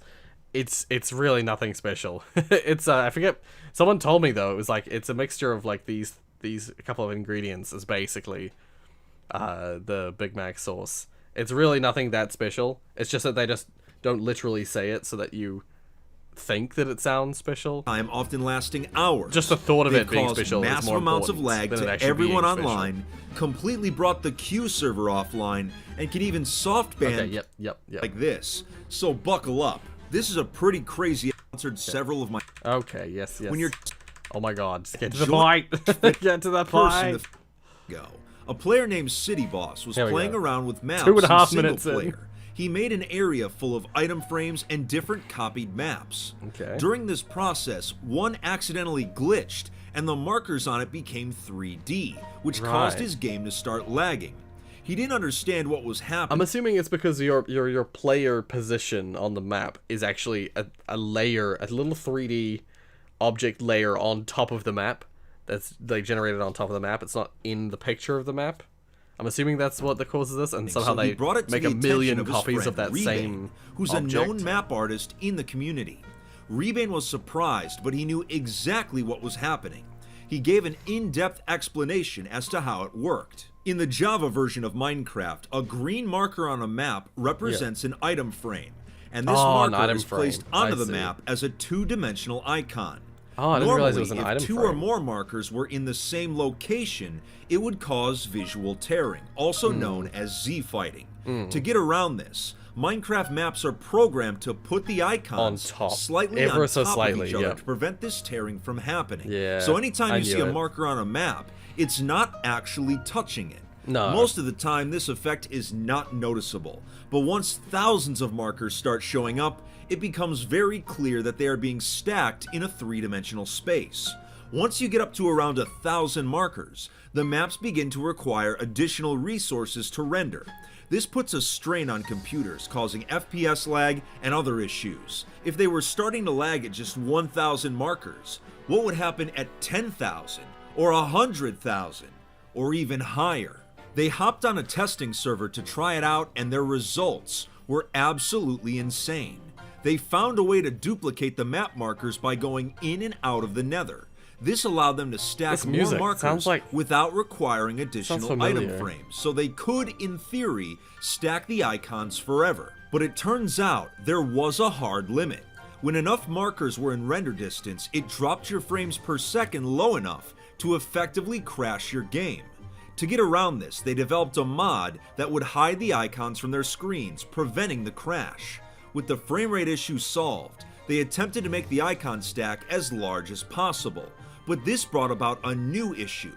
The map was becoming so big that it was sending too many data packets to the testing server, causing it to become unstable. If multiple copies of the maps were placed in the same location, it completely crashed the server. The fact that this exploit was capable of crashing someone's game, as well as the server they were on, made it especially dangerous, and both City and Rebane realized how powerful it would be on 2B2T. The maps did have some weaknesses though. If the server restarted, it would remove every duplicated marker from the map, so they would have to be added again. And because 2B2T had far more powerful hardware than their testing server, it would require a greater number of maps to crash. But it was clear that City and Rebane had effectively found a way to weaponize maps. But just how much destruction could they cause? It turns out, a lot. The two began sharing knowledge of the exploit, and they started testing their first map. They called it the Pop Bob Crash Map as a joke since they knew how much chaos it was going to cause. On the first day of the exploit being used, they managed to kick many unsuspecting players back into the queue with it, and were able to discreetly start lagging the server. After hearing about what was happening, I was invited to come see the map in person. I still had one of my alt accounts at the Valley of Wheat, so I requested they meet me there. They showed up and quickly began the demonstration. I was handed a map with 40,000 markers on it. Just holding it in my hands brought my frames per second from 600 to 36. When they started placing multiple copies of it in item frames, it dropped even lower, eventually crawling all the way down to just 2. Looking away from the maps was the only way to not get lagged out. If my PC were any weaker, I would have easily crashed out of Minecraft altogether. One poor soul that showed up went too close to the maps and actually had his game crash while he was suspended in midair. Having multiple players around these maps caused the server to begin lagging even more, and that was only with 40,000 markers. They told me they were planning on making a map with even more. I knew things were about to go from bad to worse. The next day, a new map was constructed that contained hundreds of thousands of markers. When I visited this map, all it took was just one of them in render distance to bring my frames per second down to 0. What you are seeing on screen is real-time footage, not screenshots. Well, that's not so 0 even my FPS. top-of-the-line gaming PC couldn't handle a single map. The stack of markers at this point extended over 8 Minecraft blocks away from the map itself. And okay, I get the point. So you're saying this has a really good payoff. You don't, I suppose it deserves a watch and has a great payoff, but it's too long to watch today. Wait. I'll just see how long it is. Because if it's not too long, we can watch it. But let's just watch it. Let's make this the last one. Okay, wait. I'll mark it as read already. I'll mark it as watched. And we'll pick up from here in the next one. Yeah. Alright, we'll watch this one as the final. Oh dear. Abraham Lincoln famously said, "If you've read it on the internet, it must be true." A quote that most YouTube list channels seem to have taken to heart. But it is often difficult to know if the things that you read and view online are true or not, which makes it especially difficult for me as it's part of my job description. The last thing I want is to be the source of misinformation. I like so blanket, right? in today's Yeah, it's a video, nice I'd like to demonstrate how truly had it for ages, I difficult just never it use can it. be and how a single inaccurate citation can lead to an ocean of misinformation. Okay, so a few weeks ago I stumbled upon a supposed fact. It goes like this. The average person annually swallows 8 spiders in their sleep. I've seen variations of this claim many times before, and it's quite easily dismissible. For example, most household spiders are not exactly fond of wet and windy regions, which is a perfect description of the human mouth. Furthermore, spiders are very sensitive to vibrations, and while asleep we tend to move around, breathe, snore, etc., which causes the spider equivalent of an earthquake. A human quake? Nevertheless, experts in both human and spider biology can attest to why spider munching in our sleep is highly improbable. But it did make me wonder, if the claim is so easily dismissible, how did it begin? And holy community guidelines, did I discover a rabbit hole deeper than your favorite inspirational quote. A quick search led me to an article on a website known as Snopes.com. Snopes is a website specializing in debunking urban legends, and most people seem to agree that it is a quite I've used Snopes a few times to shut people up. reputable source. In the article they claimed that the myth gained popularity in 1993 when a columnist by the name of Lisa Birgit Holst wrote an article titled "Reading is Believing" in a magazine known as PC Professional. She supposedly wrote the article, which included the 8 spiders myth, to demonstrate how people will believe anything they read online. They further claim that she took this myth from a book released in 1954 titled Insect Fact and Folklore. So, if Snopes is to be believed, the myth began with a book released in 1954. And to solidify this claim even further, you can find hundreds of articles and books telling the exact same story. Simple enough, quite an interesting piece of trivia, case closed. if it wasn't for the fact that I bought the book. And it does not include any mention of swallowing spiders in your sleep. In fact, it would be a bit strange if it did, as spiders are not insects, they are arthropods, which is, a bit ironically, the only thing you will learn about spiders while reading this book. So I went back to Snopes' article and went through the rest of their citations. 2 are unrelated to the origins of the myth. Then they cite an article in a 1997 issue of the newspaper Chicago Sun-Times. I was able to read the article thanks to some incredibly kind people over at the Chicago subreddit who provided me with a copy. Unfortunately, it does not shed any light on the origins of the myth, as the article only consists of a reader asking if this urban legend is true or not, followed by an entomologist claiming that it is unlikely. That leaves us with citation number 3. And this, my friends, is where we go off the deep end. A quick search reveals that I'm not the first to investigate this source, as most of the top results are that of other people looking for the exact same thing. As it turns out, no one has been able to find a columnist by the name of Lisa Birgit Holst, nor has anyone been able to locate a computer magazine by the title of PC Professional. At least not in the United States. So perhaps the magazine was published in another country. The name Lisa Birgit Holst does sound quite European, and sure enough, the given middle and surname is of European origins. Using various online archives, catalogs and indexes, I was able to locate 5 different magazines with either a similar title or with the exact same title published in a language other than English. There's a magazine from the UK with the title PC Pro, but the first issue was first published in November of 1994. I also found a magazine with the exact title of PC Professional, but it was unfortunately written in an unsophisticated and intelligible language known as Danish. The first issue was also published in 1997. A Swedish magazine, also with the exact title of PC Professional, published a grand total of what appears to be 2 issues, one in 1992 and one in 1993. The thing is, if we're searching for an article responsible for a widespread global misconception, I fail to see how an obscure and short-lived magazine from Sweden with a readership of a few thousand at most could possibly have served as the catalyst, not to speak of the tremendous improbability of this local magazine then ending up in the hands of an American couple who happens to run a website specializing in debunking urban legends, who then also translated the magazine from Swedish to English, yet failed to mention any of this in the very article they wrote about the topic. No, it's Swedish, so let's put it in the maybe pile for now. Yep. The last 2 publications, one from Italy and one from Germany, seem to be the most likely candidates. Both magazines are titled PC Professional in their respective language, had a readership in the hundreds of thousands, and has released monthly issues since 1991.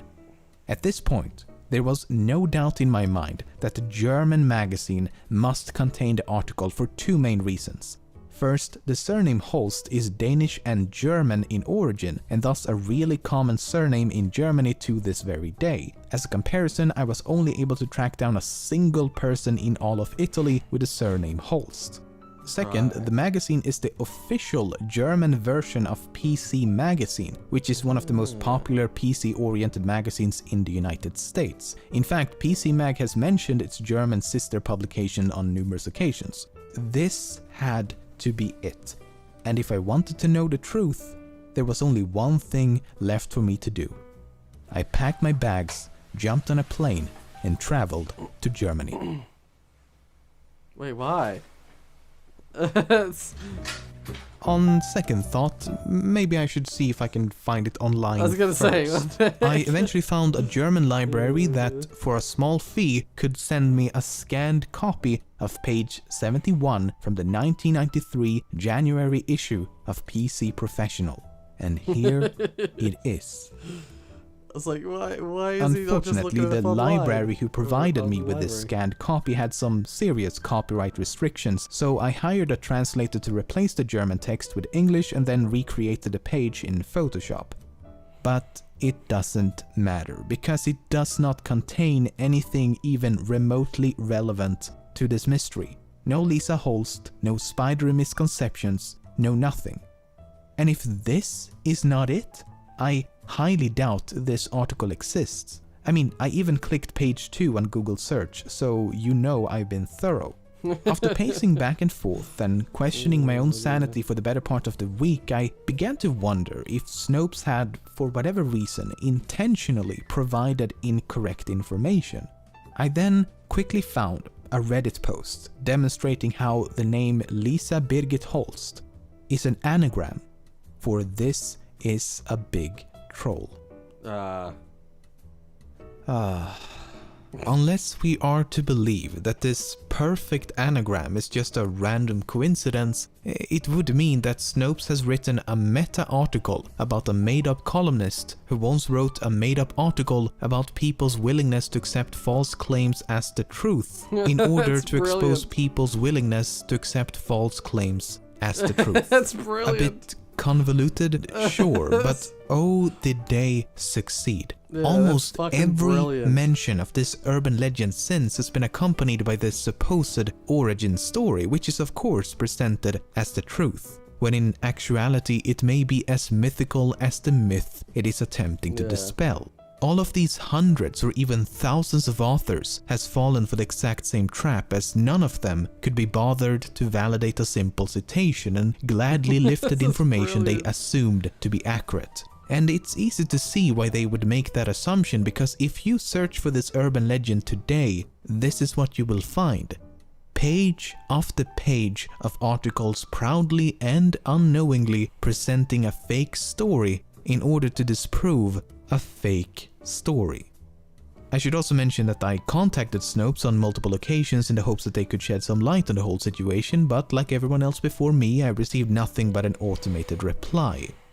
But even if this godforsaken article exists and the anagram is just a random coincidence, the endless retelling of this story has been told under the pretense that the Lisa Holst article exists, and not due to any prior knowledge of its existence. Because the fact still stands, no one has been able to find it, yet everyone writes as if they have. It's the most perfect example of circular reporting I've ever come across. Don't like that. Yeah, no, that's brilliant. If that's true, if Snopes did use a fake article to prove a point about fake articles online, that's like, that's fucking brilliant. It's amazing. That's... Wow, yeah, you're right. That was a great payoff. It was so worth like watching the whole thing. But yeah, we'll leave that there. So, we're apparently about 12 days behind, approximately. And it's the 5th today. So, like in terms of the start of the month, we're about 7 days behind. So, not too bad. Not too bad. Actually, when's the next reaction stream? It's going to be on the 3rd. Okay, yeah, so it's going to be earlier in the month, next month. So, we're catching up. Ever so slightly. We're getting better. We're getting better. But yeah. Yeah, don't worry about it, Josie. It's all good. I appreciate you coming to the end of the stream nonetheless. Yeah. So, yeah, and the next one we'll pick up from here, and we'll try and catch up further, and hopefully we'll I'll keep being more and more aggressive with how much I like what my length of videos are. I think it's because you skipped some cat dog. That will be part of it, and yeah, stuff like this guy I usually only watch a minute at a time, because seeing him mutilate computers is like painful to me. This guy, I'm just kind of sick of his videos. His videos are all the same, you know? They're all like him scamming a scammer. And it's funny, but like once you've seen it, it's just they're all the same. Ooh, Dwarf Fortress creator. Oh, I tried Dwarf Fortress back in the day, and I could not figure out. I couldn't even like play it at all. Okay, shh. It's I was just looking at for more. See, and the stuff like Bane the Boss is not quite the same. I might watch that. Oh, actually, we're not far from the end. We're actually not that far. But yeah, I just like flamingo stuff, like scammer related videos.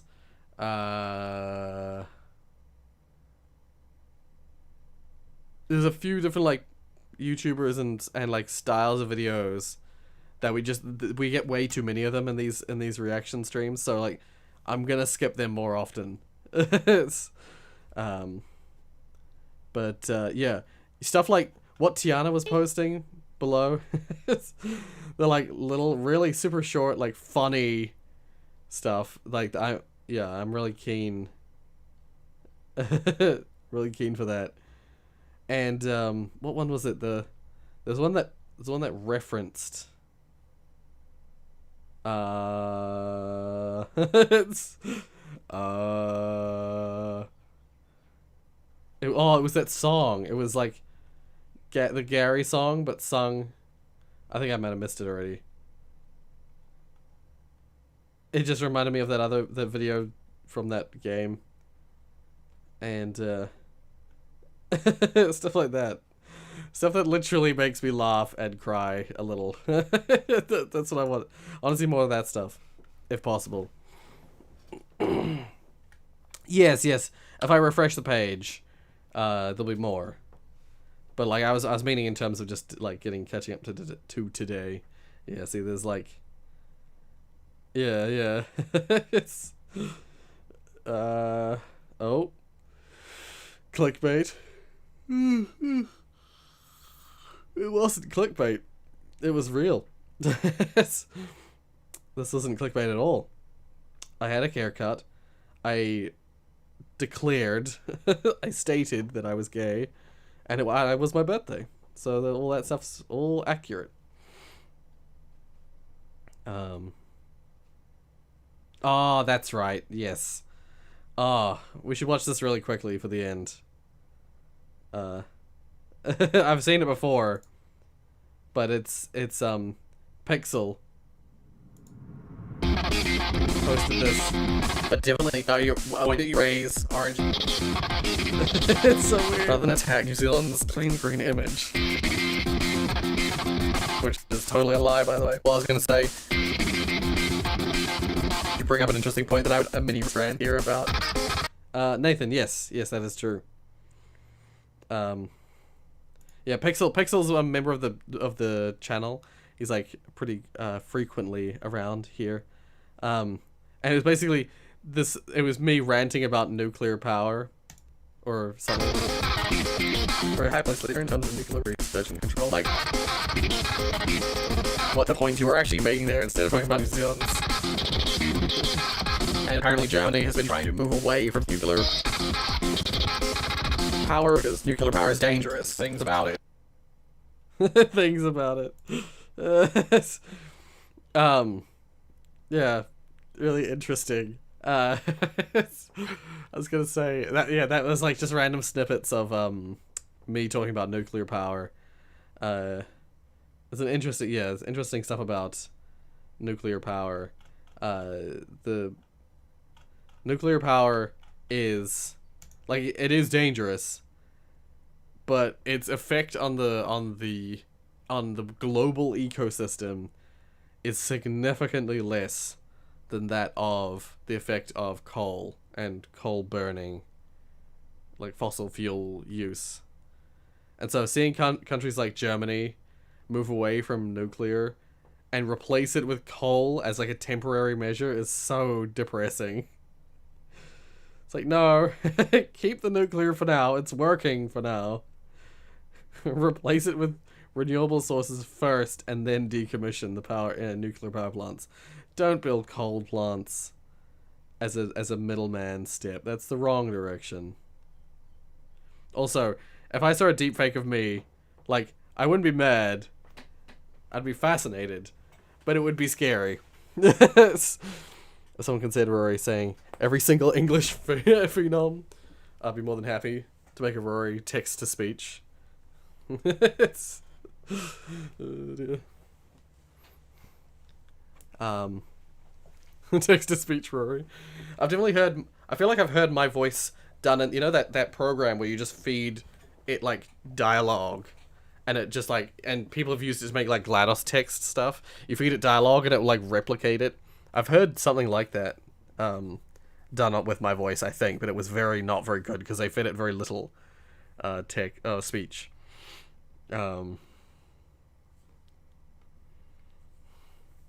We have the technology. I see TRO in your recommended lol. Who's TRO? Wait, TRO? Wait. Where's that video we were just watching? If I just go back to the end again.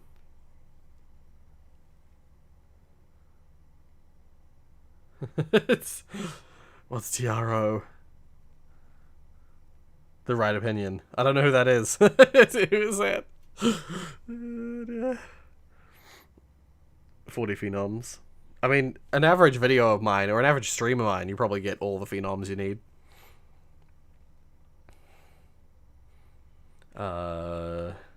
Complex word can't really be replicated on text-to-speech. Yeah, you need to make specific scenarios. You need to, like, tell the text-to-speech that in these contexts, like, this word sounds this way if it's written this way. You need to make lots of exception rules. The HTS engine for singing Krista is I just rendered it. Ah, right.